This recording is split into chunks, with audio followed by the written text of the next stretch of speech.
Right, folks, happy hump day. We are halfway to the weekend.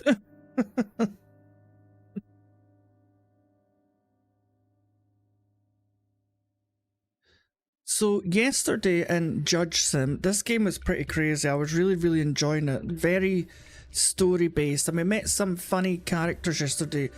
We were deciding parental concerns, who divorced and who the kids were going to live with. We've done music lawsuits where people have been reporting copyright. We've dealt with criminals, cartels, the mafia. God, we've had quite a few of the people yesterday. We also had a shady character at our door wearing a mask, so that was pretty freaky. So we'll find out today what that's all going to mean. Right, so I've got $575. Hey Jay, welcome back. How are you? Not seen you in a few days.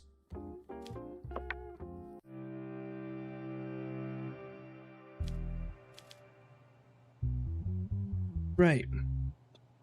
Okay. So I'm pretty sure last night we got threatened quite a few times here. Yeah, here it is. If Sergei Monry receives any punishment, know this, Judge. I will not show you the light of day. This is my first and only warning to you. Think right and make the right decision. Is your life shitty like everyone else, or is it worth living? Think well. Oh Lord. Alright, what did this guy do? Right, so his name's Sergei Monry. So he's accused of assassination. John Wayne Gacy, you mean? The clown serial killer is in this game? I've not seen him yet. We had like a version of what do you call it? Kim K and Kanye West. There was a funny version of them in it. Right, so recently a person named Merg Blitz was involved in an accident with her own vehicle and died at the scene. Merg Blitz, who completed her shift at a company called Lynn Cop, set out to go home with her own car. While she was driving, a truck coming from the opposite lane crashed into the vehicle of the person named Merg Blitz. During the investigations carried out by the police arriving at the scene, a crowbar was found in Merg Blitz's vehicle. Interesting. The driver of the pickup truck involved in the accident could not be found. The bag that should have been in the vehicle and containing important government information could not be found. So it sounds like somebody's bashed into her on purpose and stole her secret government documentations. Right. As a result of the autopsy performed on the person, how many times is it going to name Merg Blitz? It was concluded that she did not die at the time of the accident and that she was killed with the help of a crowbar found at the scene. As a result of detailed investigation, it was determined that the driver of the truck involved in the accident was a person named Sergei Monry. As a result of long efforts, the person named Sergei Monry was caught and detained at the airport where he went to go abroad. Right, so he's tried to flee the country. Oh, thanks for the sparkles, Jay. Thank you very much.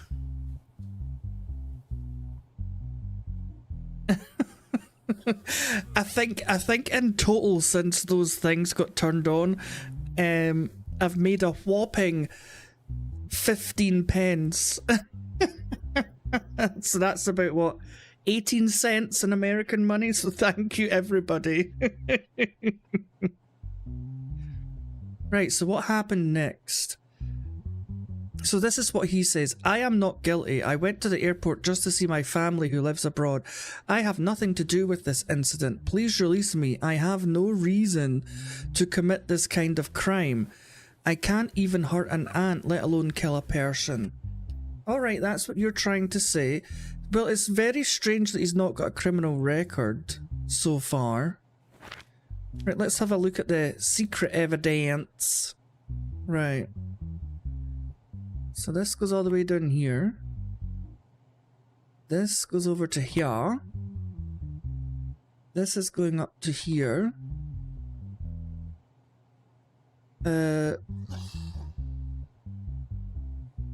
This is going to here.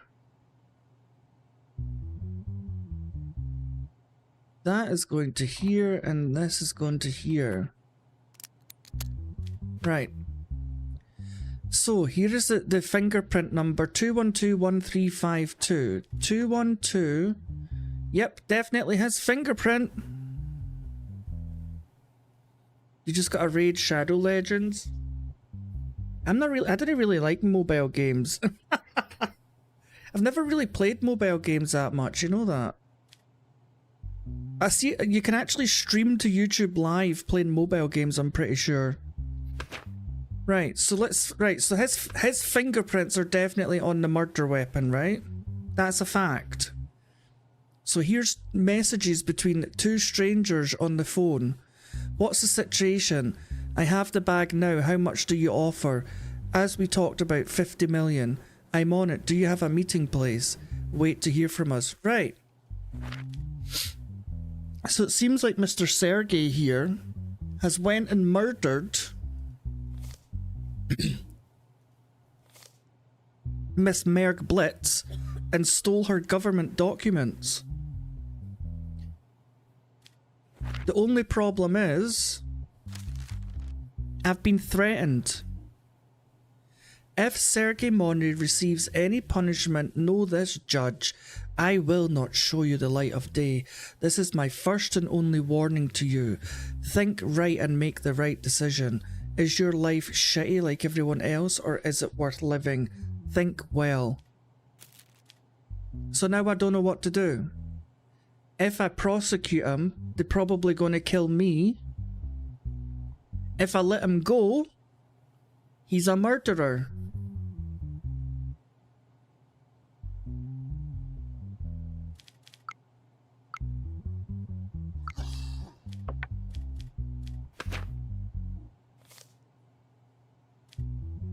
So he's convicted of assassination, which is 62 years in jail.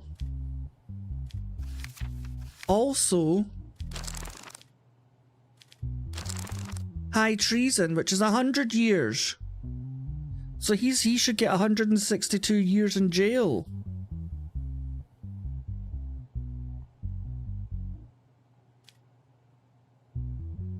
$100 years for treason.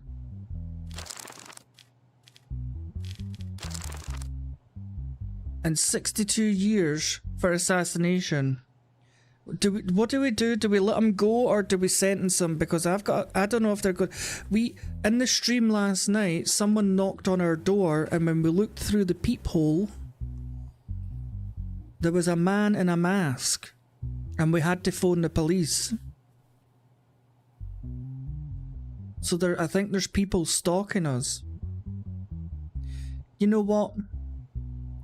I'm sentencing him to jail. He gets 162 years. 162 years. Right, that's what he's getting. Sergey Monry, we the people find you guilty and we sentence you to 162 years in jail.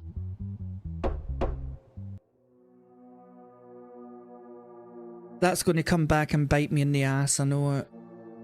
That's going to get, I'm going to get killed.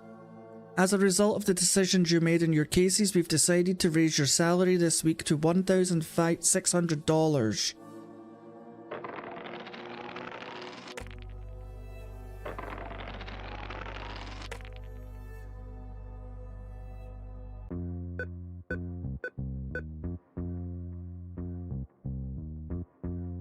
Is my computer from Temu? No, why would you say that, rich boss cat?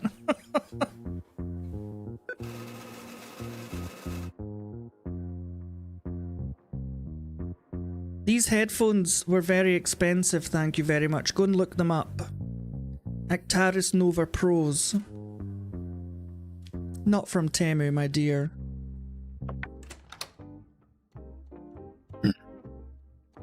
Right, how much money have I got? $1,675. Right. Let's go to the pub and we'll get some sanity back. No, not from Temu. No. I've never been on the Temu website, but it sounds like you're there quite a lot, Rich Boss Cat. $240 for a whiskey? Jesus Christ. Okay. Right. Bedtime. Week 9, case 1. Oh my god, look at this little guy.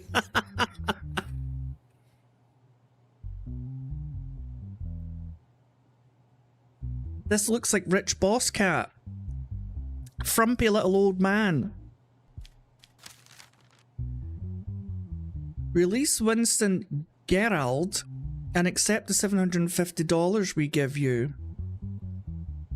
If you accept this offer, the rest of the money will come and you will live a very comfortable life. Let me read what he did first.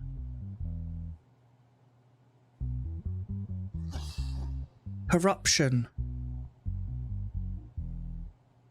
During the illegal prostitution and gambling raid carried out by police at the hotel called Palace of Jorge at night, Winston Gerald was caught in the same hotel room with many mafia members and Frederick Lanson, who is known to be one of the high-ranking managers of the mafia.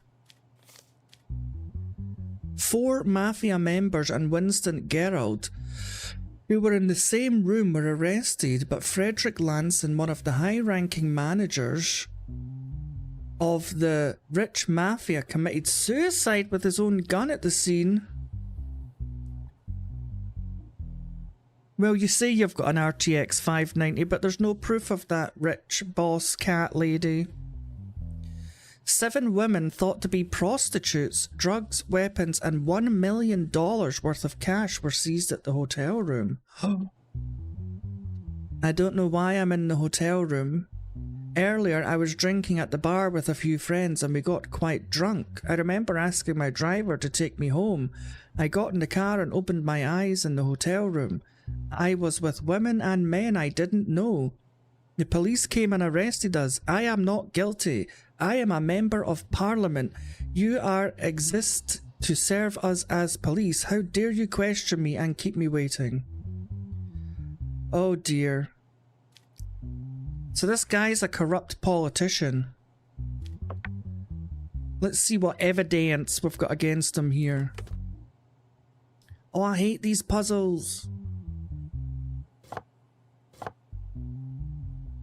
Oh.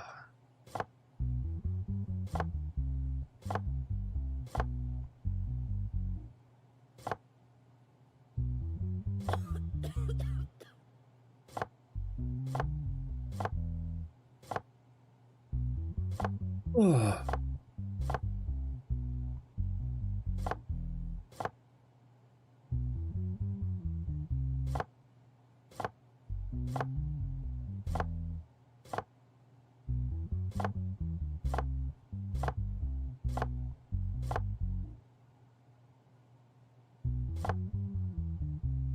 Damn it, how am I going to get rid of this one?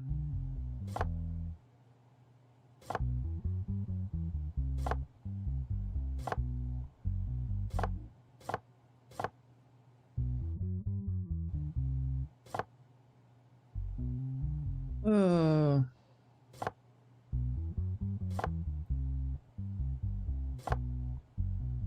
Okay, I think I've figured it out. Wait a minute, wait a minute. Okay. Right.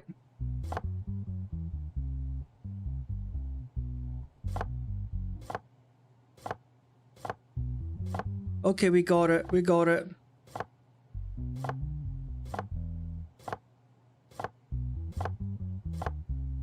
Oh, wait a minute.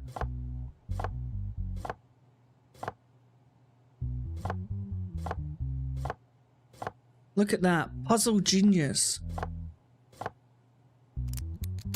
Right, let's see what the secret evidence says about this corrupt politician here. So they found some numerous automatic pistols, 2 machine guns. No, Glenn, I've not become corrupt. I've already went against the mafia, and I've been offered $750 to let this guy go. $1 million in cash. There is 1 digital evidence for this case. Okay, let's have a look at the digital evidence. So he was in the car. CCTV of the movement of the person got into the vehicle with the mafia. Okay, Mr. Winston, you're lying. You're a barefaced liar. Right, let's ask him some questions. In your statement, Mr. Gerald, you said that you were in the hotel against your will. Is that true? Yes, Your Honor, there must be a plot against me. When you left the bar, you were seen getting into the same car with the men you said you didn't know at the hotel. What can you say about this? This must be a trap set for me. I don't know anyone in that hotel. I am not guilty. I am someone who serves this country. You claim that you're serving the country, yet you try and use your position and scold the officer who is doing his duty during the interrogation. Is this how the country should be served? I'm sorry, I was stressed and it was my first time being questioned. I couldn't help myself, Your Honor. I apologize to my police friend in front of you. Well, Mr. Gerald, I don't like sleazeballs. I don't like people who take money from the mafia. You're charged with corruption.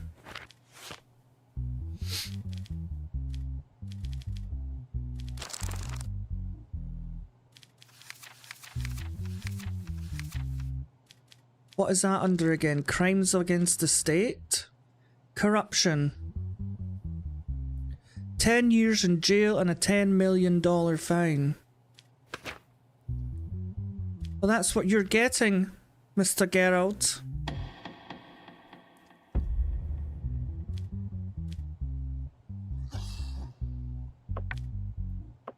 You're getting 10 years in jail. I hope you don't drop the soap. And you're getting 10 million fine.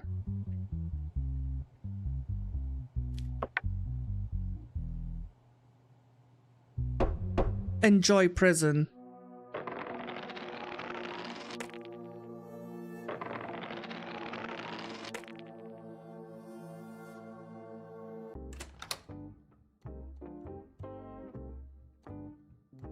This is my miserable wife, by the way. This is my less than bright son. He's as dumb as a rock. And this is my daughter who just wants to run and jump off the nearest balcony. She's just so happy in life. I've already given her $700 for a new phone. He got $300 for new clothes. And she got $1,000 for a washing machine and a fridge. She also wanted $1,000 a week to buy a new car. She got told to fuck off.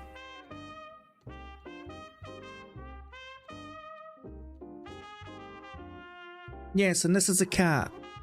He got a nice scratching post. Do you know what I've got? Do you know what I've bought for myself of all these weeks of working hard? A plant pot. That's all I've got is a plant pot. The government announced that it would fight corruption to the end. The identity of the mafia leader still remains as a mystery.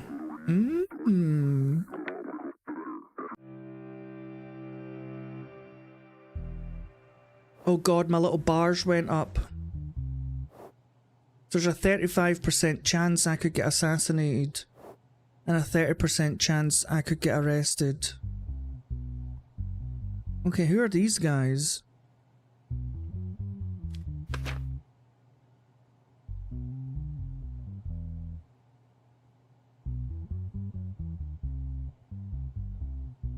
Not yet, Glenn. The last one was that prison murder. Right, so we have Mr. Oliver Mazikeen. Mazikeen was a demon that comes from hell. He was one of Lucifer's demons. That doesn't bode well for you, Mr. Oliver. Right, so his charges are theft. 3 years ago, a person named Oliver Mazikeen, who was at the scene of a theft incident in the alley of Mumbai Street, was detained as a suspect and was sentenced to 6 years in prison in the trial. Recently, a theft incident occurred again and the suspect was caught and taken into custody. He's obviously never learned his lesson, has he? As a result of the suspect's statement, he stated that Oliver Mazikeen took responsibility for the crime of which he was convicted and that he actually committed the crime. The person named Frank Serve, who took responsibility for the incident, was brought to the police station to be questioned. So, with the end of this month, I have completed my 3rd year in prison. I tried to explain that I was innocent from the very beginning. However, because I was at the scene of the scene at the time and became the centre of the targets, I was sentenced to 6 years in prison. After all this time, I had the opportunity to redeem myself. I hope the process works correctly. So is this an appeal? Is this like an appeal hearing? So here's Frank Serve. 3 years ago, I had my eye on a house on Mumbai Street. I broke in through her window and stole some items and jewellery. As I was leaving, I heard a noise and thought the landlord saw me. I asked someone passing by to hold what I had in my hand and I ran away. The man to whom I gave the materials was arrested before he realised what had happened. I was happy to be saved, but my conscience was troubled. Now that I've been caught, I've confessed to this. Right. So this poor man was arrested for his crime. He served 3 years out of 6 years in prison because this guy asked him to hold something and ran away and he got arrested.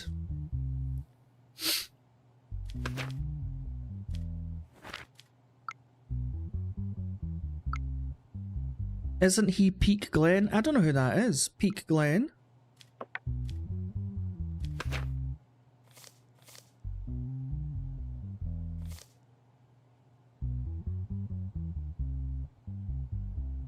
Right, so he's innocent then, right? So Mr. Oliver Mazikeen is innocent.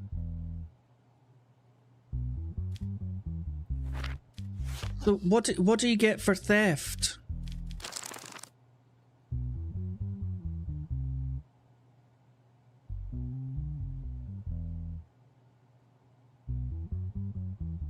Why did he get 6 years? None of these are 6 years. Oh, it was an armed robbery?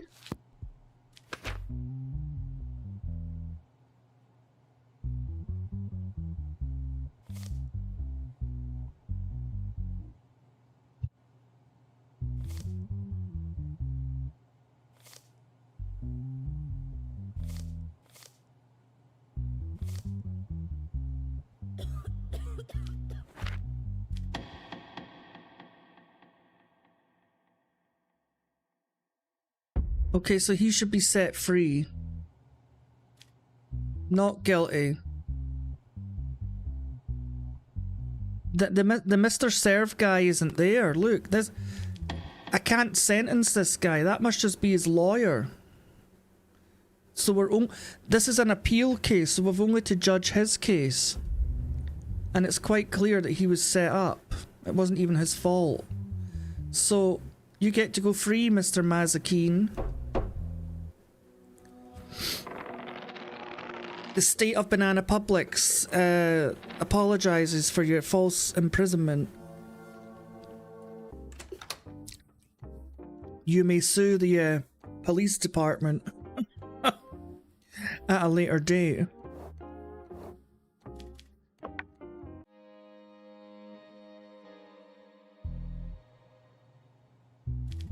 You know what? I'm going to go to the shop. What can I buy myself?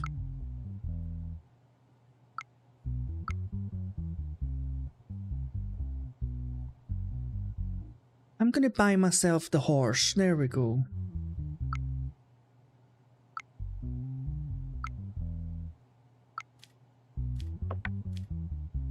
Right. Patrick Mickey should be punished no matter what. He is responsible for the death of the person I love most in this life. If you do this, I'll give... So this time I'm being bribed to send him to jail, not to release him. Right, let's see what he did. We'll check the evidence. So we've got Patrick Mickey, 46 years of age. Related to Humpty Dumpty. No criminal record. Mental health test. He's all right. He's not insane, but he's not got citizenship. So if he is guilty, he just gets deported straight away. Incitement to suicide. What? A person named Tiffany Helen recently committed suicide by jumping from the rooftop of the Haldentown shopping mall. Although the citizens at the scene tried to persuade Tiffany not to commit suicide, it was claimed that Patrick Mickey forced Tiffany Helen to commit suicide. Following the incident, the statements of the citizens were taken and the person named Patrick Mickey, who was alleged to be the instigator, was taken to the police station to be questioned. Here's what he told the police. First of all, I did not force anyone to commit suicide. At that moment, what I thought, like others, was to dissuade the woman from committing suicide. I thought about applying reverse psychology and told her to jump off. My request was she should not jump off. I am very sorry that this incident happened, but I do not consider myself guilty. There is a misunderstanding about my actions. Well, how was she supposed to know it was reverse psychology, Mr. Mickey? You're taking the Mickey. Let's ask him this Mother Tucker some questions. In your statement, you said that you did not want Tiffany Helen to commit suicide and you argued that you intended to use reverse psychology. Have you received training on this before to apply such psychology? Your Honor, the reason I did that was because I saw a scene in a cop show I was watching. I thought at the time this might work. But it wasn't what I expected. After all, it wasn't my fault that that woman was up there. Exactly, Jay. Just because he thought if he told her not to jump it would reverse psychology her, but still guilty. So do you live your life according to scenes you see on TV series, Mr. Mickey? Of course not. Like I said at the time, I thought it might work. It didn't work out the way I expected. I'm sorry about that. Well, unfortunately, you have to pay for your mistakes, Mr. Mickey.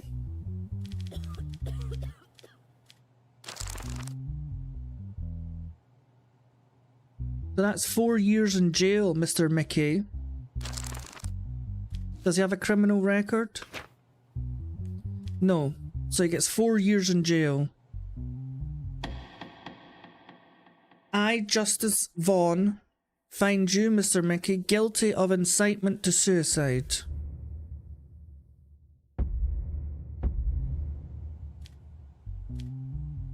And for that, you will spend 4 years in Banana Republic prison. Oh yeah, he gets deported. You're right, Glenn. Thank you so much. I would have failed that there. Let me just check the rules still apply. Criminals without citizenship must be deported without penalty. What did that say? Does not apply to those who are not guilty. Okay, so he just gets straight up deported.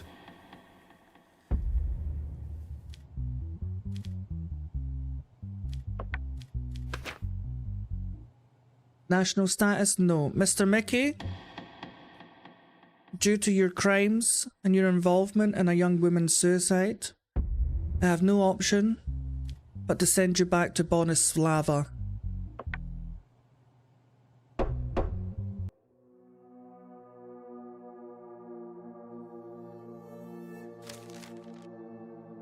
As a result of your decisions you made in cases this week, we decided to raise your salary to $1,900. That guy should have gave me $500 as well, I think.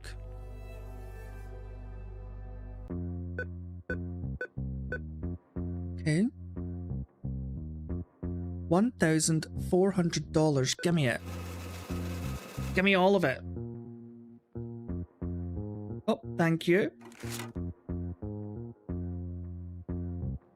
I'm off to Cyprus for a week. I'll see you later. Oh, what do you want now? Oh, look, there's my horse. Oh my god, that is so weird. I did not know that was going to happen.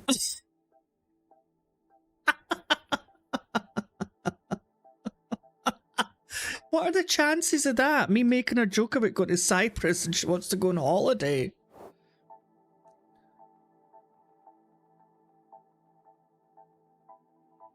But it says your wife says she wants to go on vacation this summer. What about me?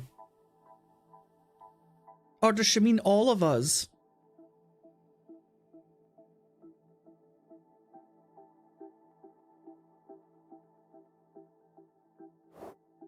That would leave me with just over $400. I don't know. Should we do it? Just her and her battery-powered friend. No, do you know what? If you're not taking the rest of the family, no. I'm going for a drink.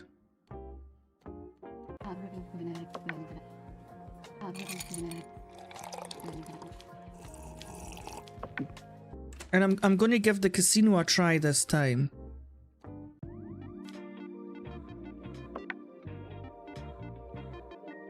Okay, let's bet $5.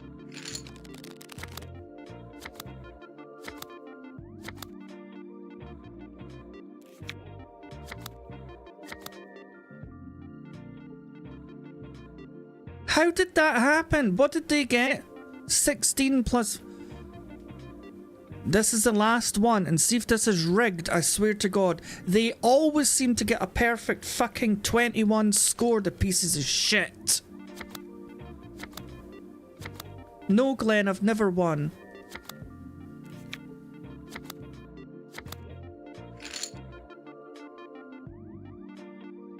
So the one time I win, it draws and I get $0. Do you know what? This is a fucking scam. You can get fucked.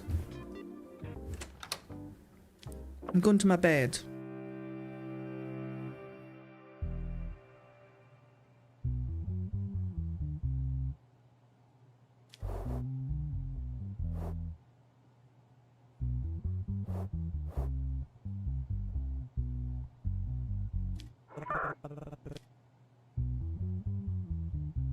How much does he take? So he can reduce that. I think we're all right for now. 35% isn't that much. Right, what have we got here? So we've got Leroy Felix.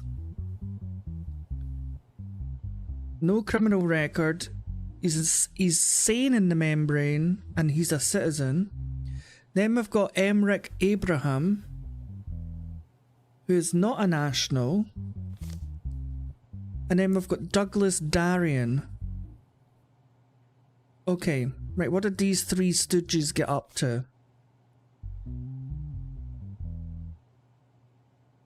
Jay, I've lost every time. That is the first time I've managed to get 21 in that game, and the dealer also got 21. So I got nothing. Right. So these are charged with arms trafficking and smuggling. Oh lord. Naughty, naughty men. Police who had received a tip-off recently carried out an operation at the address specified in the tip. A large number of weapons and ammunition were seized during the operation. It has been concluded that the weapons and ammunition were manufactured at the specified address. So they were making guns? The person caught during this raid was detained.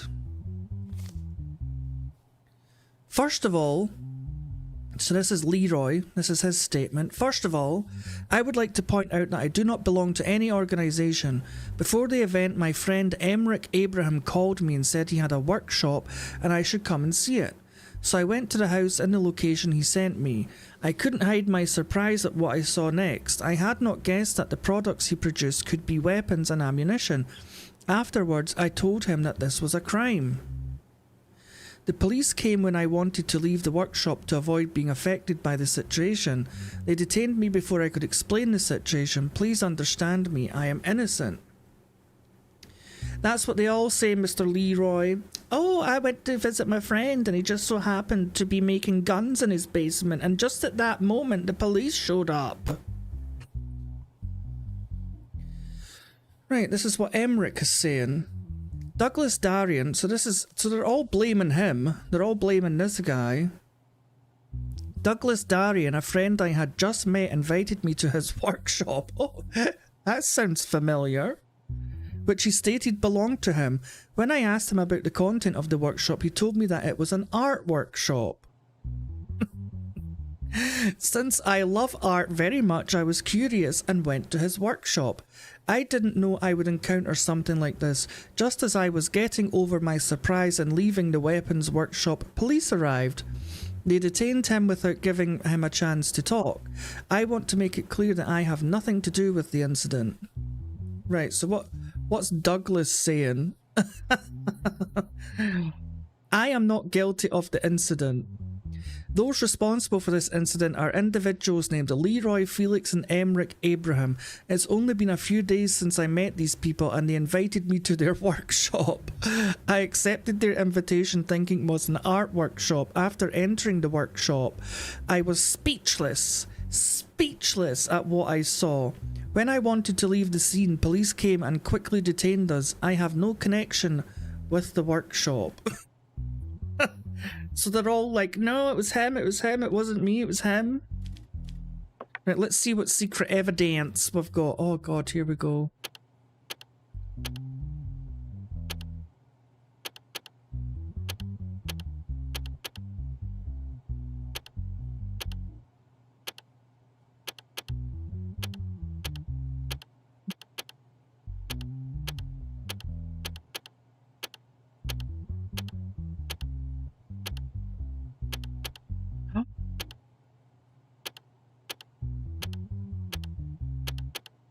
No!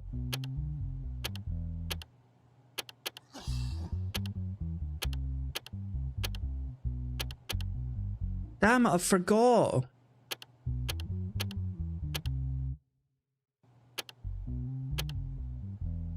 There we go. Right, let's see what evidence we've got here. A large number of fully automatic rifles and ammunition seized.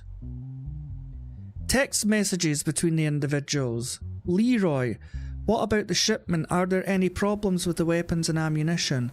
Emmerich, the shipment is going very well, there are no problems.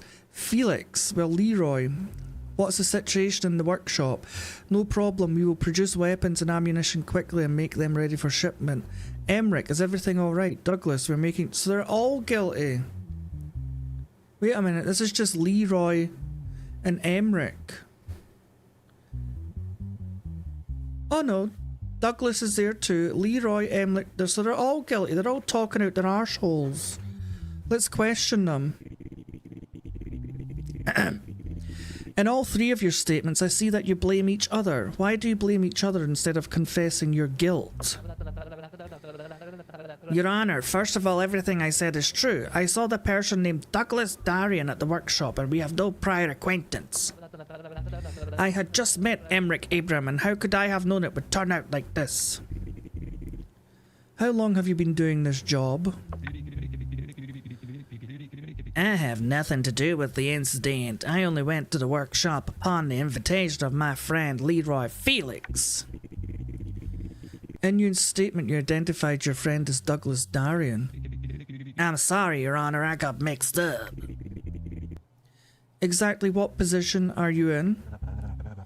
My only involvement with the incident is that I was at the scene at the time of the incident. That's all, Your Honor. You're all guilty. You think I was born yesterday? Think I was zipped up the back?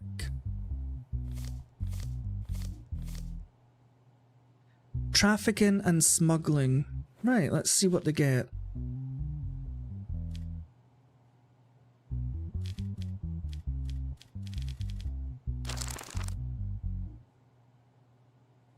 Oh, that's traffic, not trafficking. Arms trafficking is 10 years and a $100,000 fine.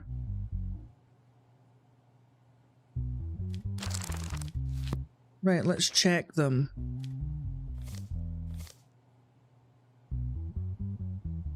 So, Leroy gets 10 years and a $100,000 fine.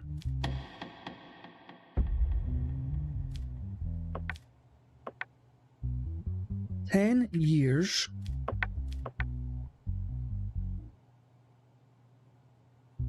and a $100,000 fine.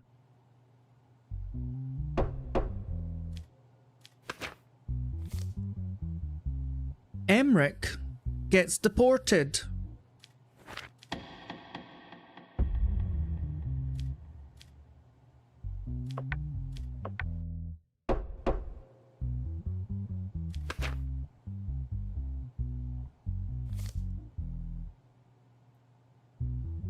So he also gets 10 years and a $100,000 fine.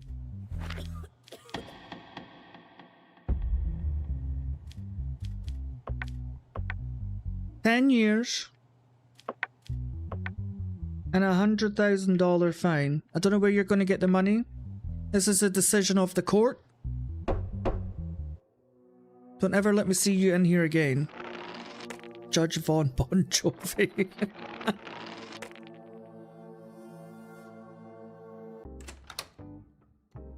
That's kind of a get out of jail free card though, isn't it? If you're guilty and you're an illegal immigrant, you just get sent back to your country, no punishment. And then you could just go somewhere else. Hey, court. No, I'm not going to get shot again. That was a one-off. Right. Let's go to bed.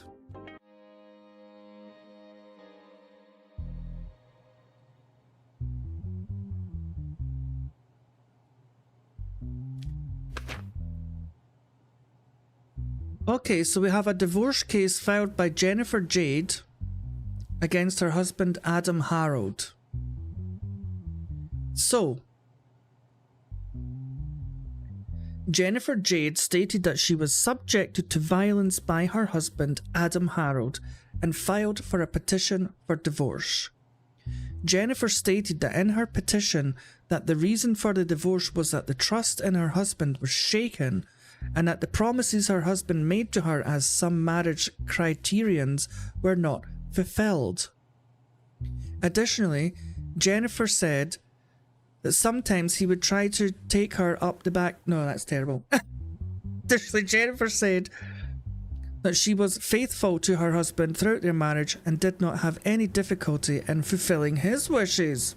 Okay. Let's see what's going on here. Bruises and rashes due to impact in various parts of the body. A broken pinky?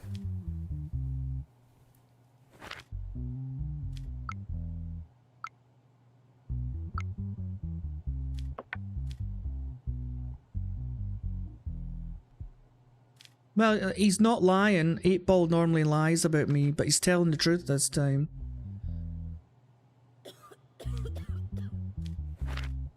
Okay, let's talk to them. Sorry, Miss Jade, could you briefly explain the promises your husband made to you as a marriage criterion? My husband lied to me about many things, including our sexual life. On what issues did your sexual life, did he lie to you? Your Honour, Adam and I promised each other before we got married that we would not have sexual intercourse, and he lied to me about many things, including the size of his penis.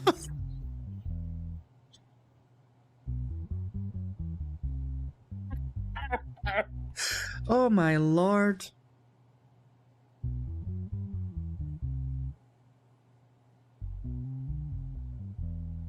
Why are you bothered about the size of his periwinkle when you didn't want to have sex, even when you were married? We promised we would not have sexual intercourse. So why are you worried about the size of his meat and two veg? If you didn't want to use it, Miss Jade.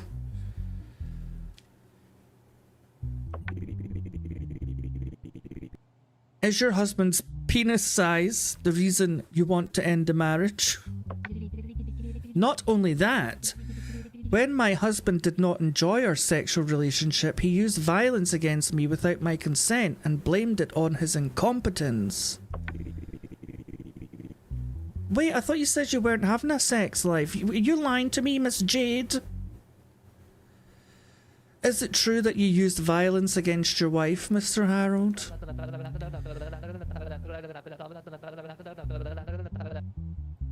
My wife argued that my penis size was below average and she constantly used this against me. Once she threatened to tell my friends. So I suggested that she could have a sex with a friend of mine and that she could enjoy our sex life more. She said she was open to it. She said this situation would not harm our relationship. Then she asked me to watch them while she was having sex with my friend. She says this would increase her pleasure. You know what? Just call me Judge Judy. What is this that I have before me today? In the face of his statement, I accepted his request, but while watching them, I succumbed to my anger and committed violence against my wife. I regret it very much. I love my wife very much and I don't want to divorce her. So, she wanted him to watch her having sex with his friend. He agreed to it. He wanted to try, you know, a little bit voyeurism. He could have been jerking the gherkin in the corner while she's making the beast with two backs with his friend. But he obviously got upset and he couldn't handle it. So he broke her pinky and battered her.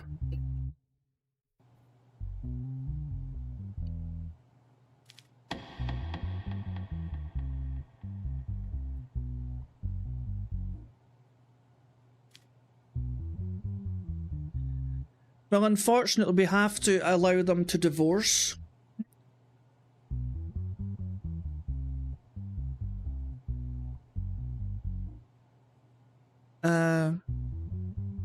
That's the rules, unfortunately.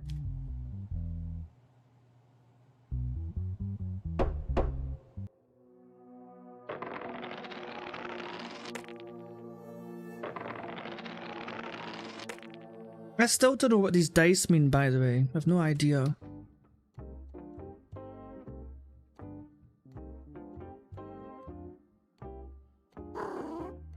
Hello, little chit. You need to cheer up.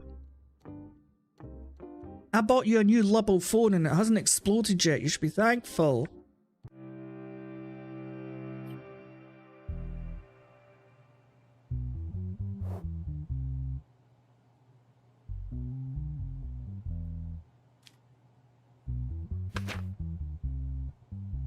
We have Esteban Albin. Why does that name ring a bell? Charges of fraud. A person named Arturo Max, who thought that his vehicle had a mechanical fault, took his vehicle to the repair shop called Regular Auto to detect and fix the problem. After 2 days, the repair shop notified Mr. Max that the repairs were completed and stated that he could take delivery of the vehicle. Mr. Max, who received the vehicle, wanted to sell the vehicle 1 week later. He had received a report about the vehicle from the expert company before the sale. The person named Mr. Max, who saw that 3 parts of the vehicle were changed in the report, filed a lawsuit against the repair shop called Regular Auto, which he held responsible. So basically they took his car to fix it and they took out good parts that they didn't need to take out and probably put in crappy parts. Okay, so it's been about 1 month since I purchased my vehicle. Since the malfunction light came on, I took it to the repair shop called Regular Auto. They said there was a simple mechanical fault in the vehicle. They repaired and delivered my vehicle within 2 days. Afterwards, I decided to sell the vehicle and applied for an expert. Pardonnez-moi. The expert report revealed that there were 3 changed parts. This is not possible because I bought my vehicle from the dealer with 0 kilometers. I think it was replaced at the repair shop.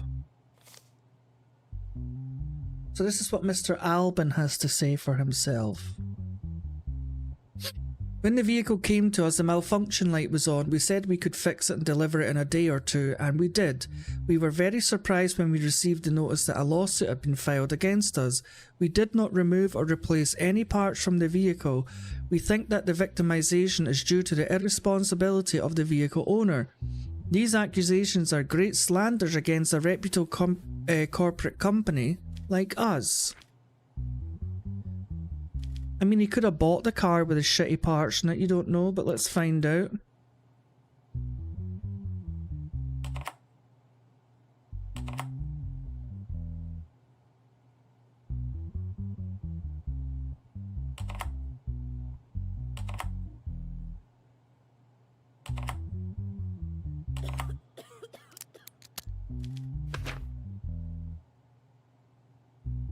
So the expertise report from the time the vehicle was purchased.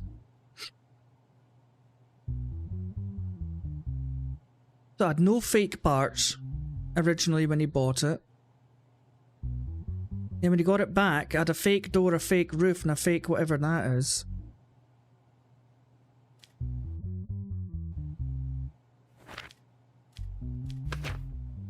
Okay. That's just fraud.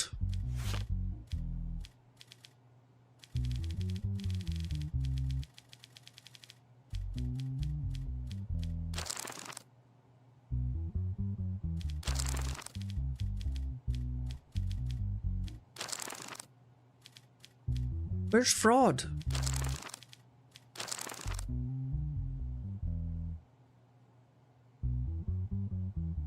Four years in jail. And he's got a criminal record. Oh, Mr. Esteban.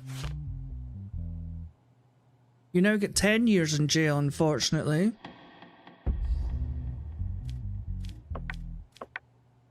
Well, he's not an immigrant, is he? No.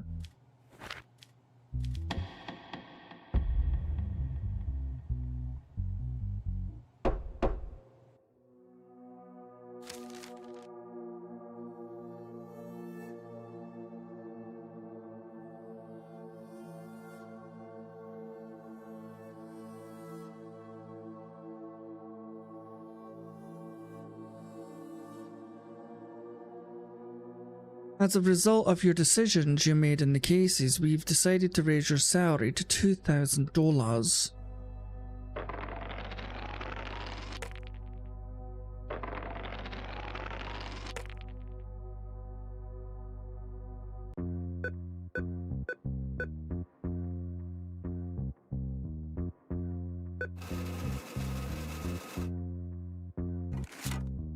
Imagine having $2,000 a week spare just to spend on whatever you wanted. Oh, I'm getting rich. At least the internet supports us, we're doing good. Right, I'll be right back, guys, give me 2 seconds.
Right, I think we can go and afford to get some of our sanity back.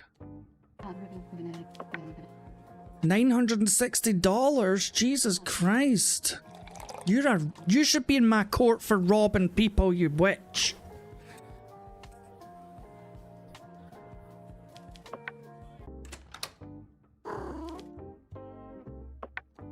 I will not be back to that bar, I can tell you.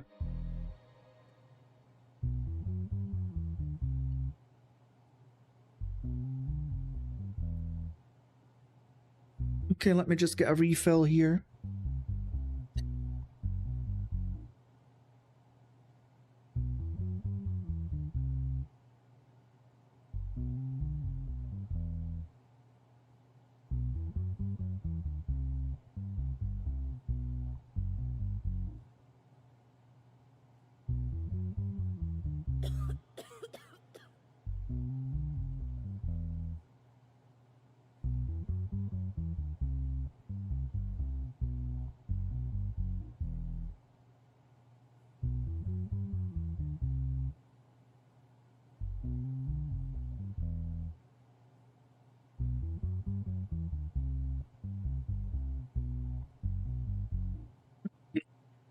Right.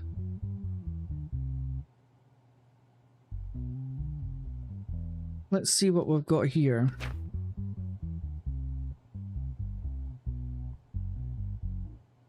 So Miss Jessica Grombert is charged with insults, beating, and home invasion. What the hell have you been up to? Doesn't matter. She's a nutcase. We'll read what she done anyway, so she's got to go to a bloody mental institute. We'll read what she's done. The incident took place in the evening of at the restaurant belonging to Philip Monroe. The incident calmed down with the intervention of eyewitnesses, and then the police were called and asked for help. After Monroe filed a complaint, Jessica Grombert was caught and taken into custody. First of all, I would like to say that I am in the right. I don't quite understand why she attacked me. I was just doing my job at my restaurant. Suddenly she entered my restaurant screaming my name and started attacking me. Even though I told her to calm down, she continued to punch me. The incident calmed down with the intervention of my customers. Afterwards, I called the police and asked for help. So she's now saying, first of all, I would like to say that I'm in the right. The main reason I did this was because the other day I was spending time at home with my new boyfriend. We wanted to order food and we ordered from Philip's Sushi, a restaurant with an average rating. The app said the order time was 20 to 30 minutes and my friend was in a hurry. They brought our order an hour and a half later, and of course my friend had already left by then. When I sent my message to meet up the next day, he told me that he was not available, and I was very angry about this situation. If we had been able to have dinner together in the evening, this would not have happened. That's why I went to the restaurant and attacked the person I met. I just wanted him to stay, but this food situation broke everything. Okay, you're a crazy person. I was eating my favourite sushi at the restaurant called Philip's Sushi, which is one of my daily routines. Suddenly I saw a woman enter the place screaming. She was swearing and shouting, "Philip." She ran towards Philip, who is also a dear friend of mine, and started attacking him by swearing and punching him. I separated them and the woman left the place. Then we notified the police.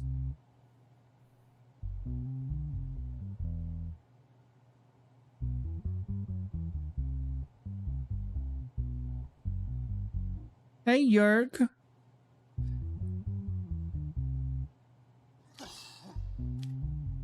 Yeah, she needs to get sent to the,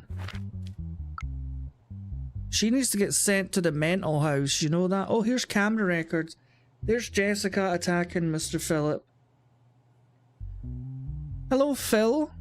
Hello, Car Bill.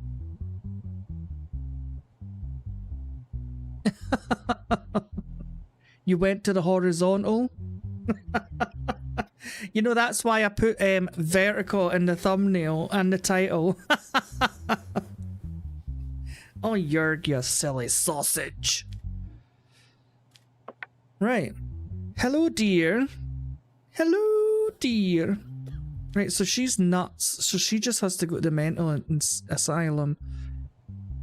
Well, Mrs. Grombert, you're a crazy bunny boiler who thought that because her food was late, that it ruined the chances with her boyfriend.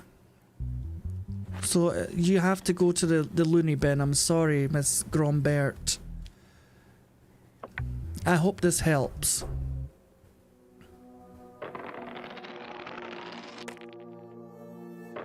You're struggling with tech tonight? Yeah, the horizontal mambo. Well, thank you for the raid, Jörg. I appreciate that.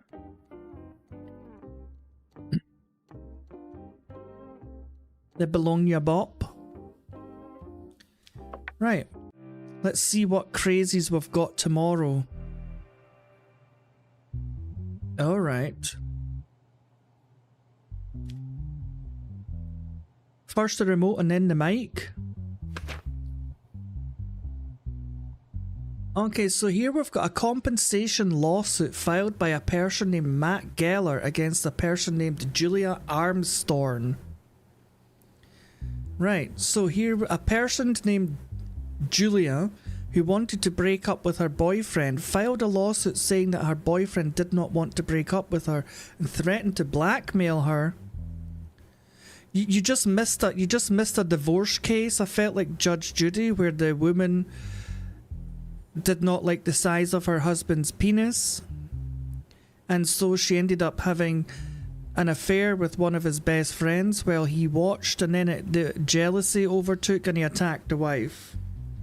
That was fun. It was stated that their relationship lasted approximately for 1 year. Mr. Geller, the boyfriend, filed a lawsuit against Julia for damages worth $50,000 due to her unfair accusations. Oh. Okay, here's what Mrs. Armstrong said. Miss Armstrong. When we started our relationship with Matt, everything was great. I thought he was the right person for me. We made a lot of memories in a short time, and since we got along well, we decided to move in together. Our home life was good at first, but after a month we started fighting constantly. I realised that I didn't know him until we lived in the same house. You know, that's something, it's like an old Chinese proverb, you do not really know someone until you live with them. I know so many people that I went to high school with that stayed with their parents until they were like 25, while they were engaged to someone, by the way. So they've been engaged to this person the whole time while still staying at their parents' house. They're not even moved in together. And I was like, oh child, when you move in together, that's when you're really going to find out. That ring could have waited, you know? He was very lazy. He would lie down all day without moving a muscle, even when there was dirt everywhere. When I told him that we should do things like cleaning and cooking together in our free time, he said he was too tired and just lay down. However, we were also starting to have money problems. After a while, the most important issue emerged. He kept telling me that he had done everything and that he no longer enjoyed sex, and that we should look for different pleasures. I would do anything for him, but it was very difficult to do the things he wanted from me without asking for them myself. He started to ask questions such as, why don't you do something that I'd like to? Don't you love me? We decided to break up after a while, but he did not delete the sexual pictures and videos of me. He told me that he misses me. About a week after our separation, he acted like we were never broke up. And when I reminded him of that, he threatened to spread the photos and videos he had to all my friends and the internet. Sounds like a scumbag. What you got to say for yourself, Mr. Geller? I love Julia very much, and I think everything is going to be very well. The only problem is our relationship is that she takes some little things too seriously. After I eat in bed, she argues with me when she sees that I don't clean the house when it gets dusty. But such things are not a problem for me, and I do not require cleaning. If it bothers her, she should clean it herself. We argue when I say these things, but then we continue as if nothing happened. I think there is no problem. This is the cancelled episode of Friends. We started living together in the middle of our relationship. Naturally, we tried everything we could in bed. When I go to her with different ideas, she always acts offended and rejects them. I just want to discover new pleasures together. Afterwards, she wanted to break up with me. Since I didn't want to lose her, I told her that I love her and miss her very much. Geller, Julie Geller. I never watched Friends. I wasn't a fan of Friends. Yes, shoot me now.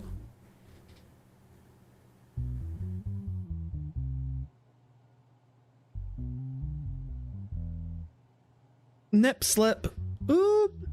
Sexual videos and photos of Julia Armstrong found on Matt Geller's phone. Julie, how are you? Why do you care? We broke up already. Nope, we didn't break up. I'll block you. Don't write to me again. Block me and I share all I have about you. I'll humiliate you. Let's try it if you want. Are you threatening me? No. Just a little reminder.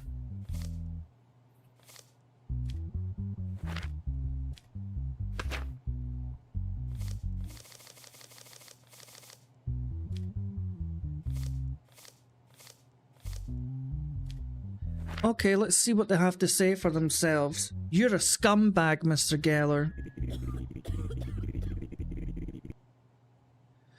Why do you still keep photos and videos of your girlfriend even though she asked you to delete them? Because I miss her so much. I miss us. I want to have things that I can remember even if I delete them and we never make up again. Why are you secretly sharing private photos with your friend? That's a tough question, Your Honor. I have some strange feelings and it gives me pleasure sometimes. I trust my friend very much and I was just wondering what he thought about my girlfriend. I thought that if they were good comments and my girlfriend was ready to try new things, it could lead her to other things, but now I realise how ridiculous it was to do it without her notice.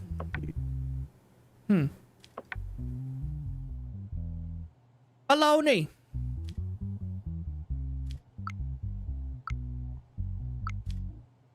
Okay.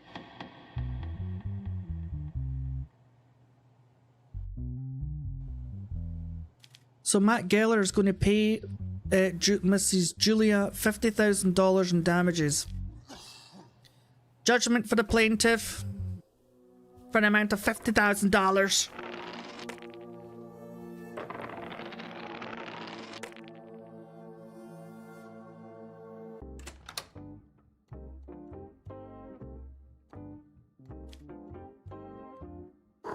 Hello.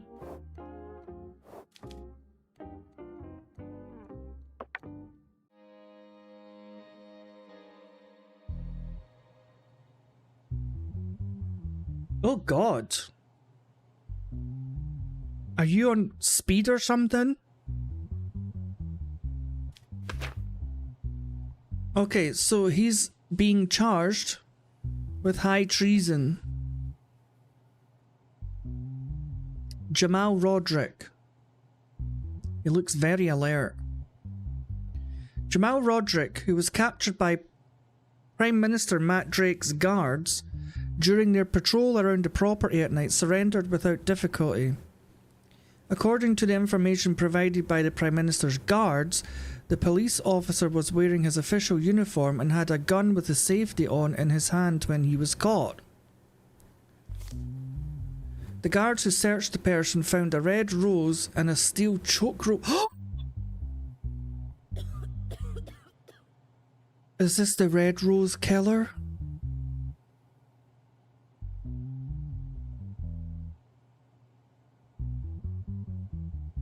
Statements. After everything I've done for the future of our country, why would a sane person try to assassinate me? I can't understand it. I request from our justice system that necessary action be taken quickly They cannot prevent me from being Prime Minister with such disgraceful and cowardly actions. So this is what he's saying. I can't understand why I was arrested and brought here. I received a phone call from headquarters. I was ordered to put on my uniform and go to the Prime Minister's house for additional security duty. I did whatever task was given to me. I could never have any intention of assassinating the Prime Minister. I have endless respect for him and his party. Okay, let's see what secret evidence there is. Because there's already been 2 people murdered by the Red Rose killer, and nobody knew who it was. It seems like it could be this police officer.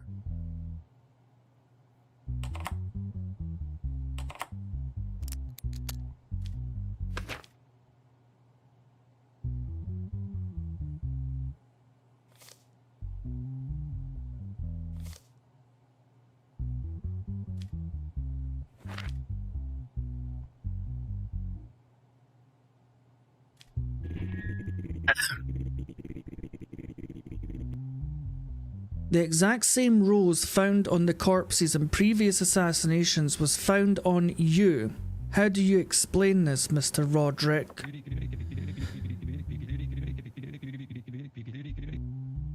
Your Honour, since you asked me that, I'll tell you it was my girlfriend's birthday. I didn't have time to buy her a present. While I was on my way to duty, I saw a beautiful rose on the side of the road and put the rose in the inner pocket of my uniform to give it to my girlfriend. I didn't know that this rose was the same species as the roses found in previous murders. It was a big coincidence for me too. And was the steel wire on it a coincidence?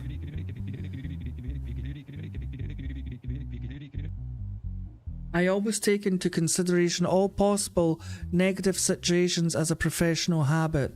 This is just extra precaution. In your statement, you said you went on orders from the centre. However, it was accepted that there was no such order from the centre. Your Honour, the order I received was not a written order. I don't know, there may have been some confusion. Jamal, you're guilty as sin.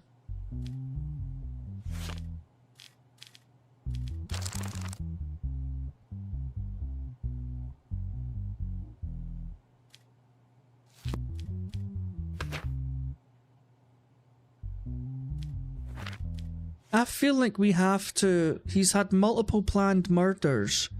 So that's 30 years.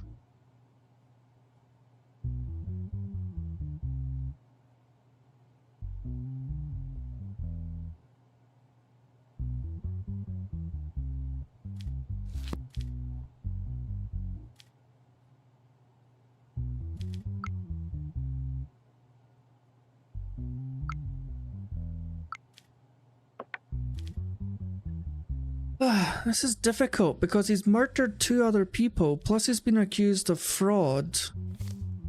High treason, sorry. What is high treason anyway?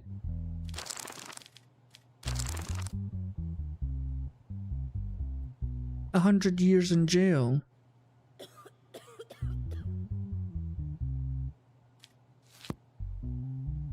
Let's just sentence him to 100 years in jail.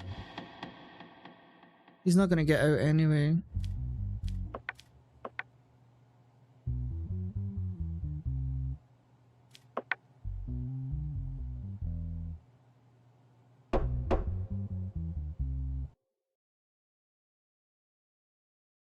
Just as you were making your judgment, a strange man's movements caught your eye.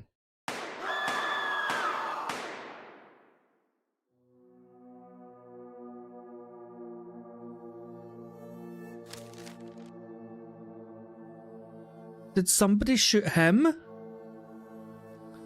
As a result of your decisions you made in the cases, we've decided to raise your salary to $2,500.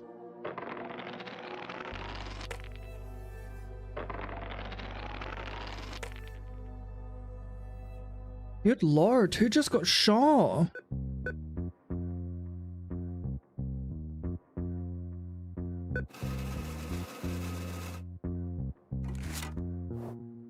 Holy moly, I've got nearly 5 grand in my wallet.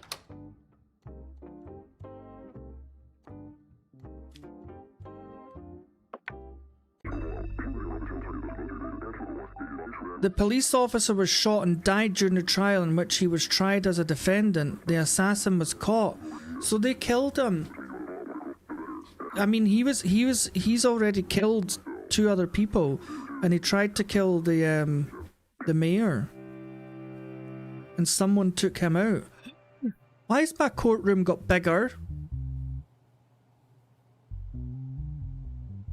Have I been promoted? Your Honour, after the recent events, we've decided to promote you to a more secure palace of justice. You will never be subjected to such an act again. We convey our wishes to get well soon. Ministry of Justice. I've been promoted. I've got a bigger courtroom. Ooh, so we've got Alex Martin. What has he done? Oh, so he was the assassin. He was the assassin. Recently, a person named Jamal Roderick was shot 4 times and killed by Alex Martin during his trial. After shooting, when he was about to commit suicide, he was neutralized by security forces. During this process, he refused to testify. Oh.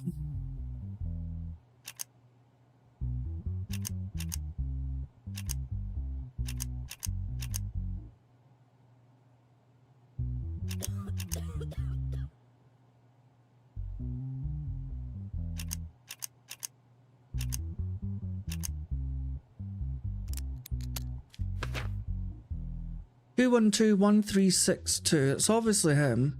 2121362. So he is. Does he have a criminal record? Yes.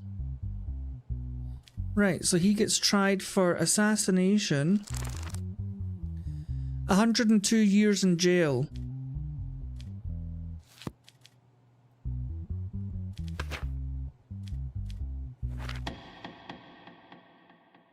Mr. Martin, I, Justice Vaughn, find you guilty of your crimes of assassination, although I think you deserved it, I really do. I commend you on your assassination. But unfortunately, I have to sentence you to 102 years in jail. You shall never see the light of day again.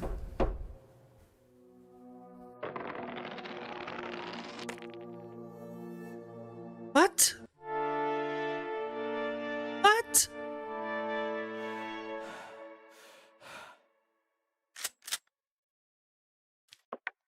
That's what he gets.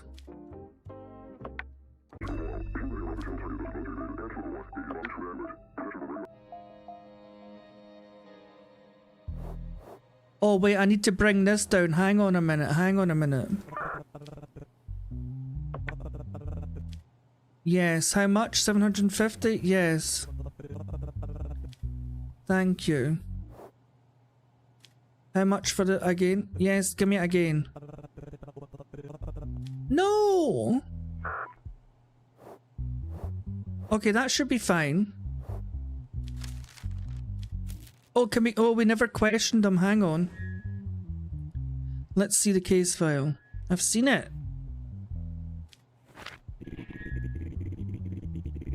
Do you insist on continuing not to talk? Why did you commit this murder? Who do you work for? I have nothing to say. I'm an anarchist. Right, I'm seriously confused about why I died there. It's assassination. He's got a criminal record.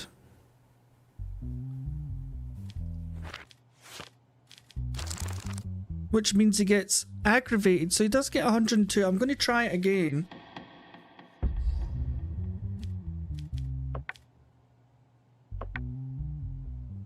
Maybe it's because my assassination attempt thing was up quite high.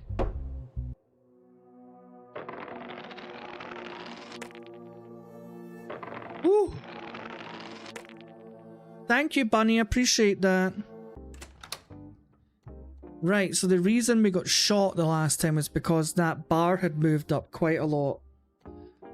Okay. What's my sanity like? That's fine. Okay, we spent a bit of cash getting help, but that's okay. So I need to keep an eye on these. Oh. We hate to have to warn you, but you must release Albert DeSanta. Otherwise your wife and children will suffer for it. If Albert DeSanta is sentenced, be prepared to watch your family disappear. That's alright, I don't like my family very much anyway. You can have them, they cost me nothing but money. Okay. So he's been charged with murder. Recently at noon, 3 gunshots were heard in the restaurant called Burger Queen. A person named Martin Madrex lost his life in the incident. It has been stated that the cameras are not active because the restaurant has just opened. Well then they should definitely work. As a result of the constant statements of customer Amanda Franks and employee Katia Stones, my god what a name, who were there at the time of the incident, and the photo fit they drew, the information of the person named Albert DeSanta was obtained. Not long after, the person named Albert DeSanta was caught by the police and taken into custody. So here's what Katia says.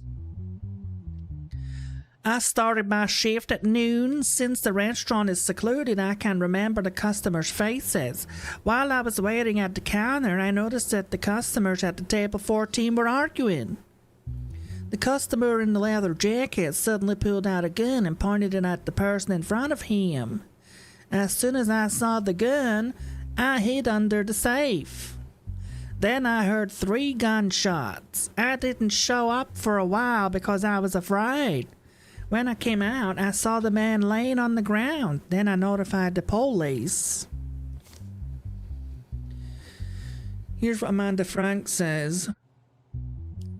I went to Burger Queen's around noon to order, but I went to the restroom before making it. I stayed for about 5 minutes.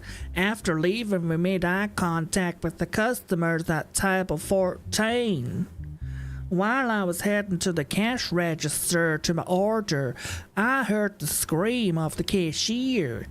With a sudden reflex, I threw myself under a table. Then I heard 3 gunshots. After a while, I came out from under the table, and one of the men was on the floor.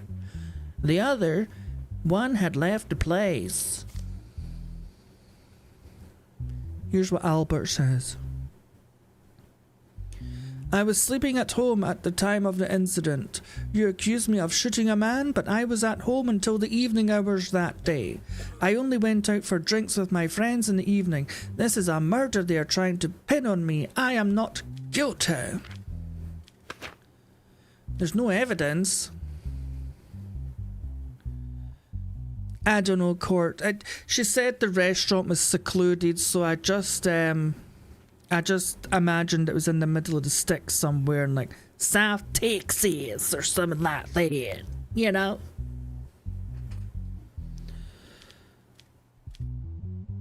There's no evidence.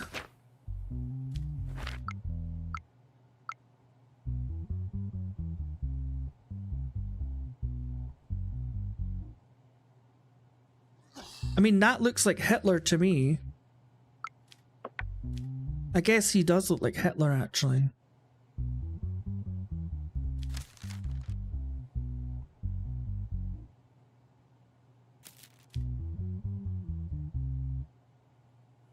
Onion from another onion. I don't know what to do. It sounds like none of them actually really seen the person. Yeah, so she remembers the customers' faces. She was waiting at the counter. She noticed there was people at table 14 arguing. The customer in the leather jacket suddenly pulled out a gun. So maybe she's seen the guy's face, but this one sounds like she doesn't have seen him. She was heading to the cash register. She heard the scream of the cashier, And then she threw herself under a table. Then she heard, so she never seen squat.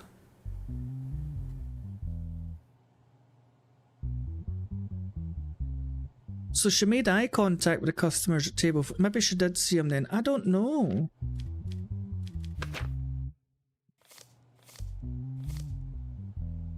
Murder. So they're going to murder my family if I don't release this guy. What do you think I should do? Let him go, or should I just sentence him and hope that my family gets kidnapped? I'm not really fussed about the family, to be honest.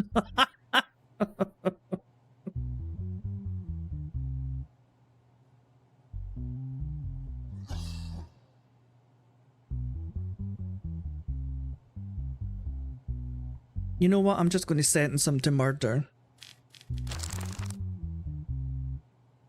14 years, he's not got a criminal record, has he? Oh, he has got a criminal record. Oh my lord. He gets 26 years in jail. Right, we're going with Jay then. Jay wants to get him sent. Let's see what he says here. Mr. Albert DeSanta, do you have anything to add? No, Your Honor. I said everything I wanted to say in my statement. I am not guilty. I don't need to say anything else. Right, let's sentence him then. 26 years in jail. I still don't know if this is right. I really don't.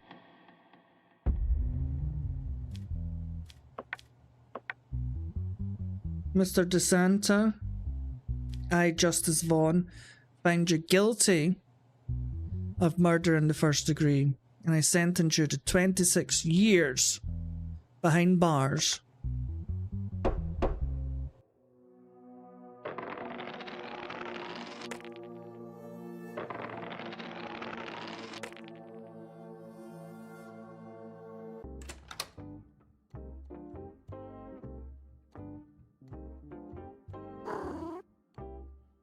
Alright, let's go to bed. Oh my lord, have you been in a fire? Okay, that's went up again, 40%. I need to get this done. Yes. You can't help me right now?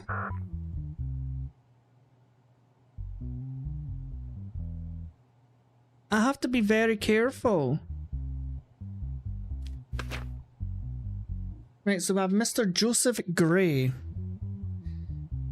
He has to go straight to the psychiatric ward, so it doesn't matter what he's done, but we'll read it anyway. Let's see what he did. Kidnapping. Recently, Aisha Ellery, the wife of Stuart Ellery, notified the police after not hearing from her husband for a long time.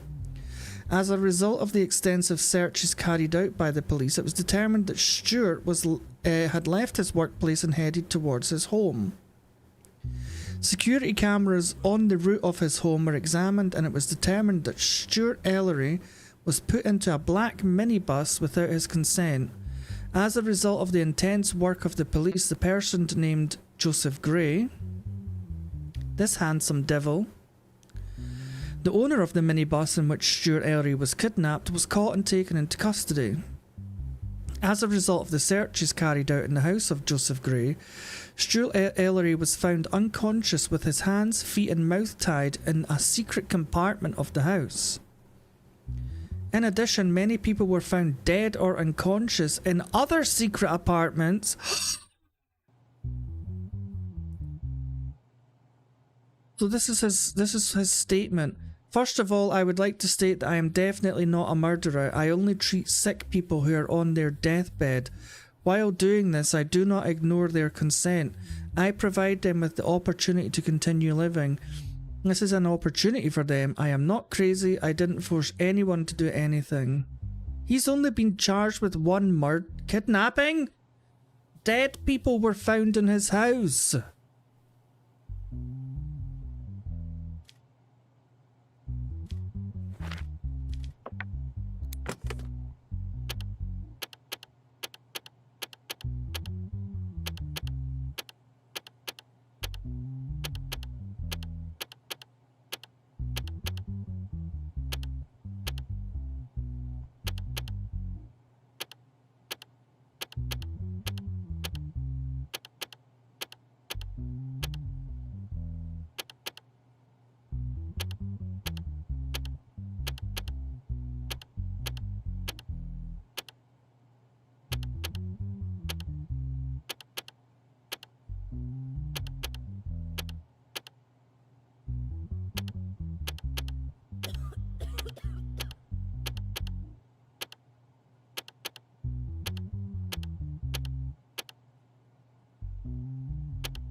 Oh my god.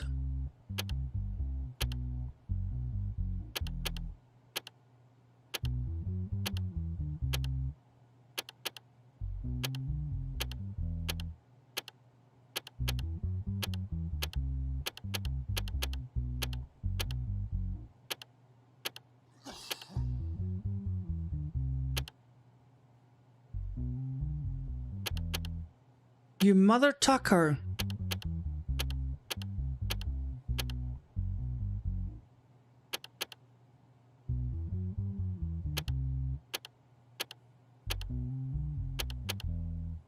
My god, I forgot what it is.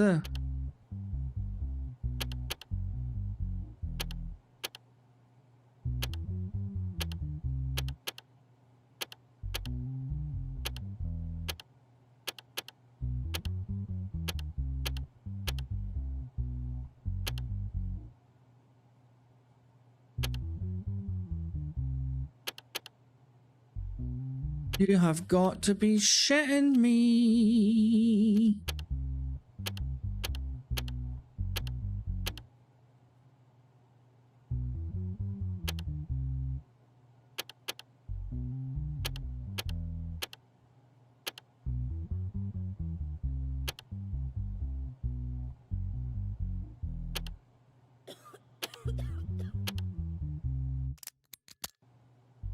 Fucking memory games, Jesus Christ. What's in here? Joseph Gray. Multiple personality disorder. Well, I mean, he has to go to the loony bin, that's it.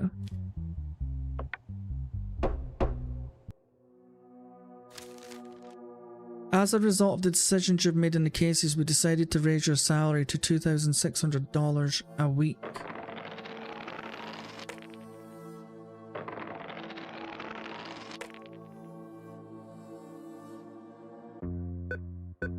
Okay.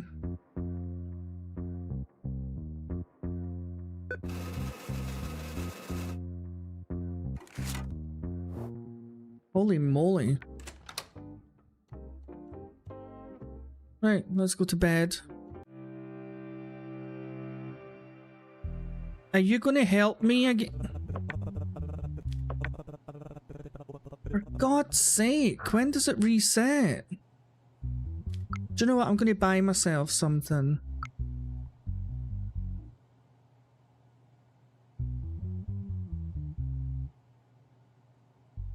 How much money have I got? $5,000.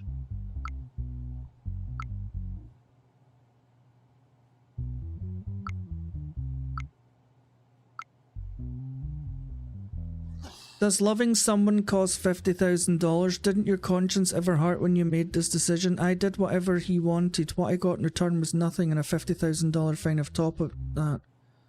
I cannot find words to say.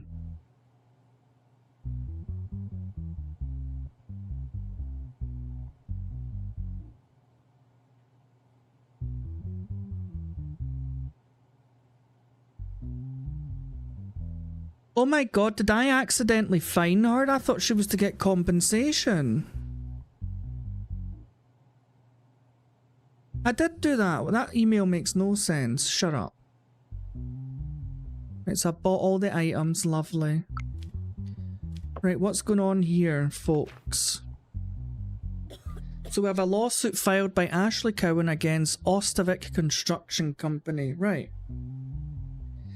So Ashley Cowan, the daughter of Fred Cowan, who died by falling from the 15th floor of the ongoing construction within Ostevik Construction Company. Excuse me.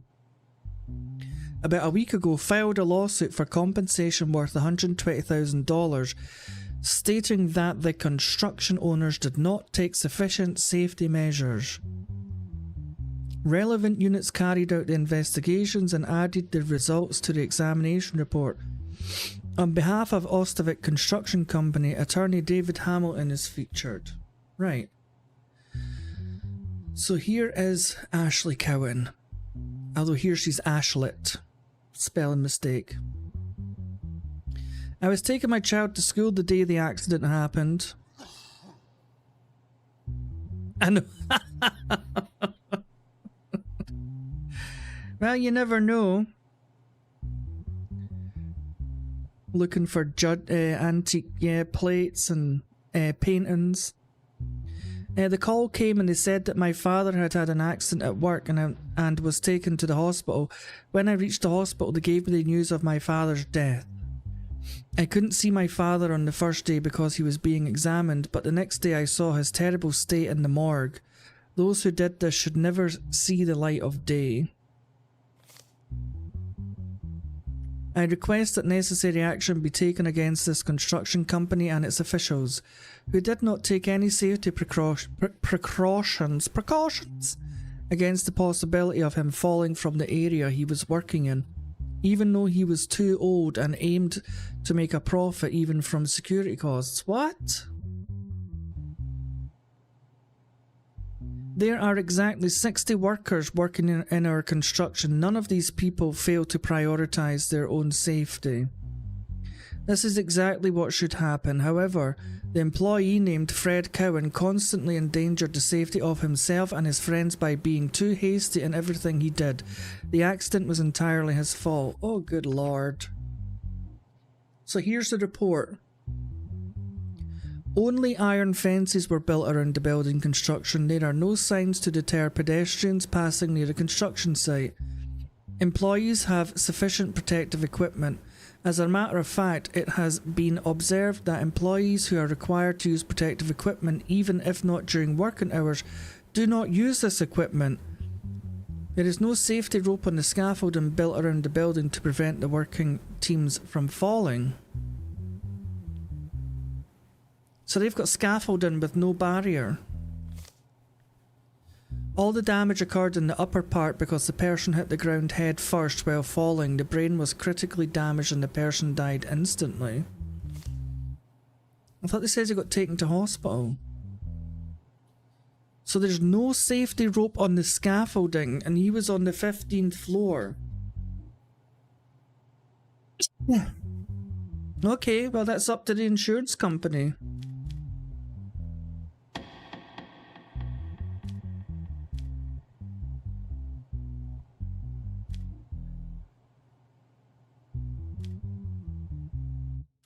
Okay, so Ostavik Construction Company pays compensation worth $120,000 to Ashley Cowan, and the company's operations are suspended until you put some safety measures in place.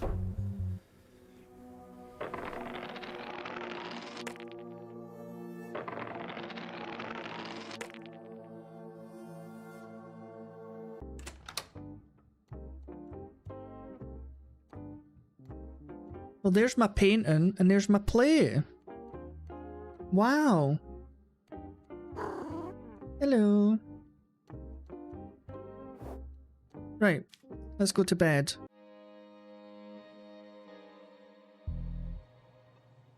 What happened to her? You help me yet? Thank you, finally.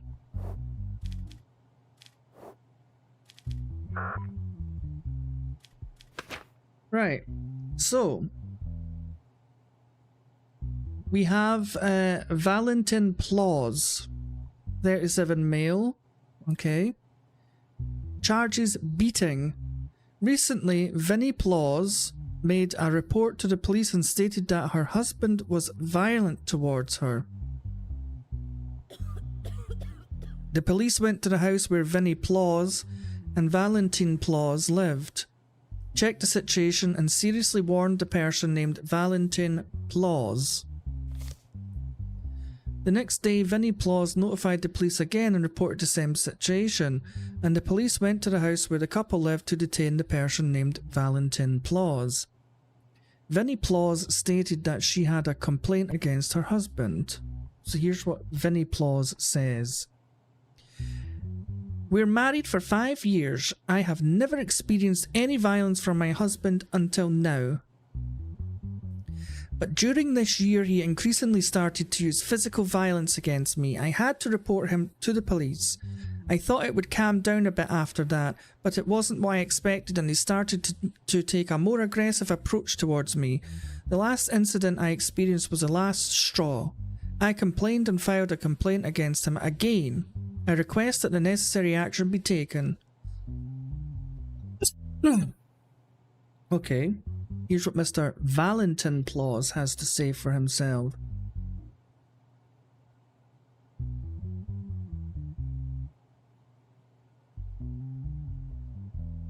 Okay. During a relationship with my wife, I did not use any violence against her. I love my wife very much and I have always had a naive approach towards her. I think that everything we see in the world is the work of women. They are special. My wife and I had occasional arguments and fights, but unfortunately, these are indispensable parts of marriage. The only reason I argue with her is because I value her too much. Okay. Well, I'm sure she doesn't value the black eye and the broken nose, Mr. Plaus.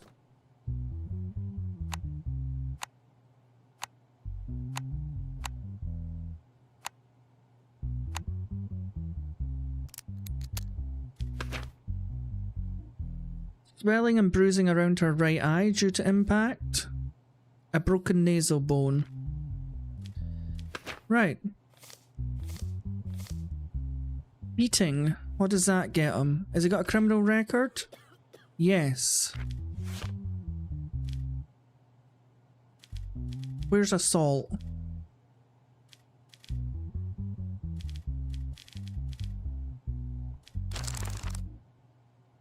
Well, he gets 4 years in jail. Mr. Plaus, I sentence you to 4 years in jail. Let that be a lesson to you. Never put your hands on a woman. Have a good day.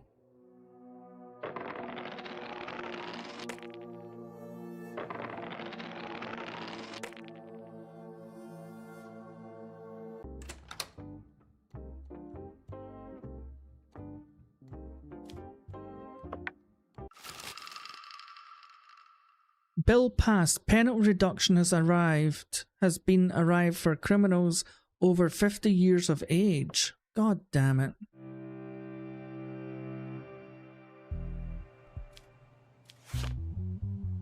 Criminals over the age of 50 should be given half of the punishment for their crimes. If they have a criminal record, half of the aggravated. That's not fair.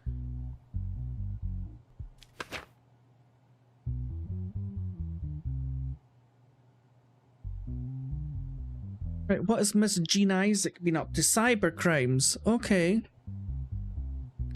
Recently, an abnormal money flow was detected in the inter-account transfer reports of the bank named Art Bank. The first person to notice the incident was a person named Johann Floyd, who had been working at the bank for 10 years. It was stated that there was a total of 5 money transfers in the incident and the money was transferred to the same account. As the amount of money increased at the same rate with each transfer, Johann Floyd thought there was something wrong and checked the accounts. The account owner, Elliot Isaac, who reported to the authorities and detained at his home address. Upon Elliot Isaac's statement, his sister Jean Isaac was detained at her residence address to take his statement. Elliot Isaac: I am not aware of the incident in question. I don't use that account anyway. Since I didn't use it, I gave it to my sister when she needed it. We never talked to her about this kind of issue. She is Jean Isaac. It would be better if you consult her about this matter. I last saw her about a month ago when I went to visit my family. This is what Jean says. I have no knowledge about the subject you're talking about. A few days ago some money was deposited into my bank account, but I don't know who sent the money. I got the account from my brother just to save money and keep it safe. It seems to me that the bank misunderstood something.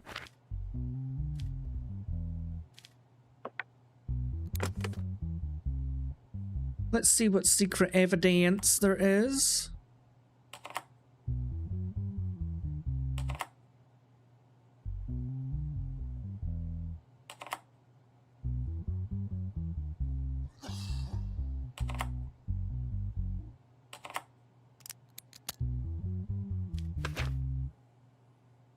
BIT, the number of the IP address that made the cyber attack on the bank. Corresponding BIT numbers to IP numbers.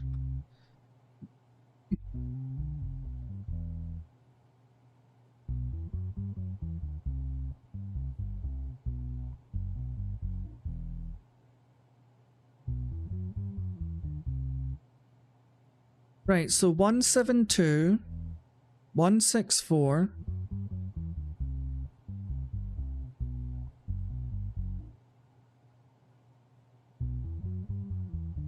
Yes, it was Jean. She done it. Wait a minute. Hang on a minute. Right, so 172.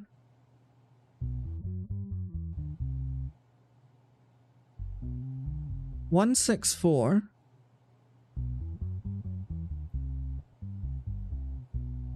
What? None of this makes sense. It's a mixture of both of them.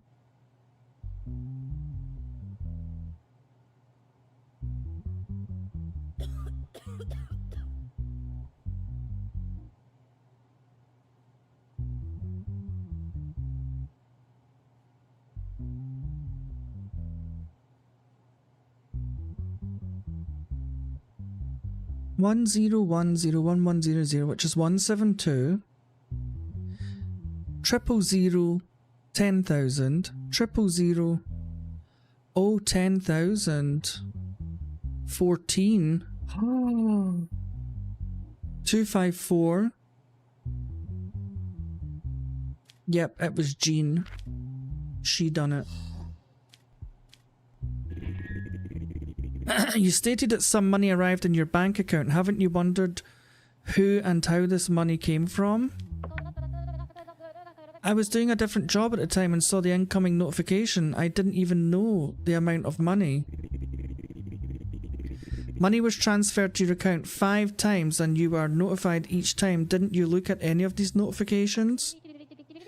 Actually, I looked, but I didn't understand anything. That's why I didn't tell anyone. You're a liar. You're a liar, Miss Isaac.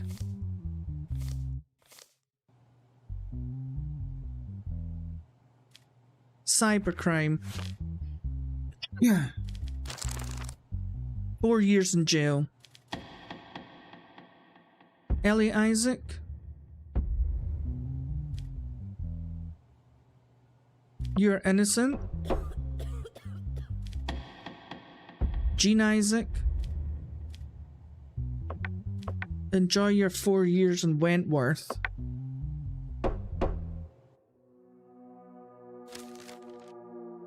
As a result of decisions you made this week in cases, we've raised your salary again. Oh my lord.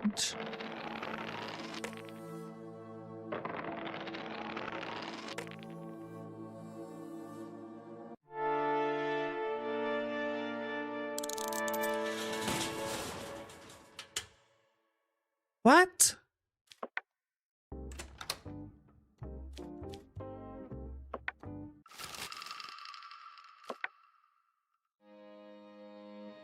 How?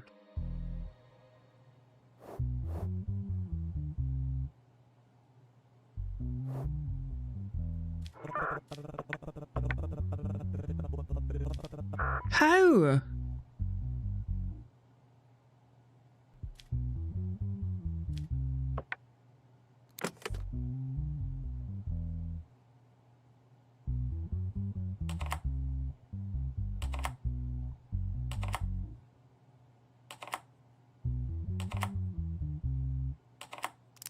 It's definitely her IP address.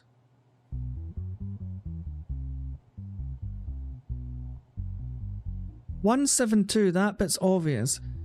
000 10,000. 000 10,000. 14. All the ones and a 0. 254. 1. It was definitely her.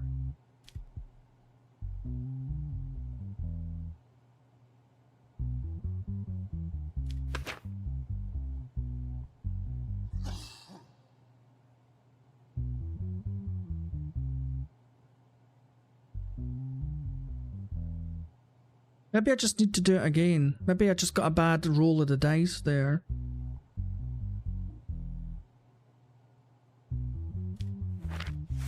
Cybercrimes. 4 years. I just...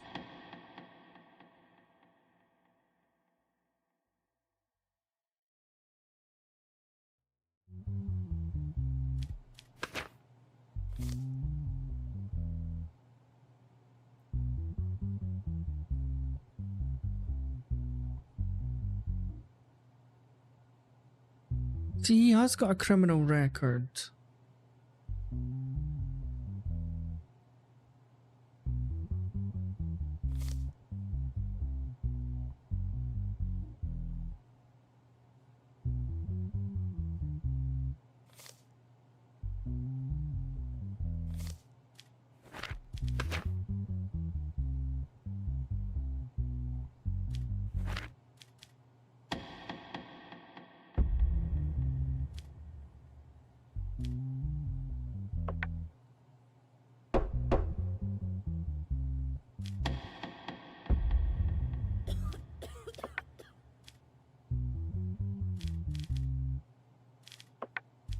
It is jail, right? Yeah, 4 years in jail.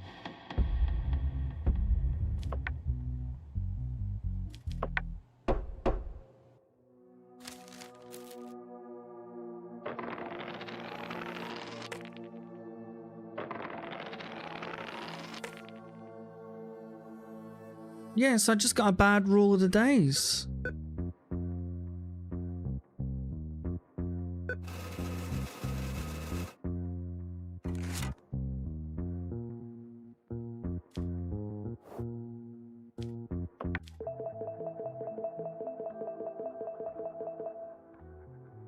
The country needs honest judges. Thank you.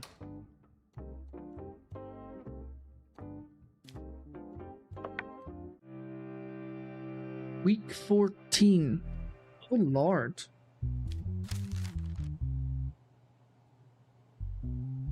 Thomas Daniel and George Reese. Don't forget these names. If these people are punished for the crimes they are tried for, you will have to walk around looking at that shitty ass for the rest of your life.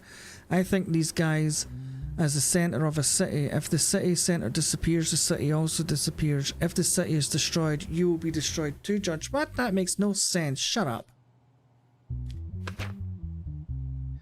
Right, so we have George Reese and Thomas Daniel.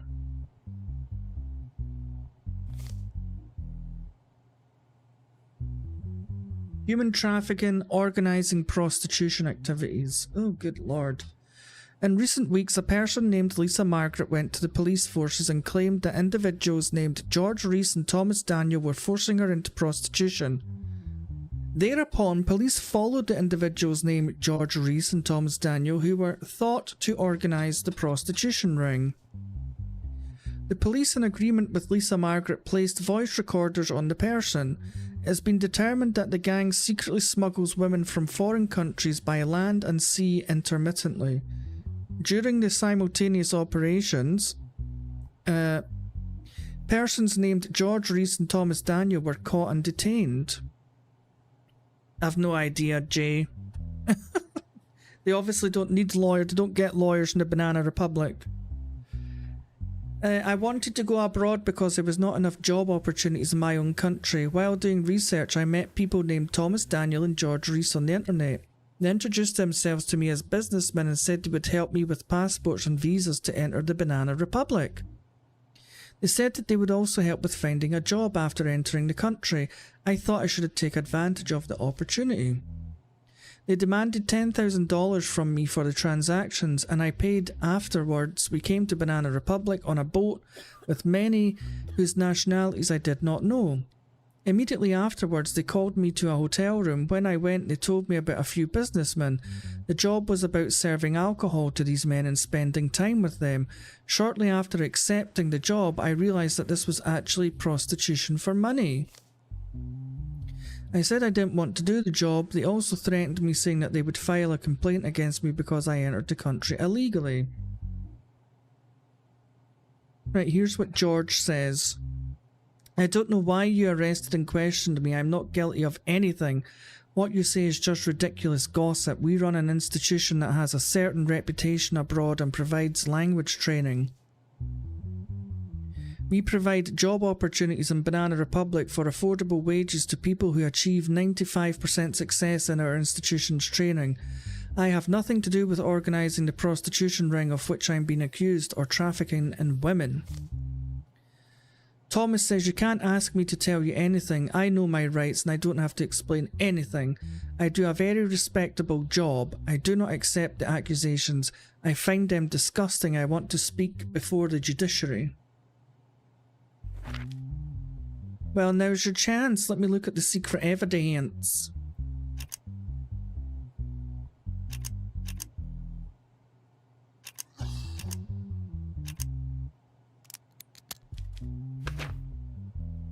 Fake passports and IDs found in the homes of Thomas and Daniel. Interesting. And there's one digital evidence.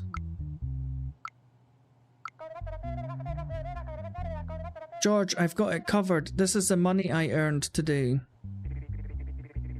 Okay, tomorrow a different person will come at the same time and in the same hotel. Be nice to our customer this time. He is a very rich person. No, I don't want to do prostitution anymore. What? When things are going so well? Absolutely not. Yes, Thomas is right. You can't leave it in this situation. If you leave, you will rot in prison. Well, seems like Lisa was telling the truth, doesn't it? Let's see what you've got to say for yourself. Many fake passports were seized during the operations carried out at your home. What will you say about this? We give these passports as gifts to our students who are successful in language courses. The reason for this is to increase their motivation. And was the reason for the conversations on the wire also motivational? Your Honour, those conversations are fake. The conversations you're referring to are not mine. You said in your statement, Mr. Daniel, that you will only speak in front of the judiciary. I'm listening to what you have to say. There's only one thing I can say, and that's I'm innocent. I don't know what George Reese was involved in, but I'm a businessman doing business within legal boundaries. Did you just hear the voice recording that I heard, Mr. Daniel?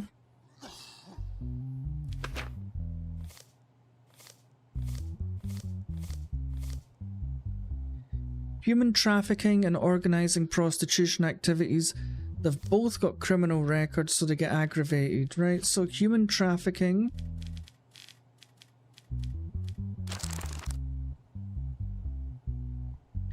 So that's 12 years each. Plus, now where did I get prostitution?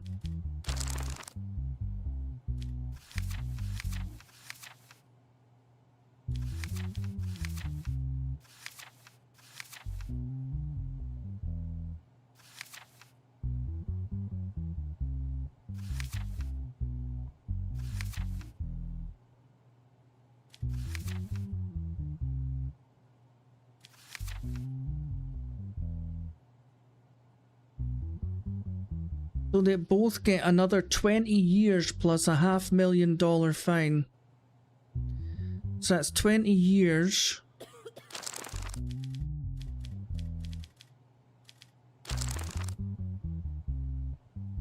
So 32 years plus $500,000 each.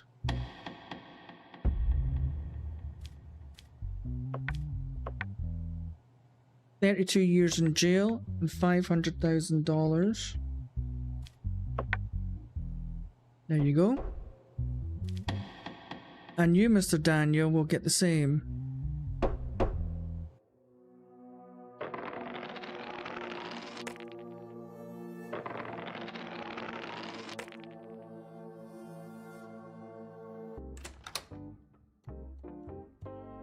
Excellent. Give me a minute, guys. I'm just going to get myself a refill. I will be right back. Don't you go anywhere now.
Okay, I'm back.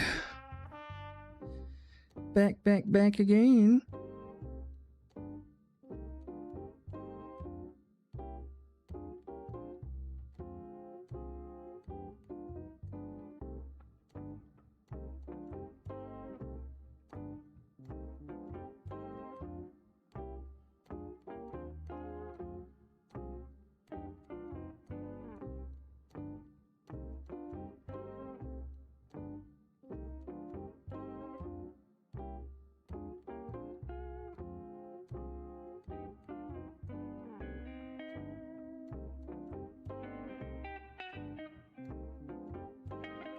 Right, off to bed we go.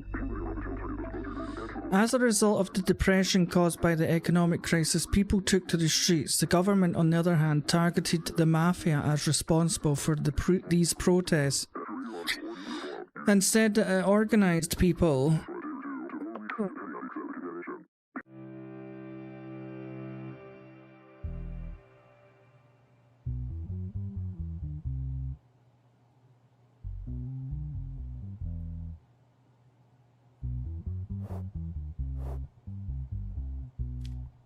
What is going on here? So we've got the issue of Jack Bowman. The issue of Jack Bowman's inheritance not being shared among family members. So we've got Aubrey Bowman, Casey Bowman, and Lily Bowman. And the lawyer of Jack Bowman. So after Jack Bowman's death, his 3 daughters inherited assets worth $81 million. Before his death, he informed his lawyer that he would distribute his assets in his will. While preparing his will, he died of a heart attack before completing it. Thereupon, lawyer Jaden Haywood decided to take the matter to court.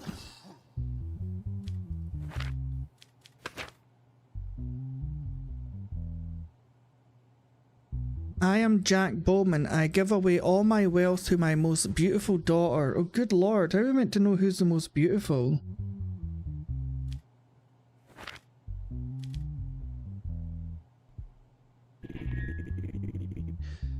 Who do you think your father was referring to, Lily? My father always loved me as my beautiful. He definitely means me. Who do you think your father was referring to, Casey? I participated in the beauty contest. My father emphasizes this. And who do you think your father meant, Aubrey? Abby. My name means beautiful. Because my father knew this, he wrote this in this way in his will.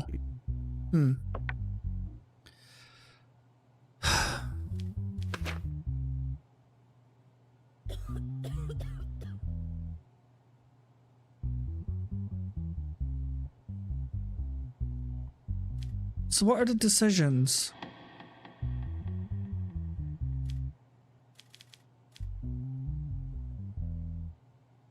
It's going to have to go to all 3 of them because they don't know who's who. This is the fairest way to do it. They each get it.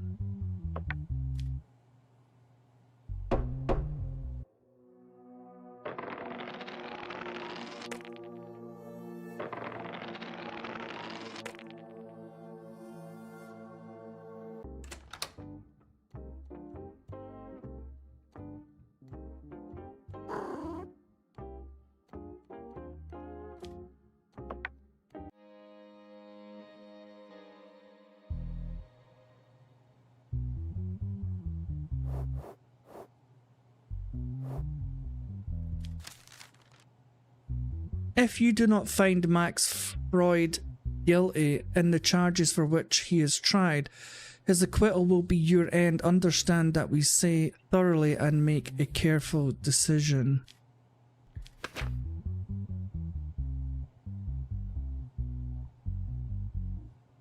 So, he's been inciting hatred and hostility amongst the public, but he's over 50.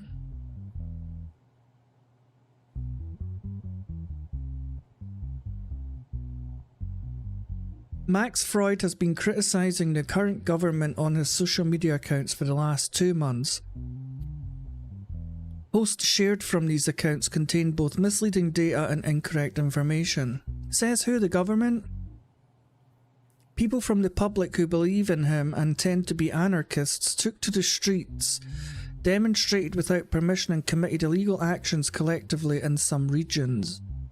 During these illegal actions, the slogans of the demonstrators, "Resign the government" and "Long live Max Freud," were recorded. As a result of these events, the person named Max Freud was taken into custody. Okay.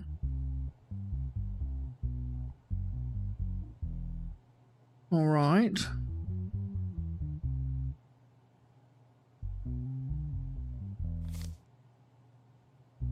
Max, this is what Max has to say for himself. I did not commit any crime. I simply exercised my right to freedom of expression in our country and pointed out the aspects of the government that I did not like. I would expect statesmen to take these statements of mine as constructive criticism, not as threats. In conclusion, you can judge me for criticising, but you cannot interfere with people's freedom of expression.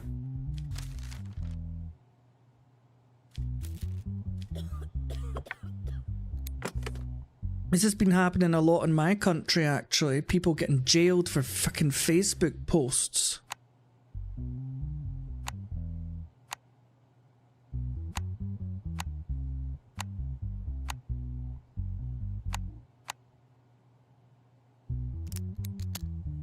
Hey, Jay. Isn't it time to put a stop to this happening? Now is the time to show the power of the people. Let's gather for action tomorrow and show them who's boss.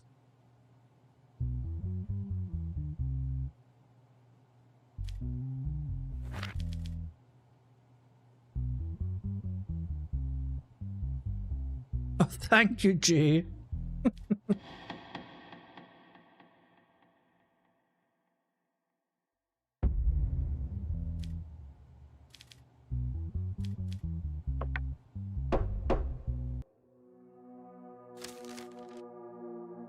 Oh, we'll earn 2,000. I think my pay went down there.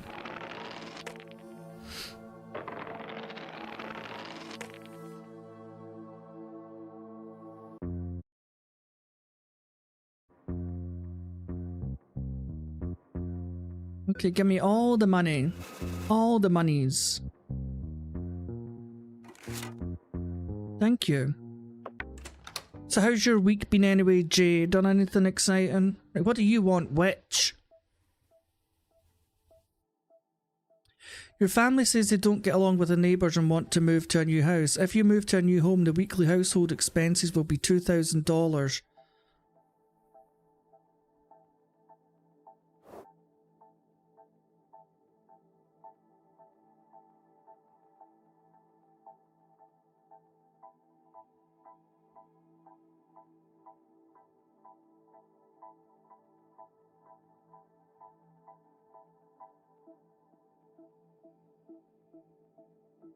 Other than being rained on? No.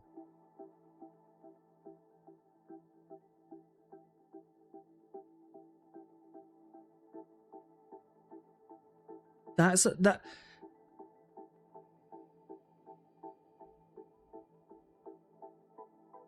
Oh, let's just move to a new house. To hell with it. I better have a new house next time I come back here.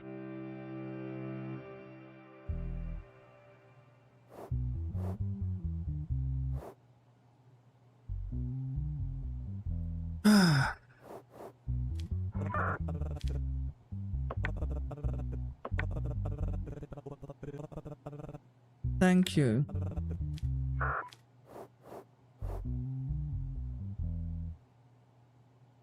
I mean, at least I get a new house as well, Jay. It means my bills have gone up every week from 500 to 2,000. Right, what has Jeremy Jean done? Jeremy Jean is not my lover. He's just a crook. Beating and extortion. Jesus Christ. So he's no criminal record. He's a loony though. That means he just goes straight to the loony bin, but let's see what he's did. This incident took place in the evening of 11 Rose Street near the Congress Centre. A person named Melanie Ruby, who was walking on the street, was stopped, beaten, and some money was stolen. As a result of the investigations carried out by the police, the person responsible for the incident, named Jeremy Jean, was taken into custody. This is what Melanie had to say. It was evening. I was returning home from the market. I passed by the Congress building. At that moment, someone blocked me and started hitting me with a hard object in his hand. The last thing I remember was resisting not to give up my bag. Afterwards, I fainted and dozens of people waited over me until I woke up and informed the police.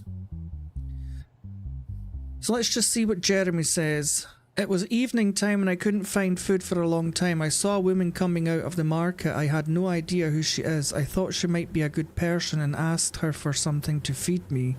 I didn't even have the strength to stand anymore. She ignored what I said and continued on her way. I got very angry and found a piece of wood and blocked her path ahead. I hit her and took the money I found in her wallet and ran away. If she had given me something to eat, this wouldn't have happened. I did this because she didn't care about me. So what am I too worthless and vile to be cared about? So he's basically a homeless person and he asked her for some help and she just treated him like dirt. Oh, not these again.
Who claims that I am the judge, but the jail is not? Oh yeah. Who claims that I am the judge, but the jail is not my choice?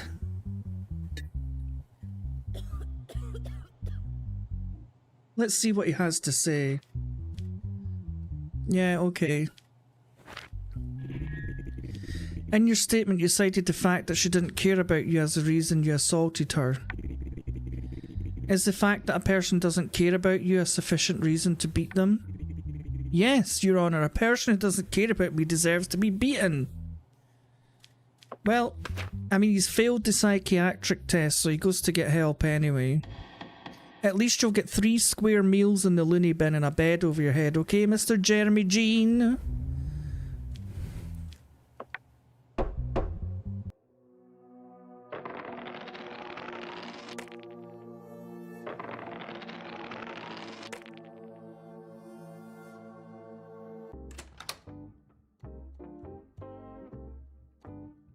Excuse me, why am I still in the same old house?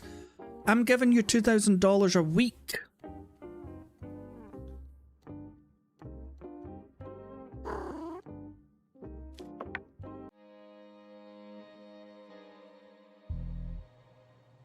He looks like a right smarmy bastard, doesn't he?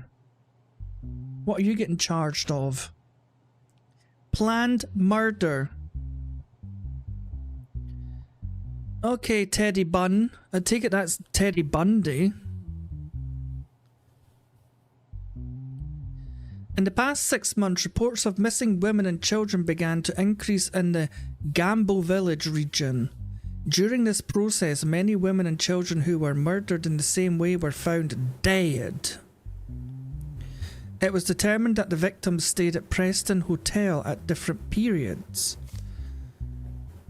The most obvious common point of the murders is that the victims' heads are severed. Okay.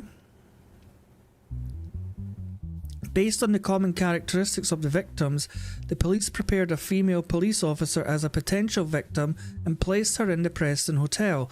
The person who contacted the female police officer was Teddy Bunn, who showed an aggressive attitude after inviting the officer to his room and tried to tie her to a chair. Was caught with the intervention by the police. So here's what Ted Bundy says. The accusations I am exposed to are very serious. My goal was just to fulfill a sexual fantasy of mine. I've heard of murders in the area, but they have nothing to do with me.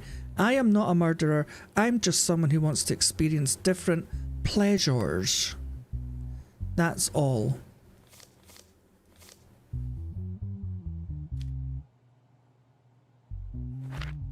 Well, let's see what secret evidence we have here, Mr. Bundy.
Look at that, I'm a genius.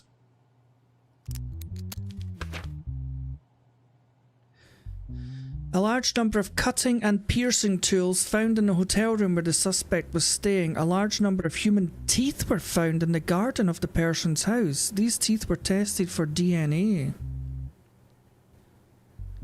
DNA of teeth found in Ted Bundy's garden. Past victims. Strand matching guide to correct DNA. Right, okay.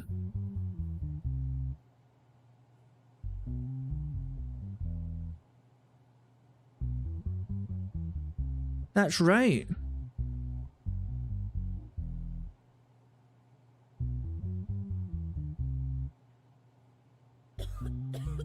So yellow with green, red with blue. That's right, right? I know it's back to front, but...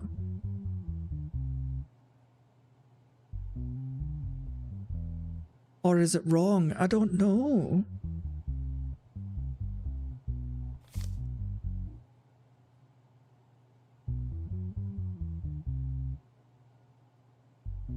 Yeah, I think it's right. So he's been charged with planned murder. Let's see what he has to say for himself. You said in your statement that you tied up your victim because you had a sexual fantasy. What were you going to do next? Your Honor, first of all, I don't accept the victim label, and what I do with my partner is my business. Do you always choose your partners from the same place? I live in that hotel and spend most of my day in a hotel restaurant. In my opinion, it's the most reasonable place, and I do not see any problem in doing this. Okay. Well, he's getting done for planned murder.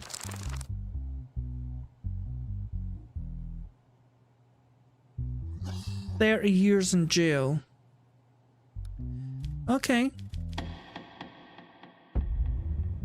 Teddy Bundy. I sentence you to spend 30 years in jail. Enjoy. You'll now find your partners in the male shower room.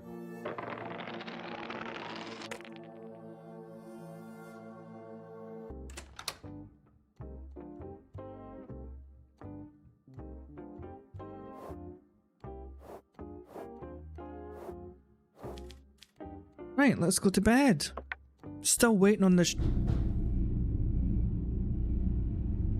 In the dark of the night, your sleep is interrupted by the sound of knocking on the door. Look through the hole.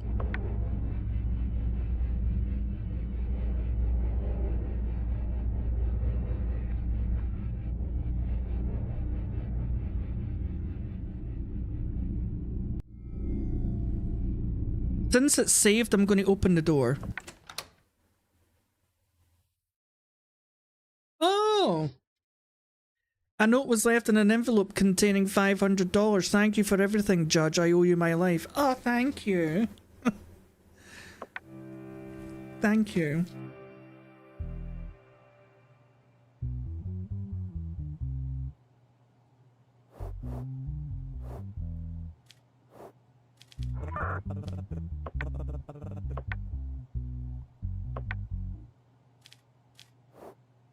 Yes. No. Right. So here we have Geralt Uni.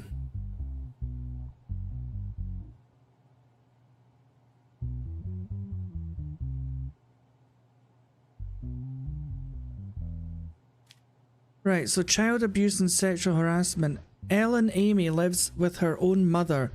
This is a woman called Geralt? I thought that was The Witcher.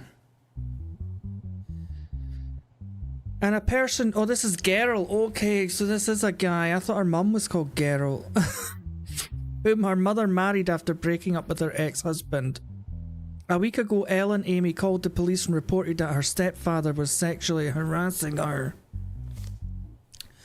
After the notice, the police went to the house where Ellen Amy lived and detained Geralt, her stepfather. Here's his statement. I'm in great shock. I still can't believe Ellen would do something like this. I don't do such a thing. I can't. It's very difficult to understand why she reported me this way. I am really sorry. She is my daughter. I love her more than my life. I wouldn't do such a thing to her. This is a very big accusation. I am innocent. Please understand me. I don't have any information such an event and I can't even imagine it happening. Geralt is my second husband and he sacrificed so much for Ellen. I don't think there's anyone who could ever do that. But I can't help but question how Ellen came to make such a report. I'm in great shock. I hope such an incident did not happen. So here's what little Ellen says. I was sleeping in my room in the morning. My stepfather came in and I woke up to the sound. He approached me in a way I didn't expect and I pushed him away because I was afraid. At that moment he grabbed my arm and squeezed my throat. When I started screaming, he let go and asked me to undress. I told him that I didn't want to do such a thing and to leave. If you don't get out, I'll scream, I said. So he went out and left. Then I called the police.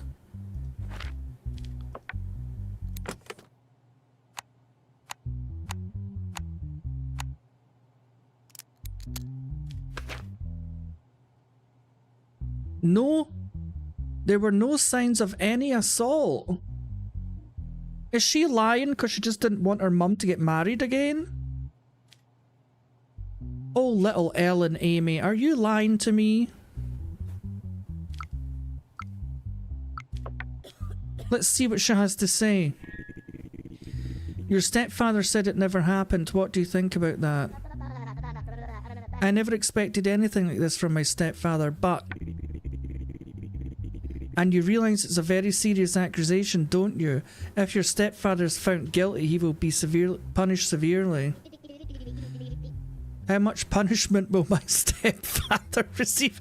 She's at it. If what you say is true, he could go to prison for life. What? For life? I actually lied. My stepfather did nothing like that to me. I just wanted my real father to live with us. What a little bitch.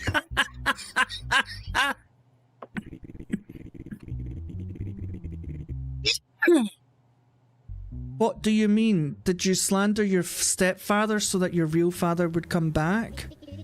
Yes. I thought if I did this, my real father might come back. I'm sorry. Oh dear. Oh, thank you, Jörg.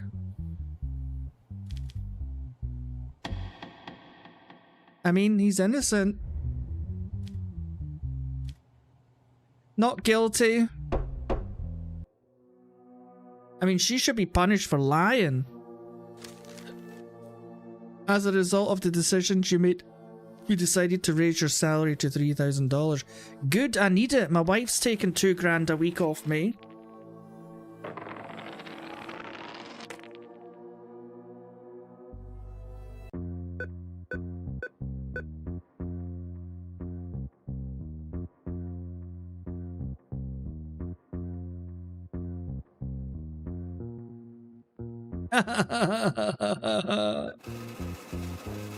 I mean, I've still got $6,000 in my wallet. They're not getting anything else, that's it. To hell with them. Thank you. I'm a nice judge.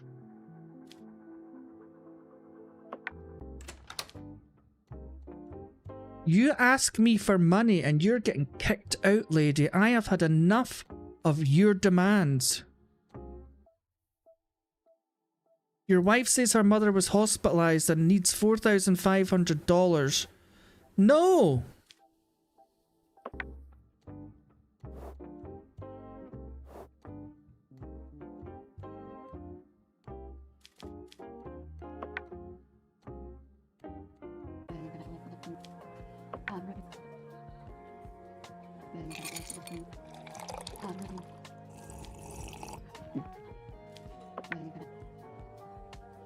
What?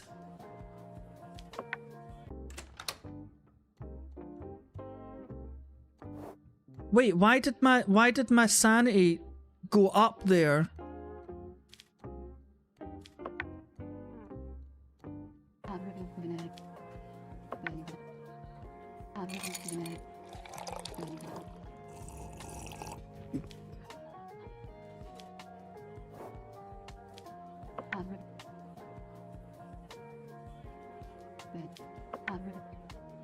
You are a fucking bitch. Charging $8,000 for a fucking whiskey. What do you... I should have just gave... Do you know what?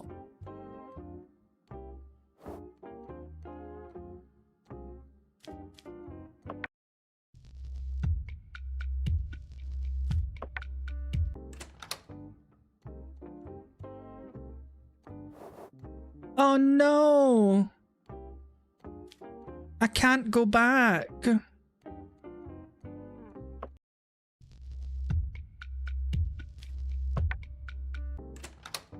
I should have just gave her mum the money. It was only $1,500. That has severely screwed me. You fucking... Do you know what? I'm getting divorced. It's claimed that the secret leader of the mafia escaped abroad.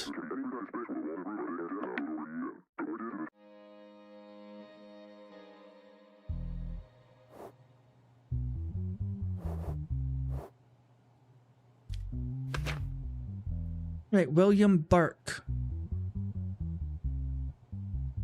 Aiding and abetting an offender. Recently in the morning hours, the person who is claimed to be the leader of the criminal organisation was smuggled out of our country illegally. According to the information received, although the identity of the leader of the organisation is unknown, it has been determined that he made this escape together with Agent William Burke. What? When police forces came to his home with an arrest warrant, he surrendered without resistance. This is what Mr. Burke has to say. I have no information about his identity, and the secret order sent to me sealed by the Ministry of Internal Affairs A meeting point and the task to be carried out were written. When I went to the meeting, I was informed that there would be a special person in a vehicle. I fulfilled this duty just like every other task given to me. So it sounds like the government is in cahoots with the cartel. I went to the mentioned area and took the vehicle to the other meeting point. There were 2 people waiting inside the meeting point. They told me that my mission was successful and that they would take care of the rest. I remember a small boat in the area, no other obvious details. They told me to go. The person in the vehicle did not get out during this time, so I have no data on his identity. I fulfilled the clear order from the ministry. I have been serving this country for years. He's been set up. Oh, come on.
Hey, Connor.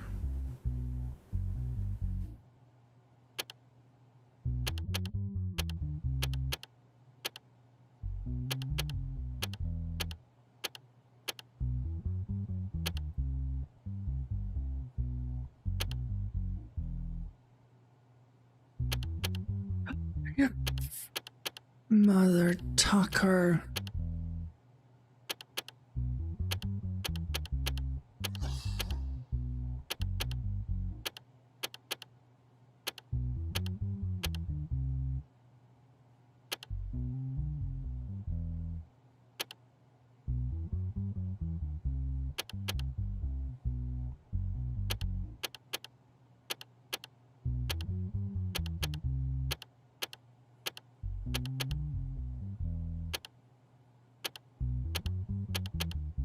Oh my god, I keep forgetting this. 1, 2, 3.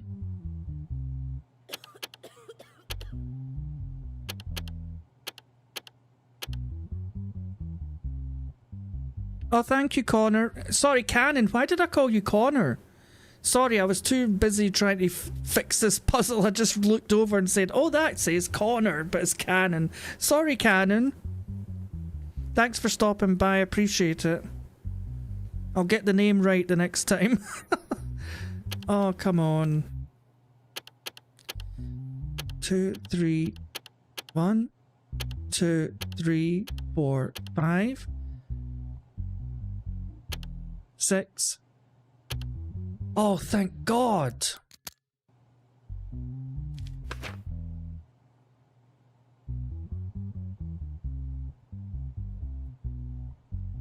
The envelope found in Agent William Burke's apartment. So it was the government that put him up to it. Have you ever received such duties from the ministry before? You can guess that I cannot reveal my duties. I've received a few more orders, the contents of which I cannot share. You did not inform the intelligence while carrying out this order. What is the reason of this? Your Honor, this order came directly from the Ministry of the Interior. It is also said that the mission was secret and that I was not to inform anyone.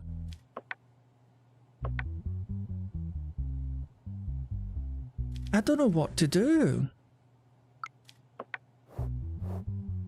He was obviously just following orders, but...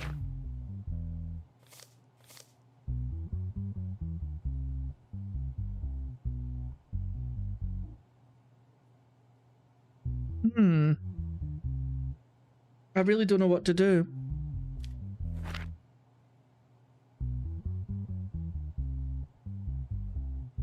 I wonder what happens if I let him go.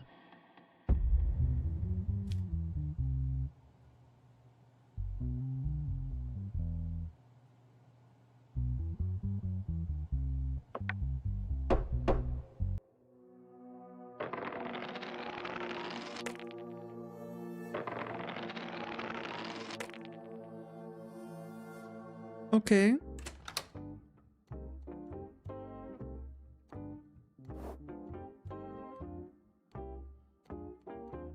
There's absolutely no way I'm going to get this hit back down having to pay $5 grand for a drink now. That is ridiculous. Hope Cannon's here tomorrow. I wish everybody that comes in stops by, because most people come in for like 5 minutes, you just never see them again. That's how you end up with so many subscribers. So I've got like 3,000 odd subscribers, and you're lucky if 10 of them come to the streams or watch the videos. It's like people just hit the subscribe button and you never see them again. I don't know what I'm doing wrong, I'll tell you. I don't know what I'm doing wrong.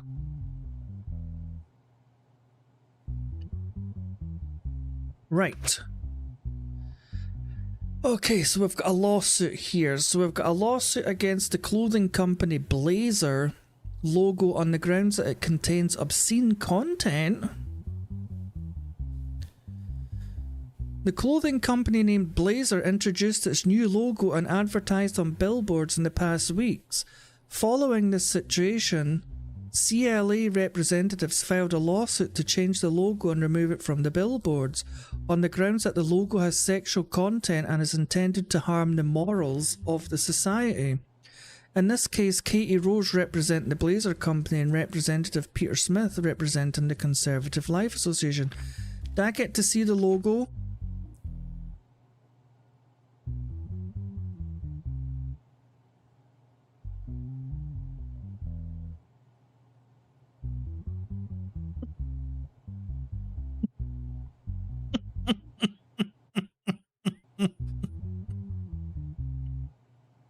I can see why I can see why the logo may be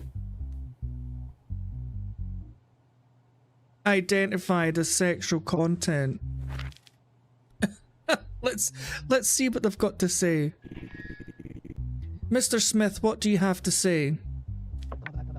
Your Honour, I think you will agree that the first time you look at the logo, it is displayed on billboards where our children can easily see it. We would like these to be removed from the boards and the logo to be changed. Mrs. Rose, what is your defence?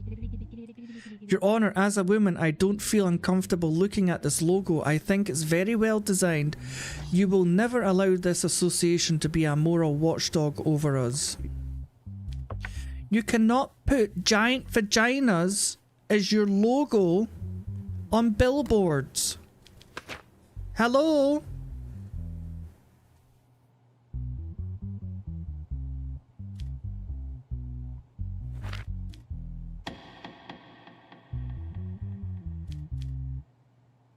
Changed and removed from the billboards. That is my decision.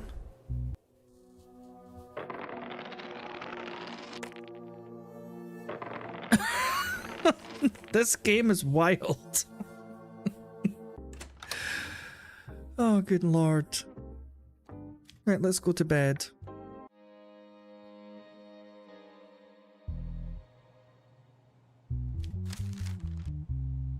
Ponza Kim and Gobrain Unity. If these names are punished, a bomb will explode under your house just like it did in the mall. Are you ready to sacrifice your lives of your wife? Yes! She's costing me a fortune.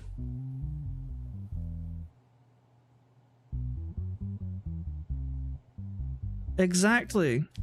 J.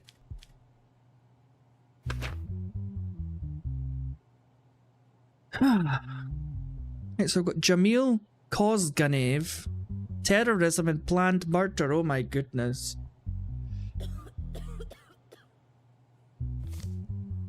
Honza Kim and Gobrain Unity. So they want me to protect Ponza and Gobrain. No, nobody's getting protected. Not in my court. Right, so the bomb incident took place in the evening at the Jewelton shopping centre.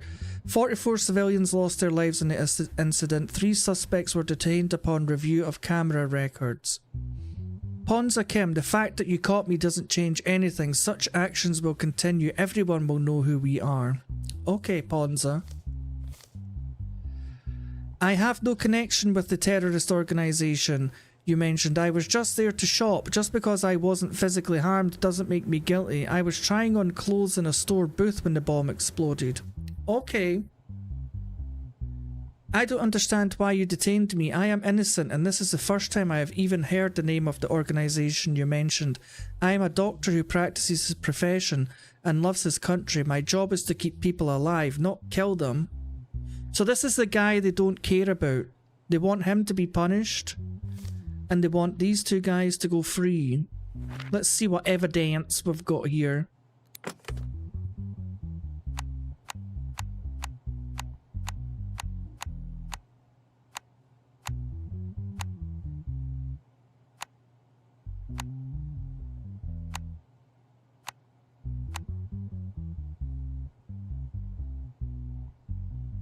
Oh, no worries, Jay. Safe journey.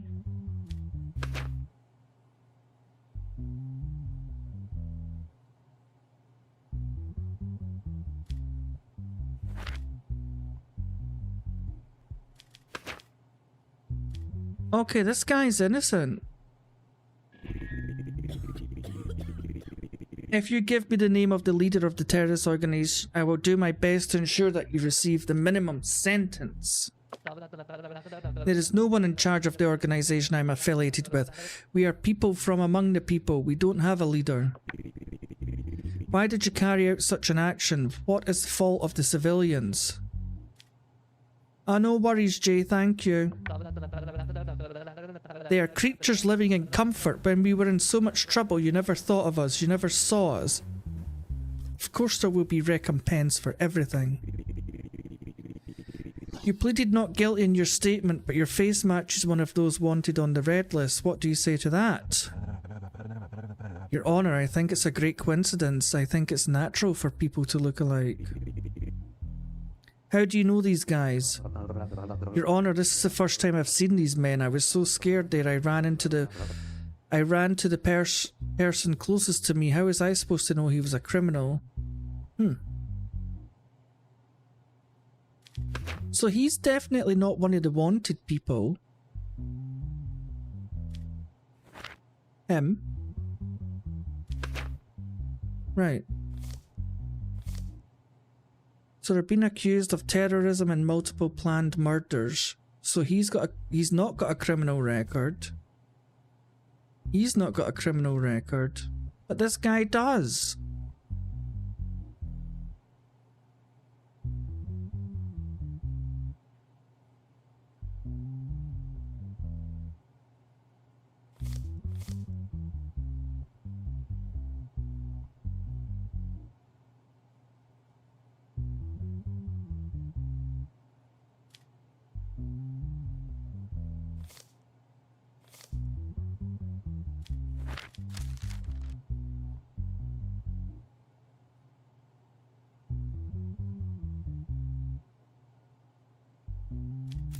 Okay, so I think he's innocent, right? So, terrorism and multiple planned murder.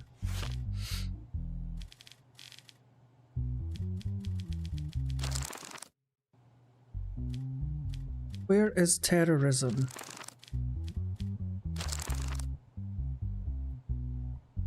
So that's 80 years.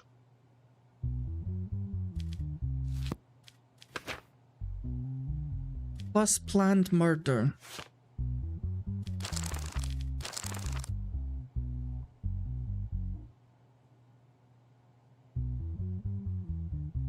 So that's 120 years each they get.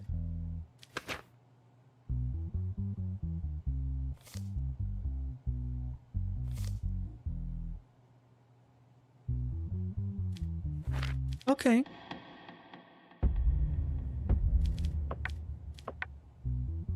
$120 years. This is my judgment.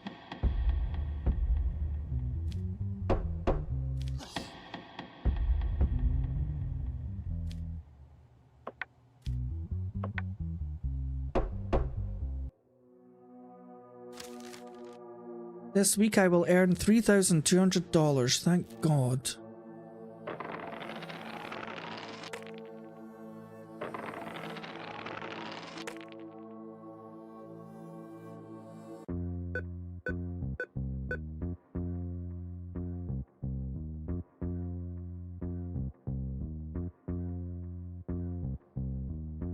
I should never have bought the new house.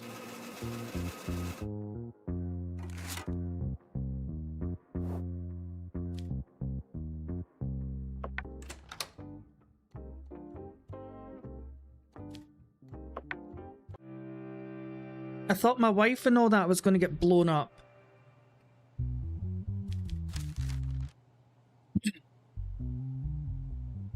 We are offering you $100,000 to clear Abraham Brown and Gally Bosch of the charges for which they are charged. In return for your acceptance of this offer, we promise you a luxurious life with your wife and children. That is so tempting because...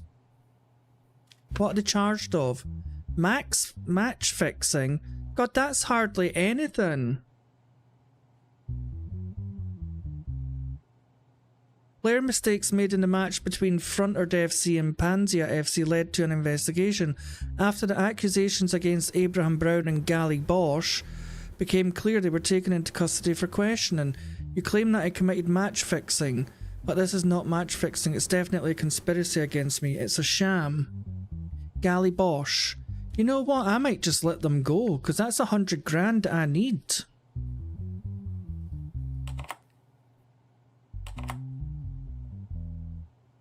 I need it to get my sanity back down.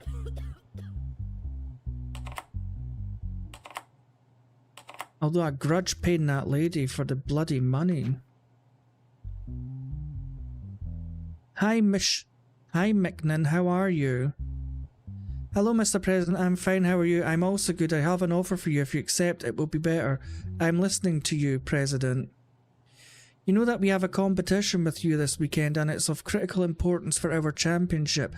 I have an offer of $5 million to give us this match. Distribute some of the money to your players and technical staff. How can I do such a thing, Mr. President? There is nothing that can't be done. What I want is not illegal. You will only give some money to your players and technical staff. Most of the money will remain yours. I don't want any objections. If it's not illegal, then okay. Reports were prepared that Gally Bosch, the vice president of Frontier FC, sat with managers for 3 hours and the money bag given by Gally Bosch was observed.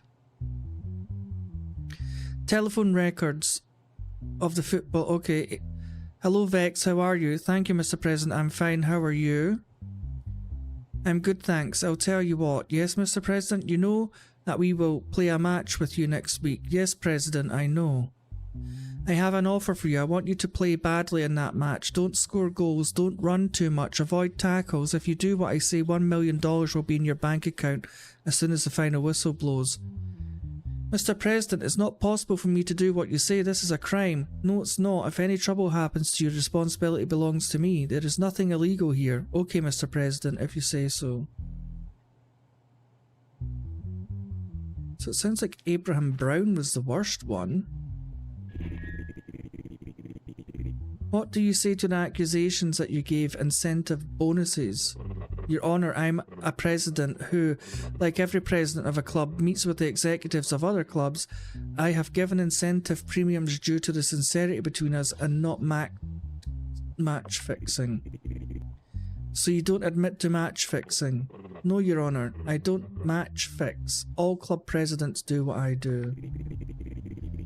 Do you have any evidence you can provide us regarding this? Not yet, Your Honour, but if you give me some time I can find proof.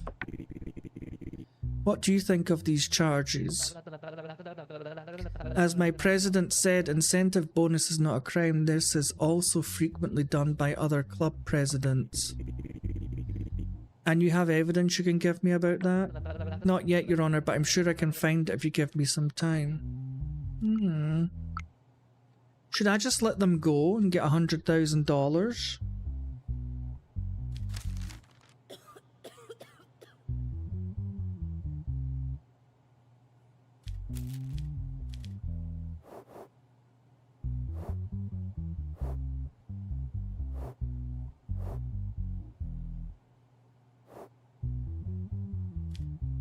No, I'm just going to be honest. I've always done the right thing.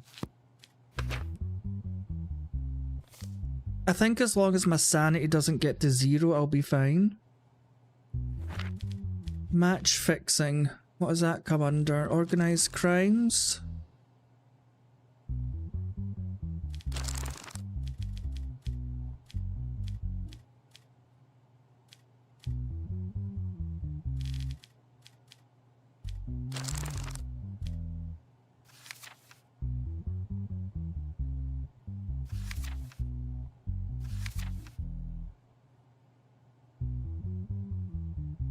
Ah, 4 years in jail and a $5 million fine.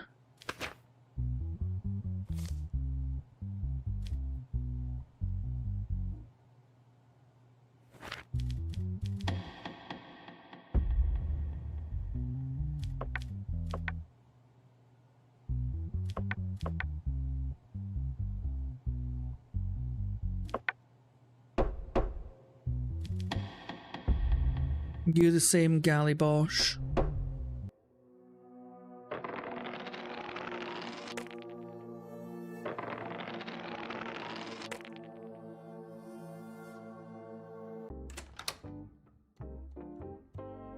Well, they've still not blown up my wife and kids, which I was kind of hoping for.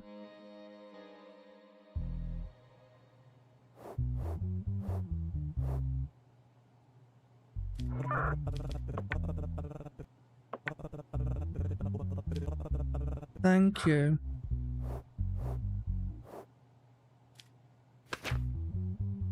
Right, so we have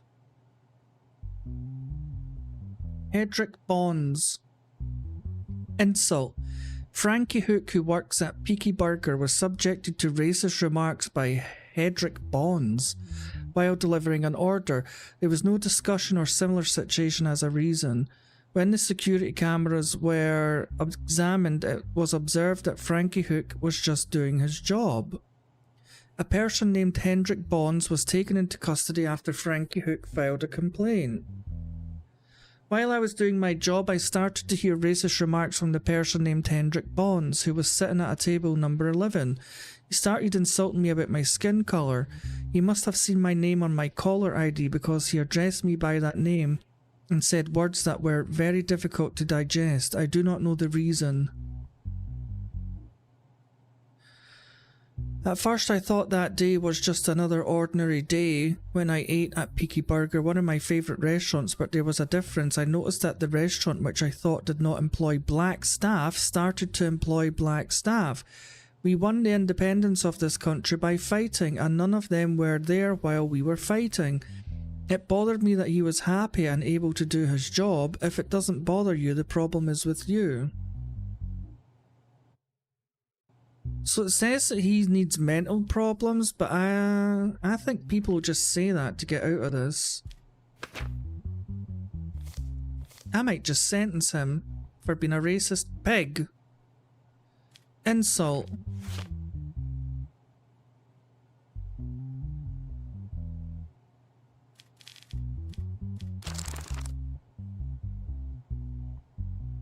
$8 years in jail he should get because he's got a criminal record.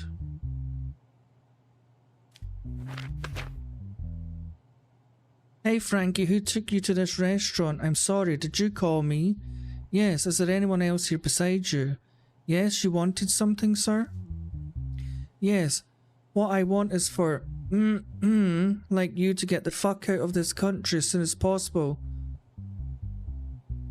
Of course, would you like a brain supplement with a difference of $99.9? Yeah, I'm sending you to jail, you racist scum. 8 years you're getting in jail. I don't care if you think you've got mental problems.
Okay. Murder. So if Miley Konis, Adler Konis, and Zeri Konis, I take it they're all brothers and sisters. Okay. Zener Konis, who lived with her daughter and 2 grandchildren in a detached house near Green Village, was found dead in his room by his daughter. 3 stab wounds were detected on Zener Konis. Adler Konis, the great-grandson, disappeared after the incident. So that would be him. Upon this situation, an arrest warrant was issued for Adler Konis, who was positioned as the main suspect. 3 days after the incident, he was found hiding in his friend James Groheen's house in Green Village, the same region, and was taken into custody. Upon the statement of Adler Konis, his sister Zeri Konis and his mother Miley Konis were taken into custody to take their statements. So here's what he says. It's missing a D there. I am aware that I've become a suspect because I ran away. I'm still trying to digest the incident. I loved my grandfather very much. I'm the last person who would hurt him.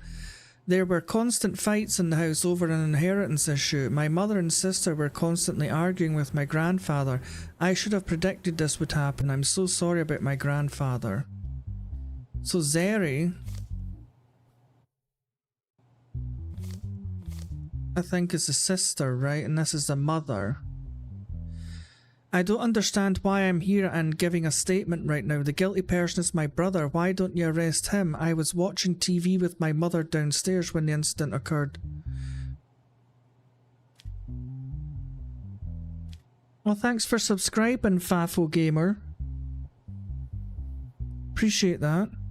God, it's not often that pops up. Most people keep their subscriptions secret and that never triggers the alert. It's nice to see it still works. Okay.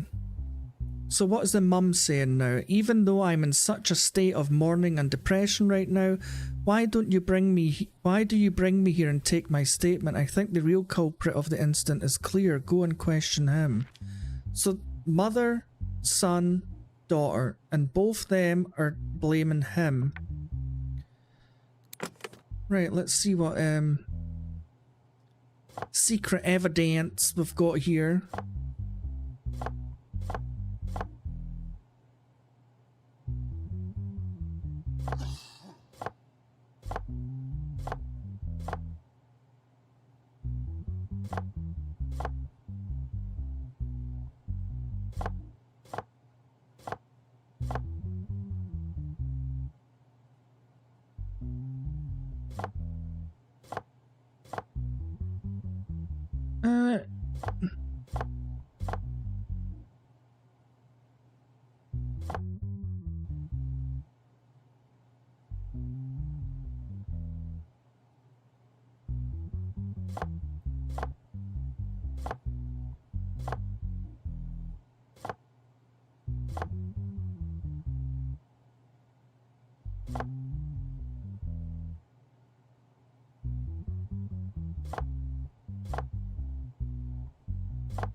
Ah, there we go.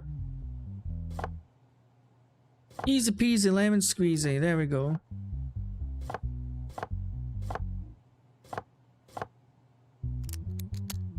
Right. The knife used in the death, so it's 2121311. 21213. Oh, her fingerprints are on it. Oh, interesting. Miley.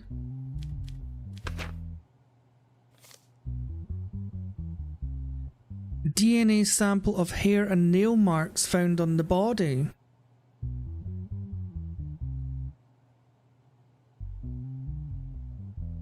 Okay, so it matches the mum's DNA.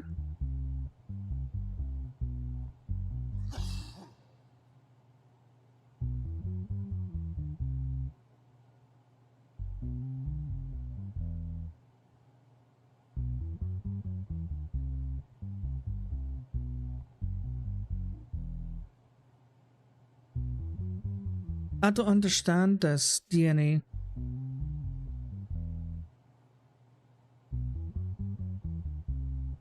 I don't understand how the DNA works. Let me Google that.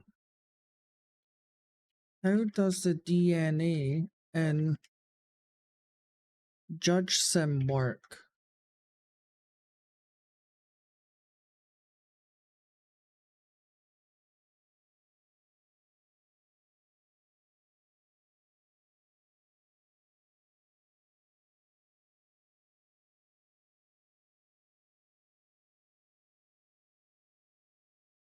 So look at the left strand, note the colour of each base from top to bottom, and then compare it to the right strand. The correct match will have the paired... Hey, Tally!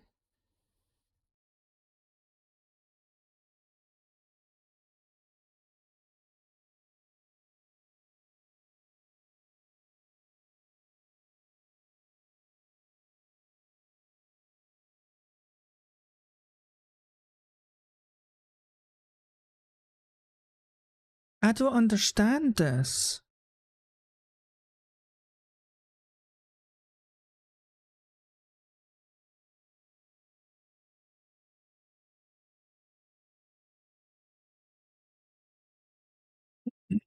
Hello, DNA is sequenced as following in everyday life and in the game. Adenine, thymine, guanine, cytosine, and this inverted version of it.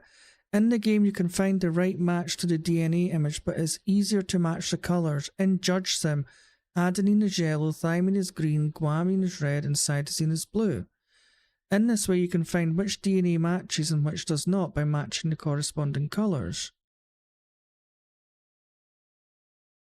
Hey, Buckaroo.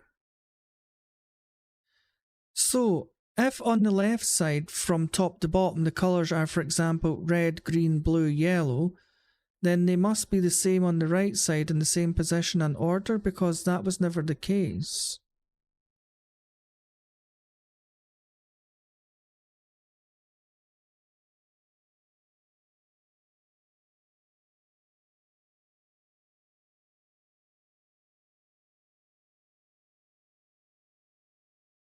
I don't understand this. You people are crap at explaining things.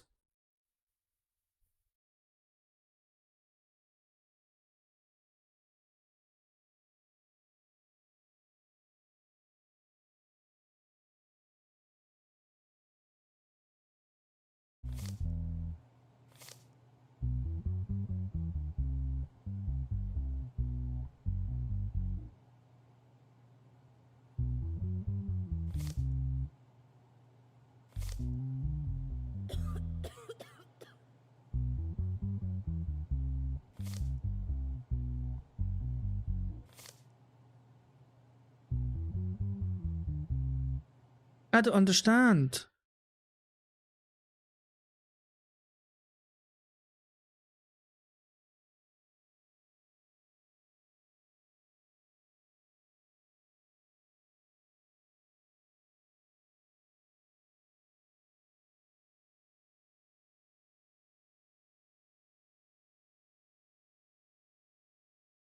If you're unsure, match the colour on the left to its partner on the right. Yellow, green, red, blue.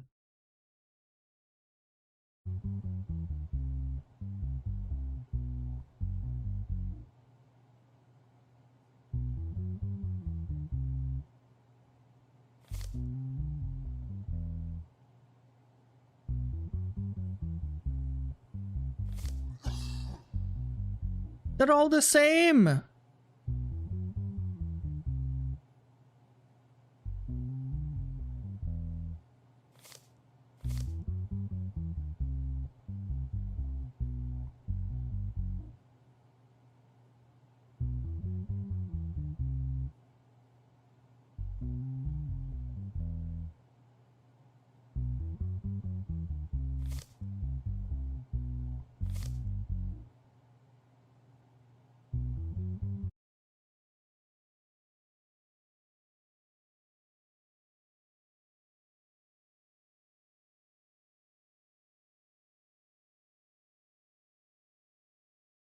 This does not make sense. In JudgeSim, the DNA mechanic is a simplified visual way to check whether a suspect's genetic profile matches a reference sample.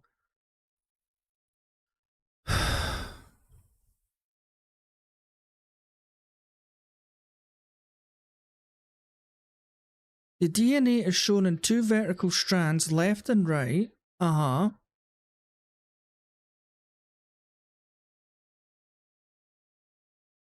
A pairs with T, yellow, green. G pairs with C, red, blue. Look at the left strand. Note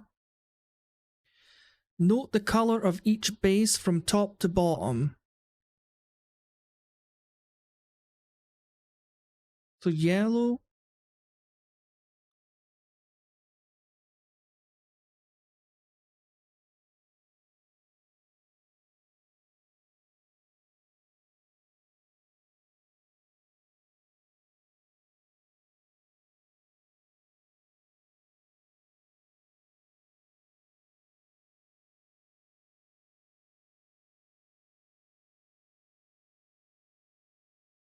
Right, so hang on.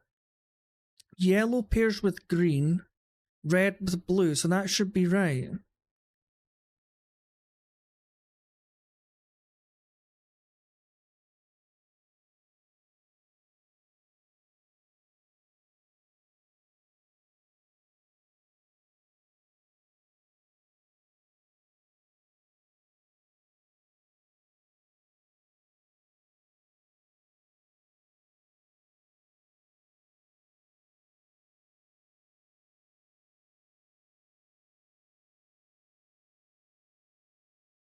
Right, I think I know what it means. Yellow must always be with green, and red must always be with blue. If they're not, then it's not a match. So yellow, green, red, blue. That's opposite. Yellow, green, red, blue, yellow, green, red, blue, yellow, green, red, blue. So she's a match. Carrie's a match.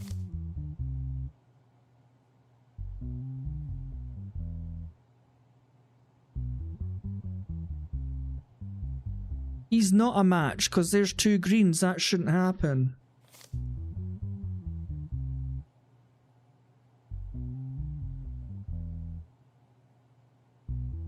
She's a match too. So the mum and the daughter are a match.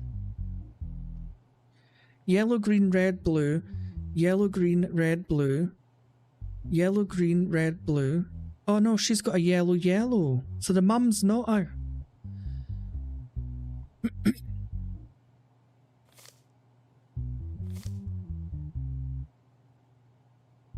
Right, so her DNA was found on the body.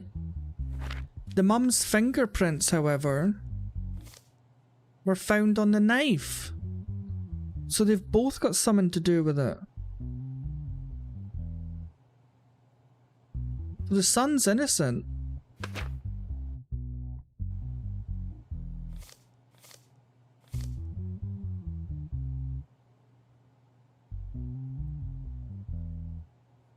Right, so the mum's getting charged with murder. Let's see what they have to say. In your statement, you mentioned the issue of inheritance. What exactly is this issue? Can you explain it to us? Your Honour, my grandfather owns several houses and some land, but my grandfather said he would donate most of his fortune to charity. As a reaction to this, my mother and sister were constantly arguing with him, threatening my grandfather. What do you have to say about the inheritance incident your brother mentioned? Your Honour, what my brother is saying is crazy. He's thinking about who he can blame for his crime to avoid punishment. And you have any evidence to prove your brother's guilty? No, but while I was watching TV with my mother, there was a noise upstairs. No one informed you about the timing of the incident. How do you know the time of the incident? I just said I heard a noise. I guess that's when it was processed. Who do you think committed the murder? In your statement, you didn't specify who you blame for the crime. I think the culprit of the incident is my son, because he disappeared after the incident. No matter he is my son or not, truth must be told. Nope, you're guilty, and she's guilty. The thing is, the mum's going to get less time. Because if you're over 50, you get half the punishment.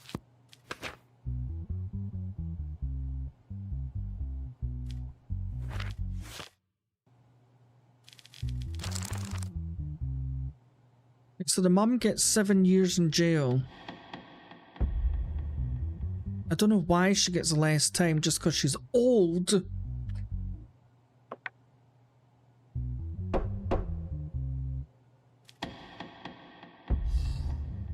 You, Adler, you're innocent. You, do you have a criminal record? Then you get 14 years. Missy. Enjoy Wentworth. Both of yous.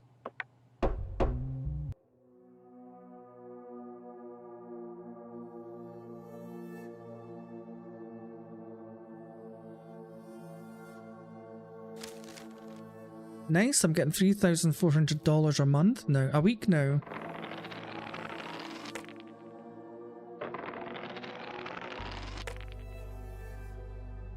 Yeah, it wasn't Miley Cyrus.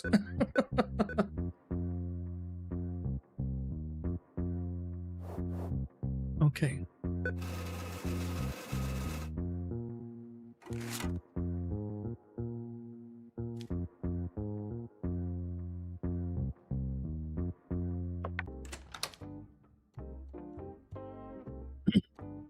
Is that what you went out for? Some eggs?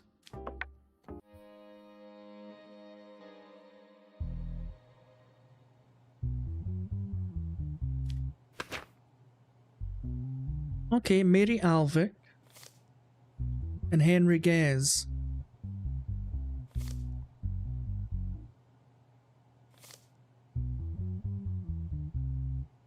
Right, bid rigging.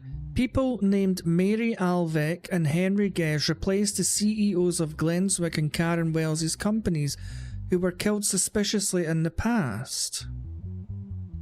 It has been determined that Mary, the new CEO of Glenswick Company, and Henry, the new CEO of Karen and Wells Company, received 2 government tenders through irregular means. The purchase figures stated in these tenders are well below the market. So, Mary says, it's only been a few weeks since I started my duty. During this process, I had the opportunity to prove to our company and our board of directors how well I could do my job. They are also aware of the value and efforts I add to the company. Okay, Mary. In an email I received last week, a statesman whose identity I do not want to mention made me an offer that he thought might be beneficial to the state and the company. I also considered this offer. Yes, there might be something behind this offer, but I thought it would be useful. Okay, she just admitted it. Henry, it had been a few days since I took over CEO of the company.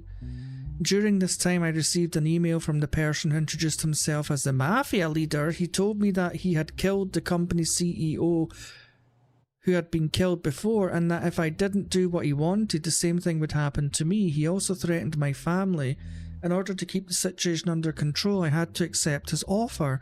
As a matter of fact, I did not observe anything illegal in the request. I was only asked to take part in a tender to be opened by the state.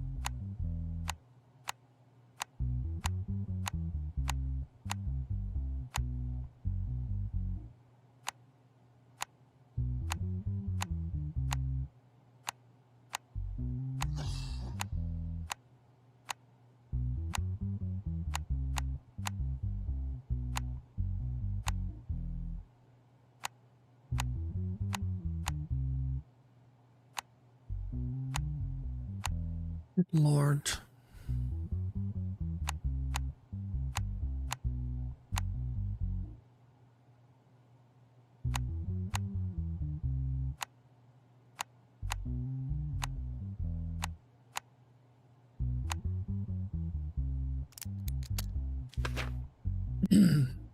Right, so here's the emails.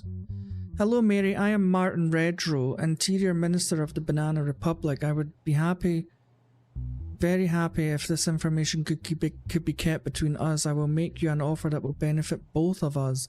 If you enter your company into the tender that will be opened next week and whose information I will send you, it will be incredibly profitable for your company. Is that all I can see? First of all, I wish you success in your new role of your company. I hope you remember what happened to the CEOs before you. Now I'm going to make you the same offer I made them before. If you don't want to end up like them, confirm my offer and give your daughter Maya the greetings. What? Want to end up like them, confirm my offer and give your daughter Maya the greetings of the mafia leader. I assume my message got through.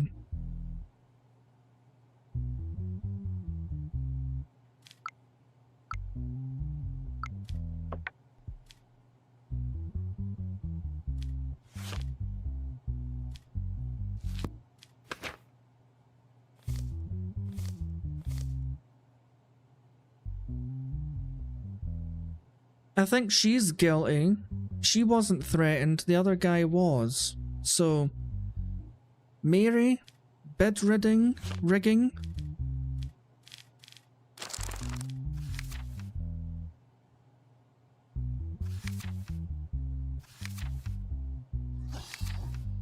I don't know what that comes under.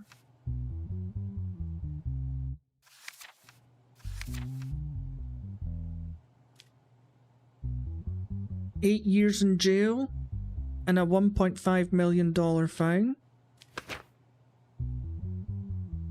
Okay, that's what you're getting. Mary.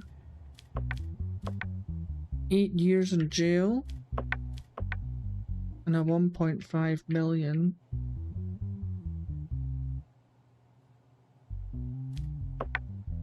Fine.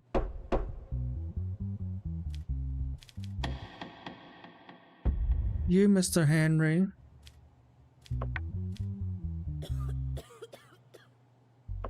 Not guilty.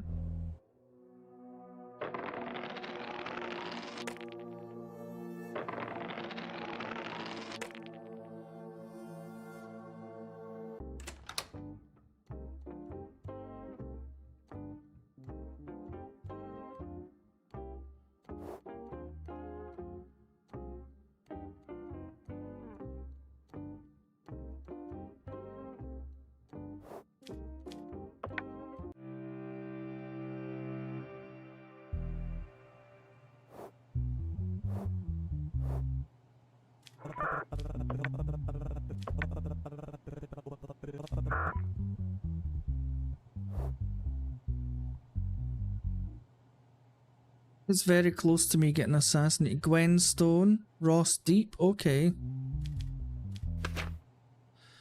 Famous actress Gwen Stone's lawsuit against her ex-husband, famous actor Ross Deep. Yeah, we know who that is, Amber Heard and Johnny Depp. Recently, Gwen Stone and Ross Deep decided to divorce and got divorced. After the divorce process was completed, Gwen Stone filed a lawsuit for damages against her ex-husband, Ross Deep. As justification, she stated that Ross Deep manipulated Gwen Stone's acting career while the divorce process was ongoing. Gwen Stone filed a lawsuit for damages worth $5.45 million, stating that her career was in decline and that she suffered financial losses during the divorce process. First of all, I would like to point out that my time is very valuable, therefore I ask you to carefully understand what I say. Already I don't like you. As you know, my husband and I went through a divorce. That case lasted 2.5 months, and this made me very tired. The thing that tired and hurt me the most during this process, my ex-husband was trying to justify himself. He always made me look bad in the media and constantly appeared on live broadcasts and said a lot of untrue things. The film companies I had agreements with terminated their contracts with me, and my image was damaged. In the process, I could not earn the $5 million that I expected to earn. All I want is for this damage to be compensated. As you know, I was acquitted in the divorce case and it was appealed to the court that what I said did not reflect the truth. I demand that necessary action be taken. Ross Depp. In this case, I cannot ignore the aggressive attitude of my ex-wife, Gwen Stone, towards me. I cannot allow her to impose the divorce decisions we made together as if I had made it alone. In this process, we were both damaged materially and morally, but I did not argue that she was responsible for this. In addition to what I said and presented at this time, this compensation case also proved what a money-hungry person my ex-wife was. She is a person who worships money. I absolutely refuse to pay this money. I here to request you to take necessary action.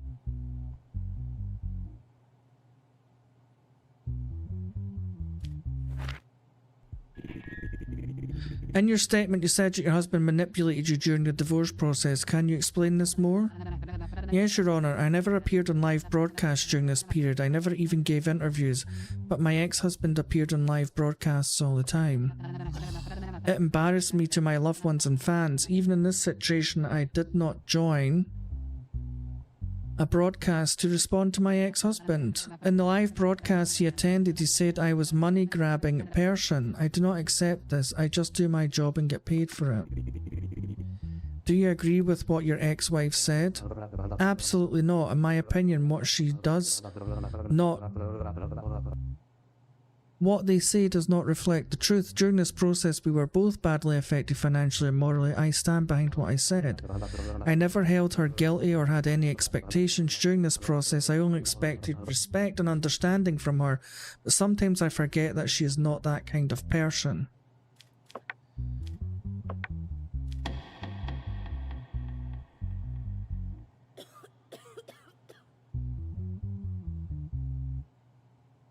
She's not getting any money.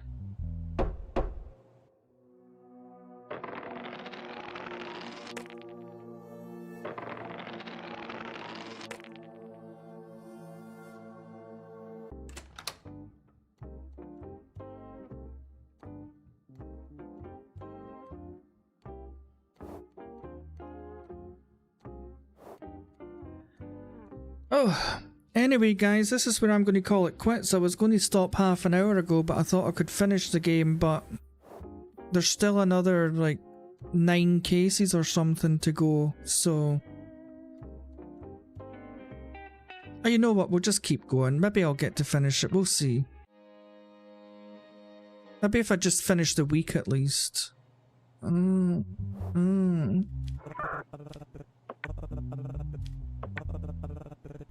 Thank you. Right. Oh goodness.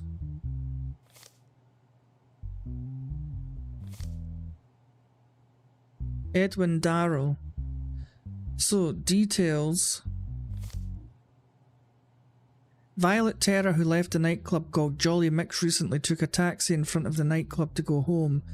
Violet Terra, who was under the influence of alcohol, shared the location of her home address with the taxi driver.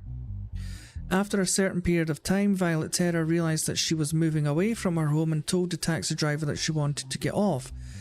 The person driving the taxi locked the doors and turned to a secluded road. He pulled the car aside in the forest area, took Violet Terra out of the vehicle and hit her on the head with a hard object, knocking her unconscious. When she woke up, she found herself far away from the city and covered in blood. Violet Terra walked to the gas station 2 kilometers away from her location and asked for help. During the checks carried out by the police, the license plate of the taxi in which Violet Terra was taken was questioned, and information was obtained that the owner of the taxi was a person named Francis Drew.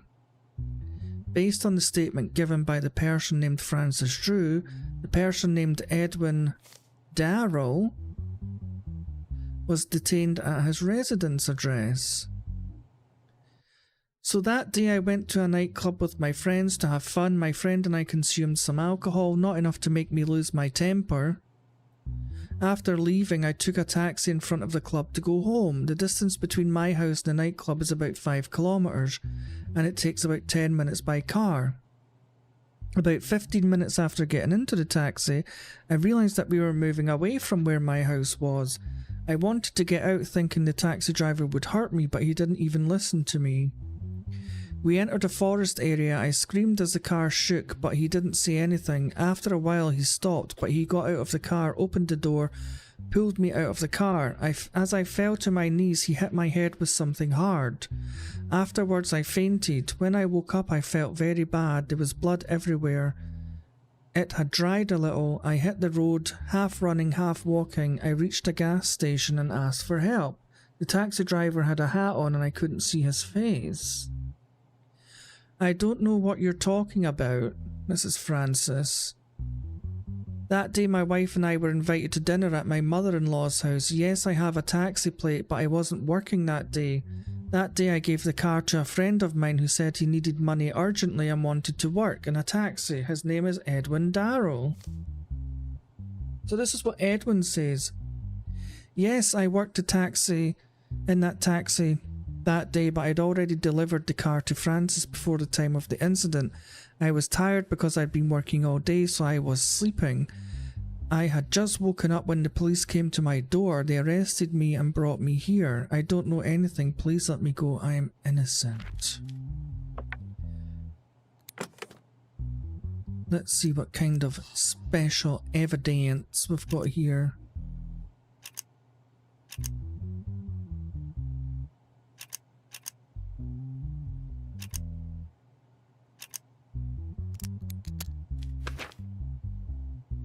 Uh-huh.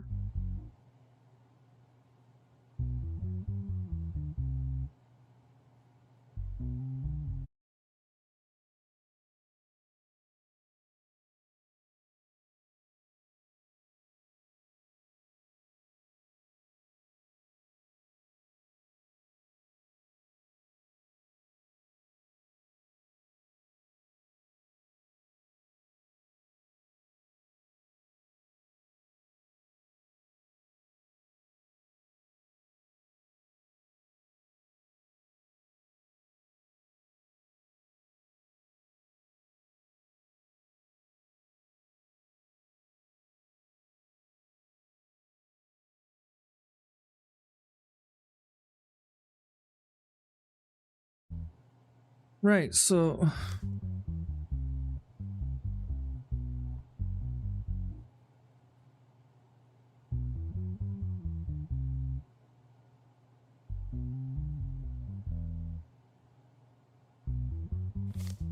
this should always be yellow, green, red, and blue, right? So there's yellow, that's not green, so yellow, blue doesn't match. So this DNA, Edwin is not involved. That little mismatch, I understand how it works, and it should go yellow, green. Yellow always goes with green, red always goes with blue. If they're swapped, it's a mismatch. So here we go, yellow, green, red, blue, green, yellow, red, blue. So this is all the same. These all match. Red, blue, yellow, green, they always match. So Francis is actually the one. So he's the one that's trying to blame his friend here.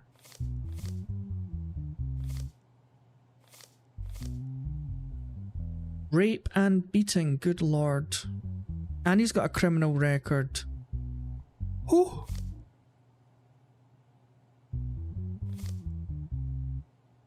Okay, Daryl. Sorry, Francis.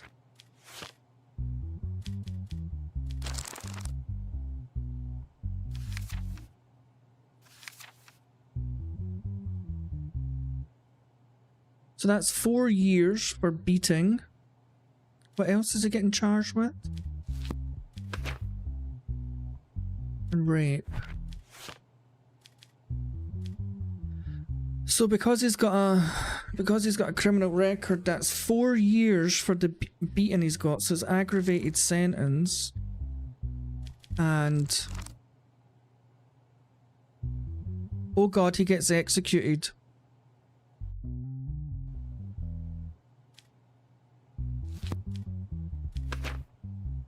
Well, Mr. Francis Drew, today is not your day.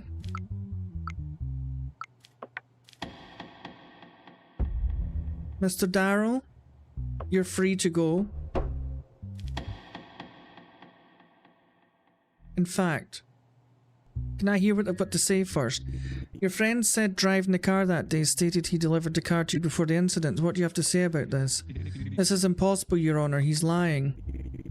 After you delivered the car to Francis that day, did he tell you he would work on it? Yes, Your Honor. After returning the car, he told me that a nightclub was very busy and you could pick up passengers from there. I didn't care much at the time because I was too tired. Yep. Well, you're getting executed, unfortunately, Mr. Drew.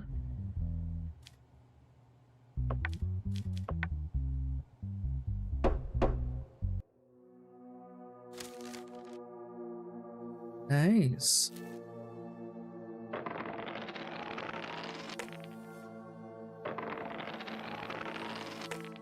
The double cross.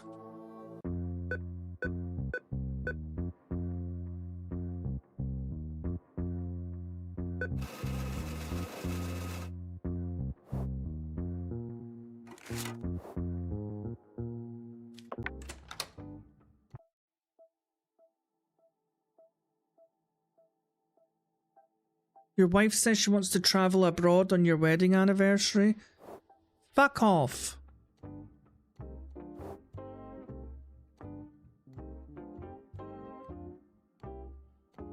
My mental health actually got better. I don't know how that happened. It was at 60%. An arrest warrant has been issued for the former Interior Minister. The minister has not yet been caught. Yeah, he's a crooked bugger. Right, what do we have here? Gibron Mickey will not go home after the scene today. If I find out that he went unpunished, you'll have to borrow someone's eyes. Listen, you've threatened to blow me up, my family up. You've still not blown them up, unfortunately. They're costing me a fortune. You've not blown them up. You said I would have to look over my back. I'm still here. Why didn't you blow up my family?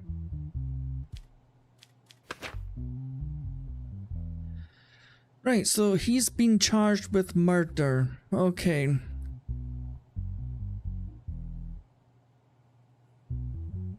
Hey Dallas, how are you? Hopefully getting near the end of this game. It's been a long game. Right, so he's got no criminal record and he's fine. So, recently a person named Falcon Rex was found dead in the forest near the house of the person named Gabron Mickey. Oh nice. It's always great to have a day off, isn't it? It has been determined that the person named Falcon Rex had an affair with the person named Helena Mickey, the daughter of the person named... Right. So Mr. Rex had an affair with his daughter. As a result of the autopsy, 3 bullets were found in Mr. Rex's body and it was confirmed as a cause of death. In the examination of Mr. Rex's mobile phone, it was seen that he received warnings from a person named Gibron. No, Jay, it's not infinite. Gibron.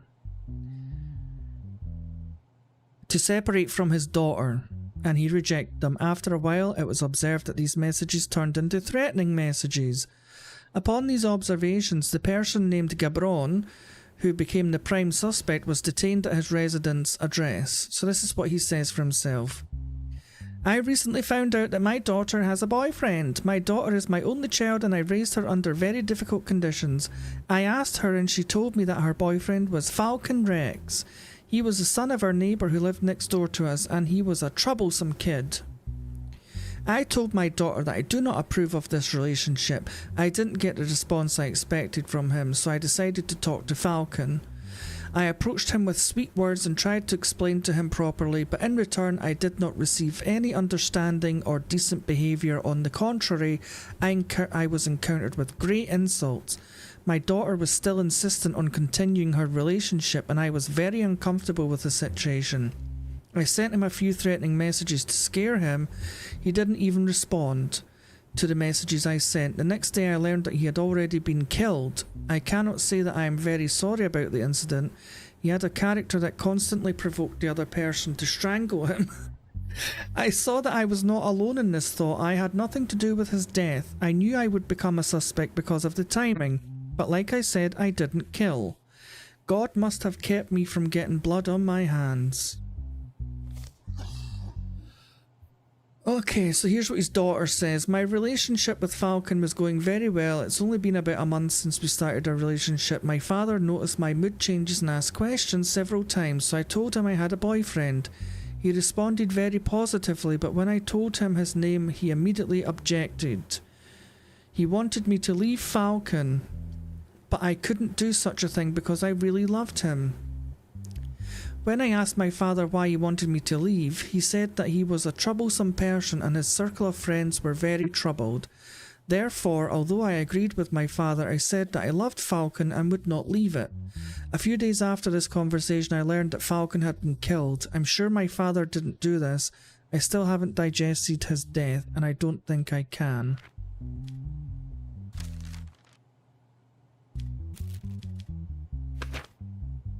There's no evidence. Oh, there's a digital evidence. Okay.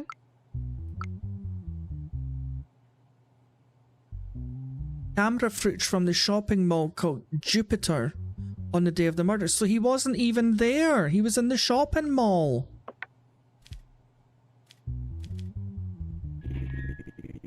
Mr. Gabron, where were you at 10 PM on Thursday?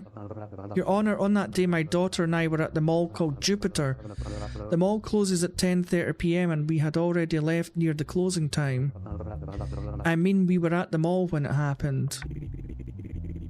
And how did you send the threatening messages to Falcon Rex? I wanted to scare him a little. I couldn't allow my daughter to be with dangerous people. So what makes you think that Falcon Rex is dangerous? I've been living in the area for about 15 years. I know Falcon's childhood and I witnessed him getting into many fights and carrying cutting tools. I've seen the police come to Falcon's house many times and I think that's reason enough to think he's dangerous. Do you agree with what your father said? Your Honour, as much as I like Falcon, what my father said is true. I think Falcon hung out with the wrong people, but he was a good man at heart. Oh. He was a compassionate, sympathetic and very understanding person from what he seemed. I thought I could fix him. Do you think your father committed the murder? No way. What they say is true. My father couldn't have anything to do with it. I don't think he did either, because somebody's sending me threatening letters here to put him in jail.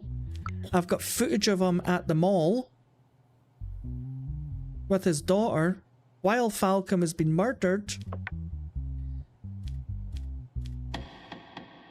Mr. Gibron, Justice Vaughn here finds you not guilty.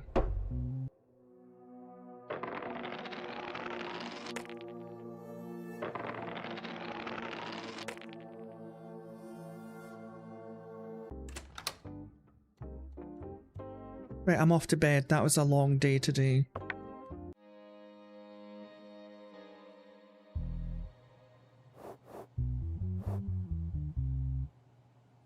Okay, who's this fella? So we've got Javid Morgan. No criminal record, okay. Money laundering. Recently, Javid Morgan, who has been broadcasting on the platform called TikTok,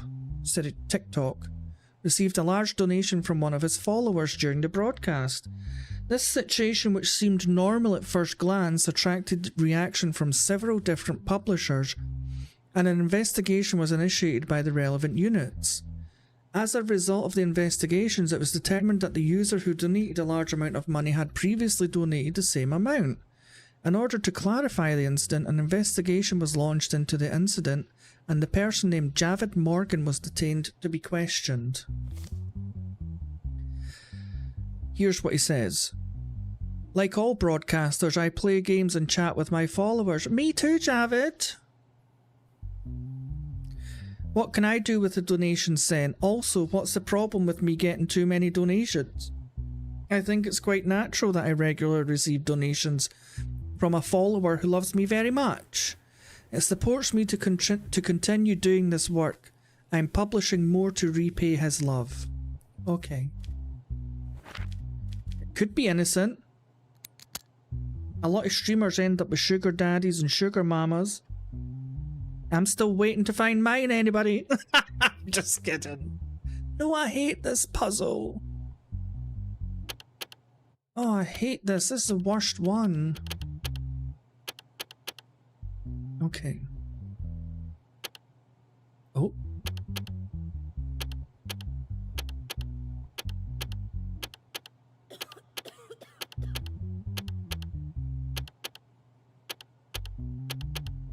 Oh, for God's sake. 1, 2, 3, 4. 1, 2, 3, 4. 1, 2, 3, 4, 5. 1, 2, 3, 4, 5. 1. Oh, 1. Oi! 1, 2, 3, 4, 5. 1, 1, 2, 3, 4, 5, 6. 1, 1, 2, 3, 4, 5. Yes! Conversation between Javid and his follower, Mitchie. Hello, am I speaking to Javid Morgan? Hello, yes, who are you? I'm your biggest fan. Laughs. Tell me quick, where did you get my number from? That part is not important. I have a very good offer for you. I have several stolen credit cards. None of them can be tracked. I will donate to your publication and you will send a certain portion of this money back to me. Do you accept? Okay, so Javid has been dishonest. How will that work? Very simple. You just do what I say. We will make a lot of money from this job. There's no danger of getting caught. Well, he did get caught, Mitchie. Okay, let's set up a meeting to talk about the details. That would be great. I would love to see you in Rio too. Laughs. Tee-hee. $8,000? I think I would faint if somebody sent me $8,000. Donation receipt sent to the person named Javid. This process was repeated 33 times?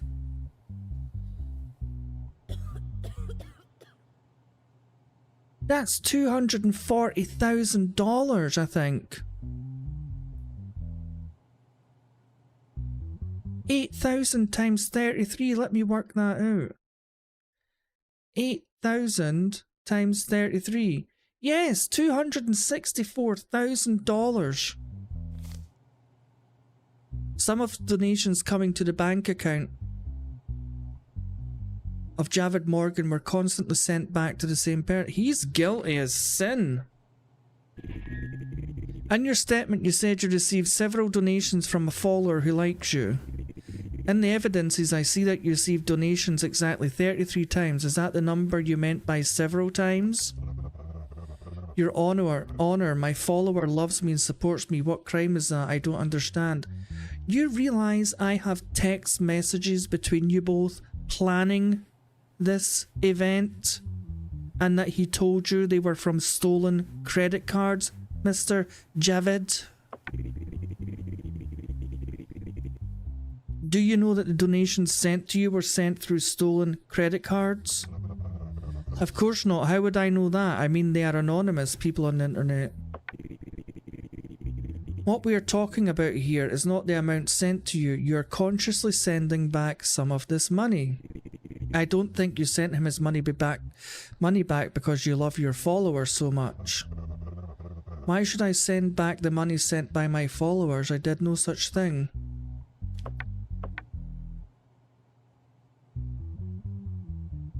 You're going to stand there and lie to me, Mr. Javed.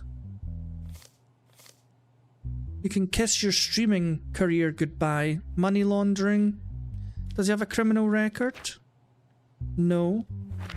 Right, what does he get for money laundering? 6 years in jail and a $50,000 fine. You're going to be very popular in the shower room, Mr. Morgan. What was it, 6 years and $50,000? Yes. 6 years.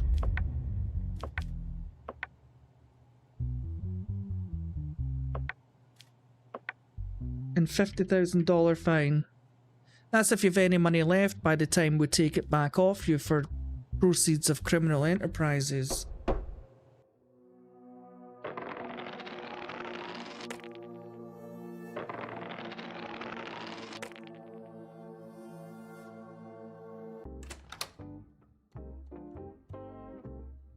Okay, off to bed.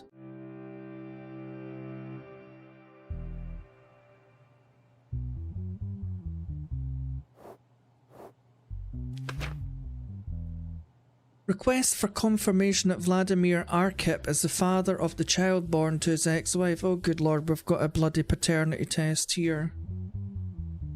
So Vladimir and Casey did not have children during their relationship. Casey gave birth 7 months after the couple were divorced. A person named Vladimir claims to be the father of the child and wants to take the child into his own care. Casey claims that the father of the child is her new boyfriend, Elring Ricky. My ex-wife gave birth 7 months after she broke up with me. This is an indication that my wife got pregnant while she was married to me. I don't think my wife is cheating on me. I just want confirmation the child is mine. She could have been cheating.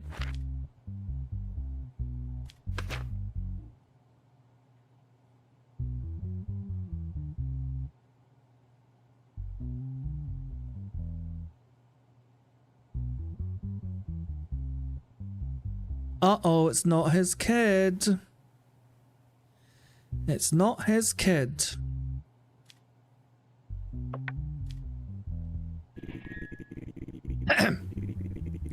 During your relationship with your ex-spouse, did you ever feel like your ex-spouse was cheating on you? No, Your Honor, I've never had that feeling. Casey would never do such a thing. Spoiler alert, she did! Mr. White, what do you have to say about this?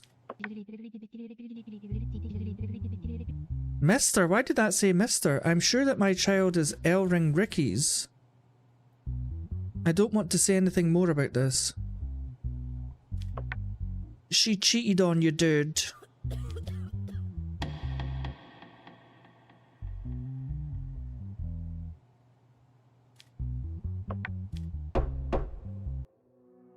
Request denied.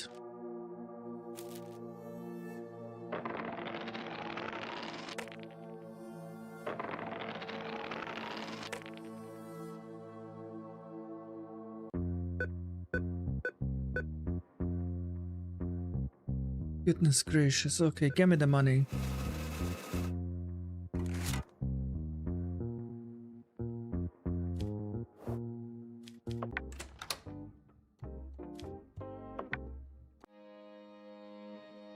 I think this is the last week.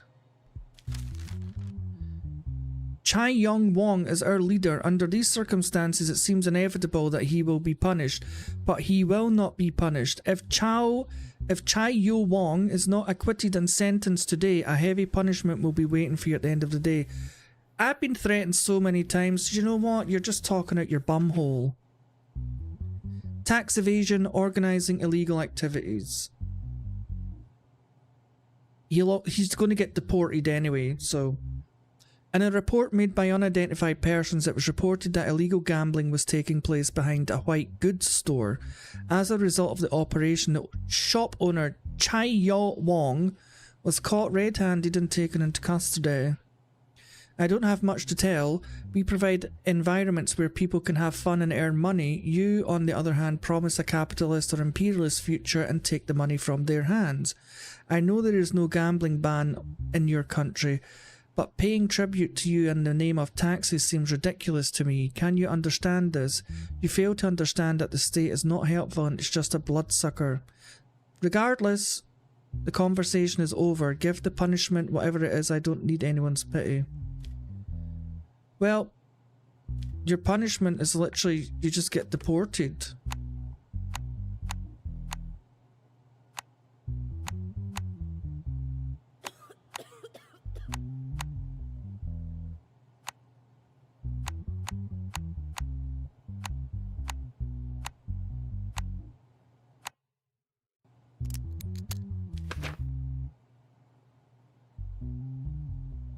Almost $1 million worth of cash and jewelry, gambling machines, yeah. Doesn't matter, he just gets deported, he doesn't even get punished.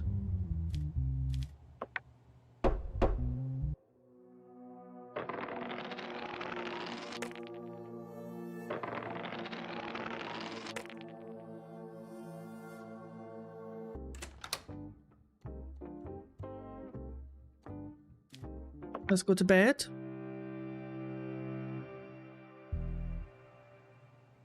Who do we have here?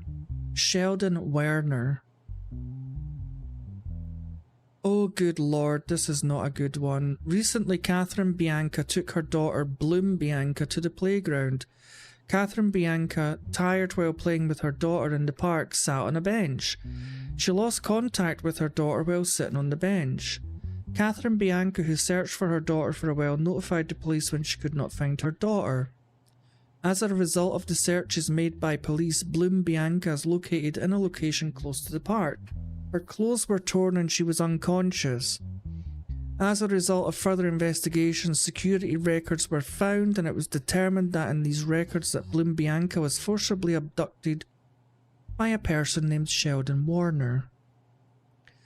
After long efforts, the person was caught and taken into custody. I was playing in the park with my mother. I saw a man looking at me. He looked like my father. He called me. I missed my father so much. I miss him so much since he died. I went to my father, but he was not my father. The man grabbed me by the arm and covered my mouth. I couldn't scream at all. I saw my mother calling me, but I couldn't shout. I was so scared. He took me to the forest and hit me. I was so scared it hurt. I fell to the ground. I cried, but no one heard. I don't remember anything else. I'm so afraid. So here's what her mother says. I lost my husband 2 years ago. Bloom has gotten over her father's death, yet hasn't gotten over her father's death. I shouldn't have left her alone. I turned my head for a moment and there was no Bloom. I called and searched, but I couldn't find her. I'm really sad. Please give that man the harshest punishment. He must pay for what he did to my daughter. So here's what he says. That girl came to me shouting, Daddy. I thought she liked me. I couldn't tell she was a child. She looked very mature for her age.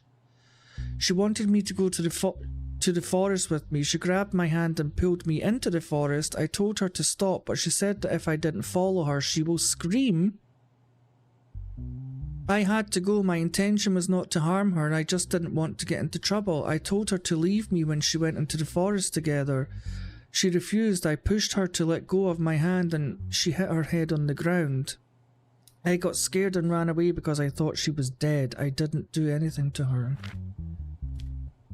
Okay. Oh, Lord.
So she got a wound to the head,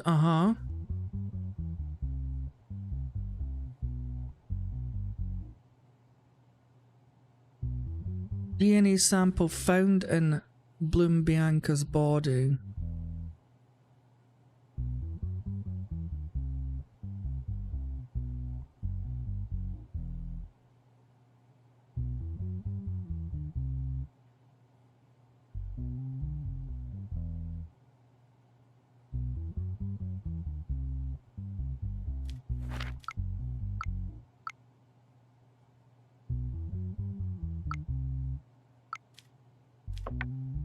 Let's see what it has to say. In your statement, you said you didn't realize she was a child. How can someone calls you father not be a child? Didn't expect us to believe that? Your Honor, I'm telling you what happened. It's up to you whether you believe it or not. Why would you want to go to the forest with a child? I am surprised too. I did not expect that when she insisted I had to go. I see. This is difficult because I think he's guilty because that says here specifically DNA sample found in Bianca. I know that's terrible, but DNA found in her body, it matches.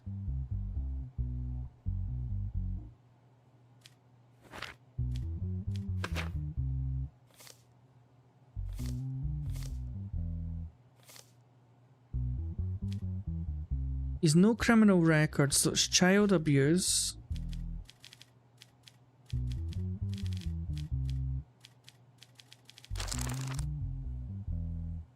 So that's 24 years for the grape.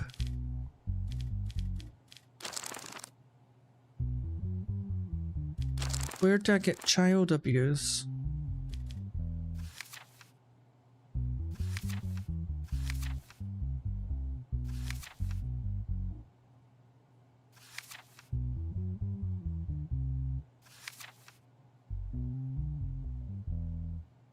That's 18 years plus, what did I say?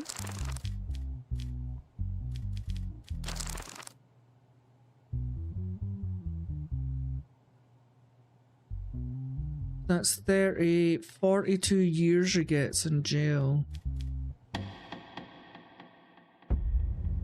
Yeah, 42.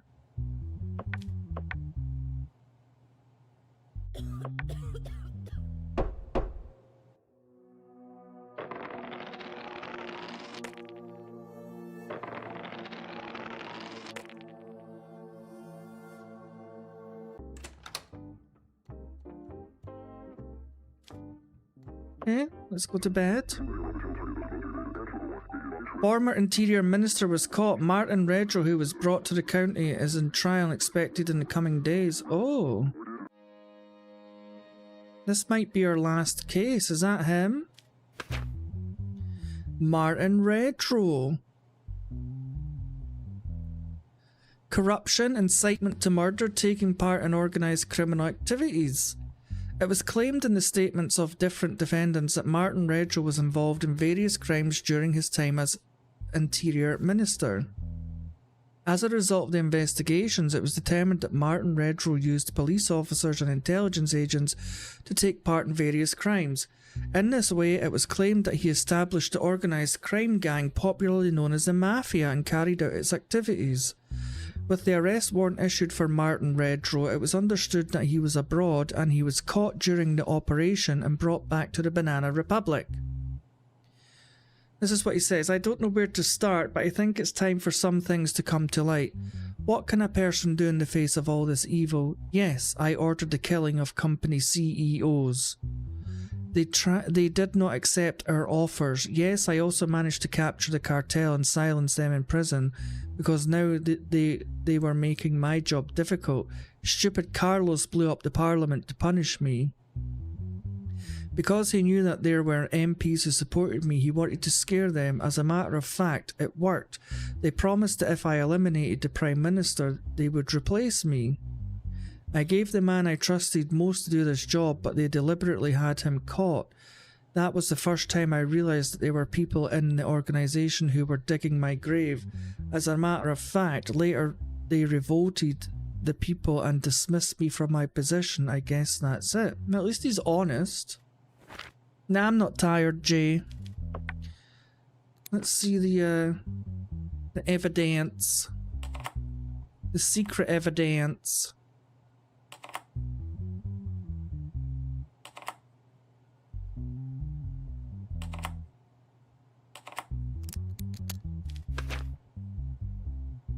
Oh God. Oh yeah.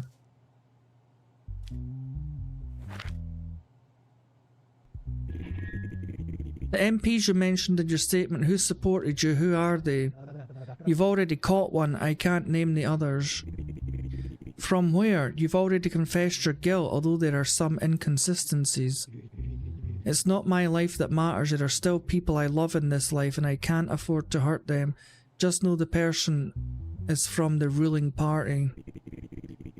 Isn't the man you trusted the most the famous police officer who leaves roses? Did you have anything to do with his death? No. Even though Roderick was a psychopath, I loved him and he was one of my trustworthy men. I think it was the work of Freud and the others within the organisation.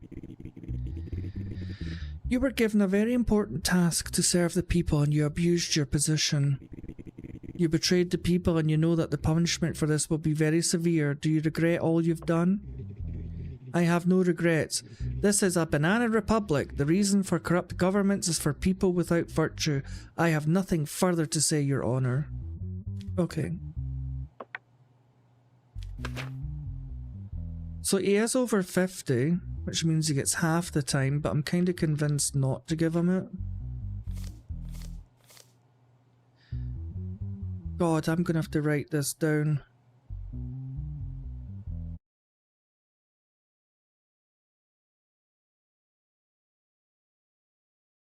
Right, so what does he get for corruption?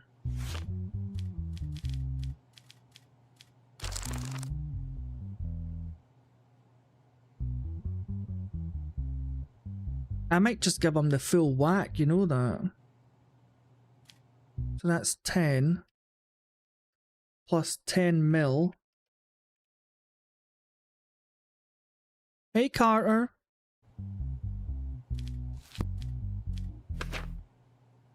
Incitement to murder.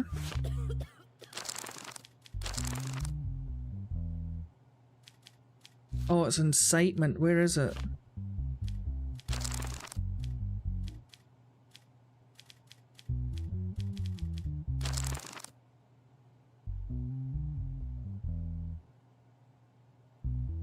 Eight years.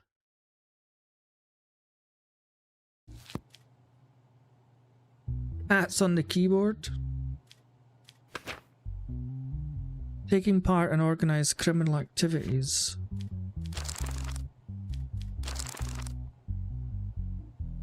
$16 years.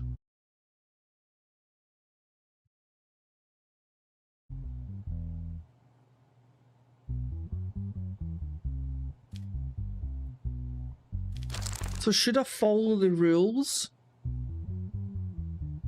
Criminals over the age of 50 should be given half of the punishment for their crimes. I guess I have to follow it. So that's 5 years plus 4, that's 14 plus 8. 22 years.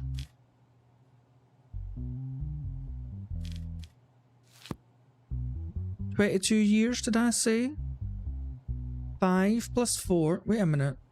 I get half. 8 plus 4 is 12, so he only gets 17 years.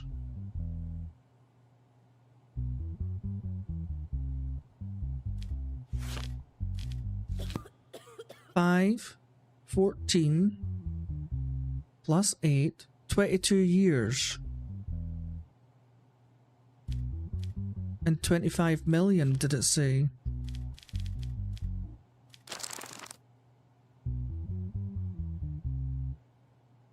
And 5 million fine.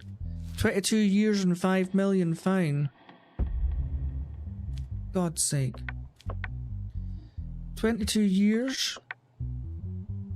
5 million. Okay.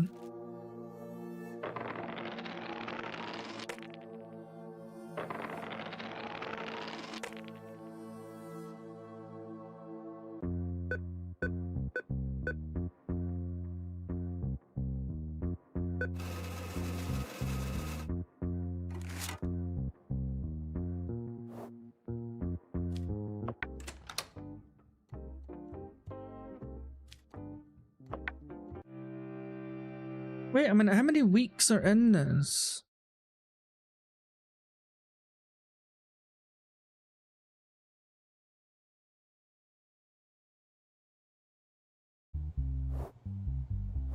"21 weeks. What week did that say this was?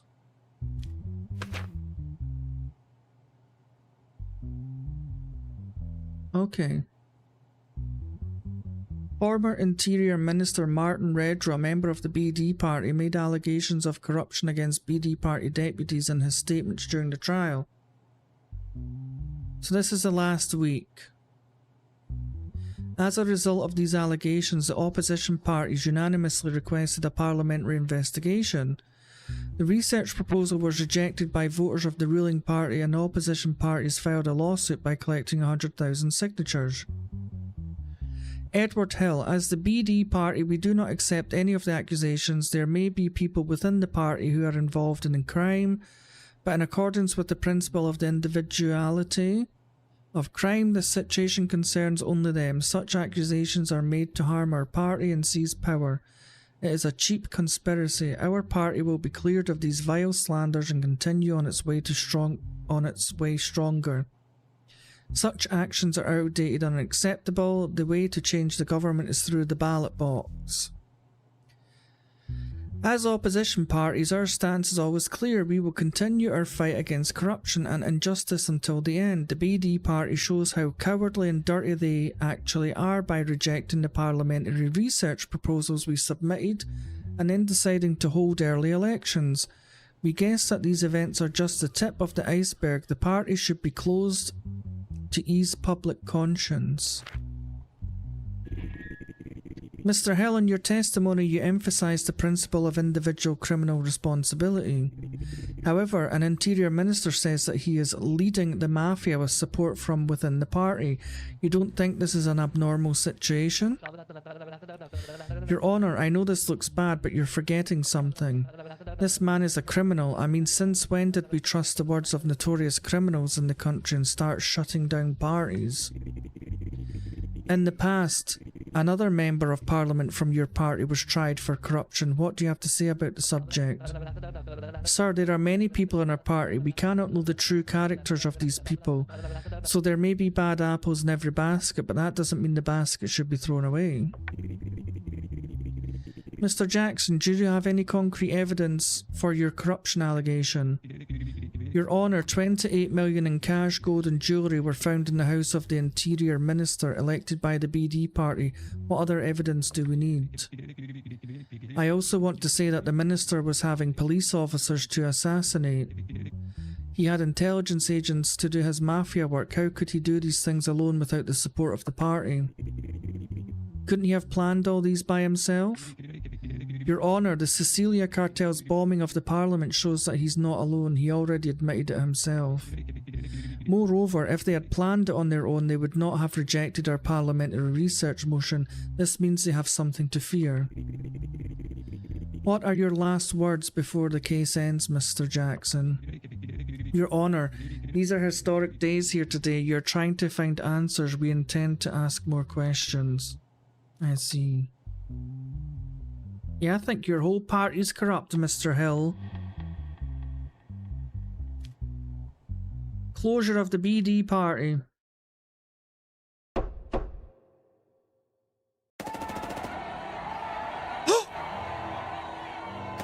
Oh dear.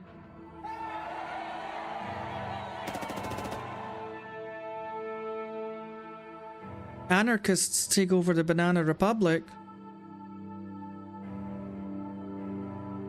A prosecution has been launched against a group of state employees, including me.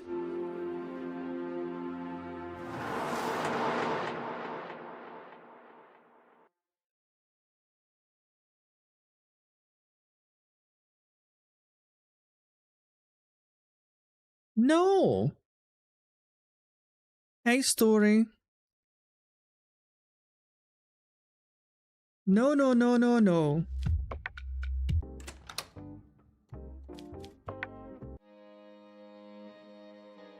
Let's see what happens if I... The continuation of the party.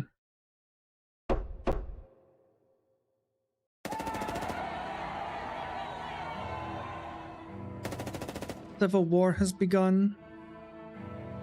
Anarchists take over the Banana Republic. So I'm going to die regardless.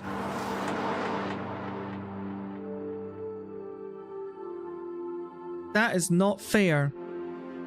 I was a fair judge the whole way through this game and I still ended up on the slab. That was a really good game, actually. A lot of story, a lot of reading, but I enjoyed it. I did really enjoy this.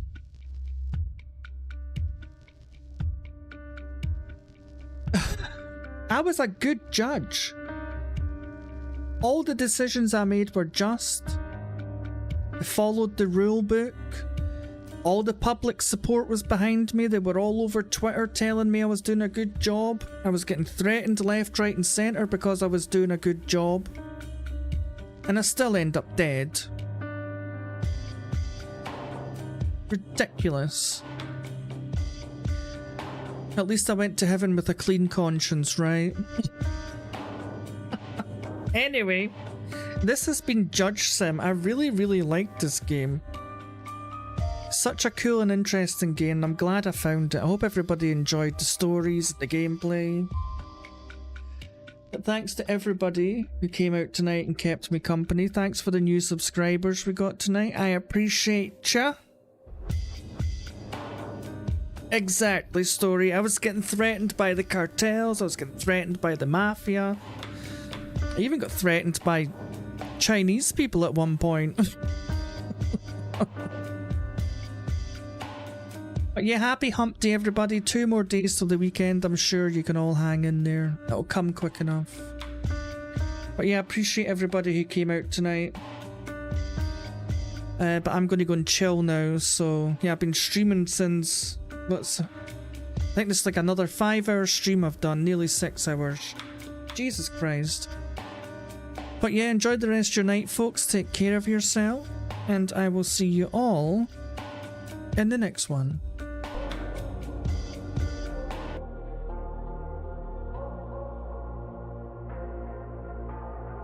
Say it louder, say it louder. Feel the moment, feel the power. Bring the animal back to life. Bring the energy one more time. If you feel like letting go, you can take control. You can turn this all to something beautiful where you feel life gets you down, down, down, gets you down, down, down. Say it louder, say it louder. Feel the moment, feel the power. Bring the animal back to life. Bring the energy one more time.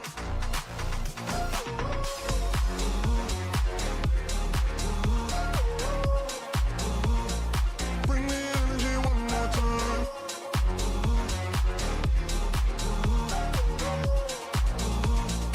Bring the energy one more time. Say it louder, say it louder. You're the question, you're the answer. Bring the animal back to life. Bring the energy one more time. If you feel like letting go, you can take control. You can turn this all to something beautiful where you feel life gets you down, down, down, gets you down.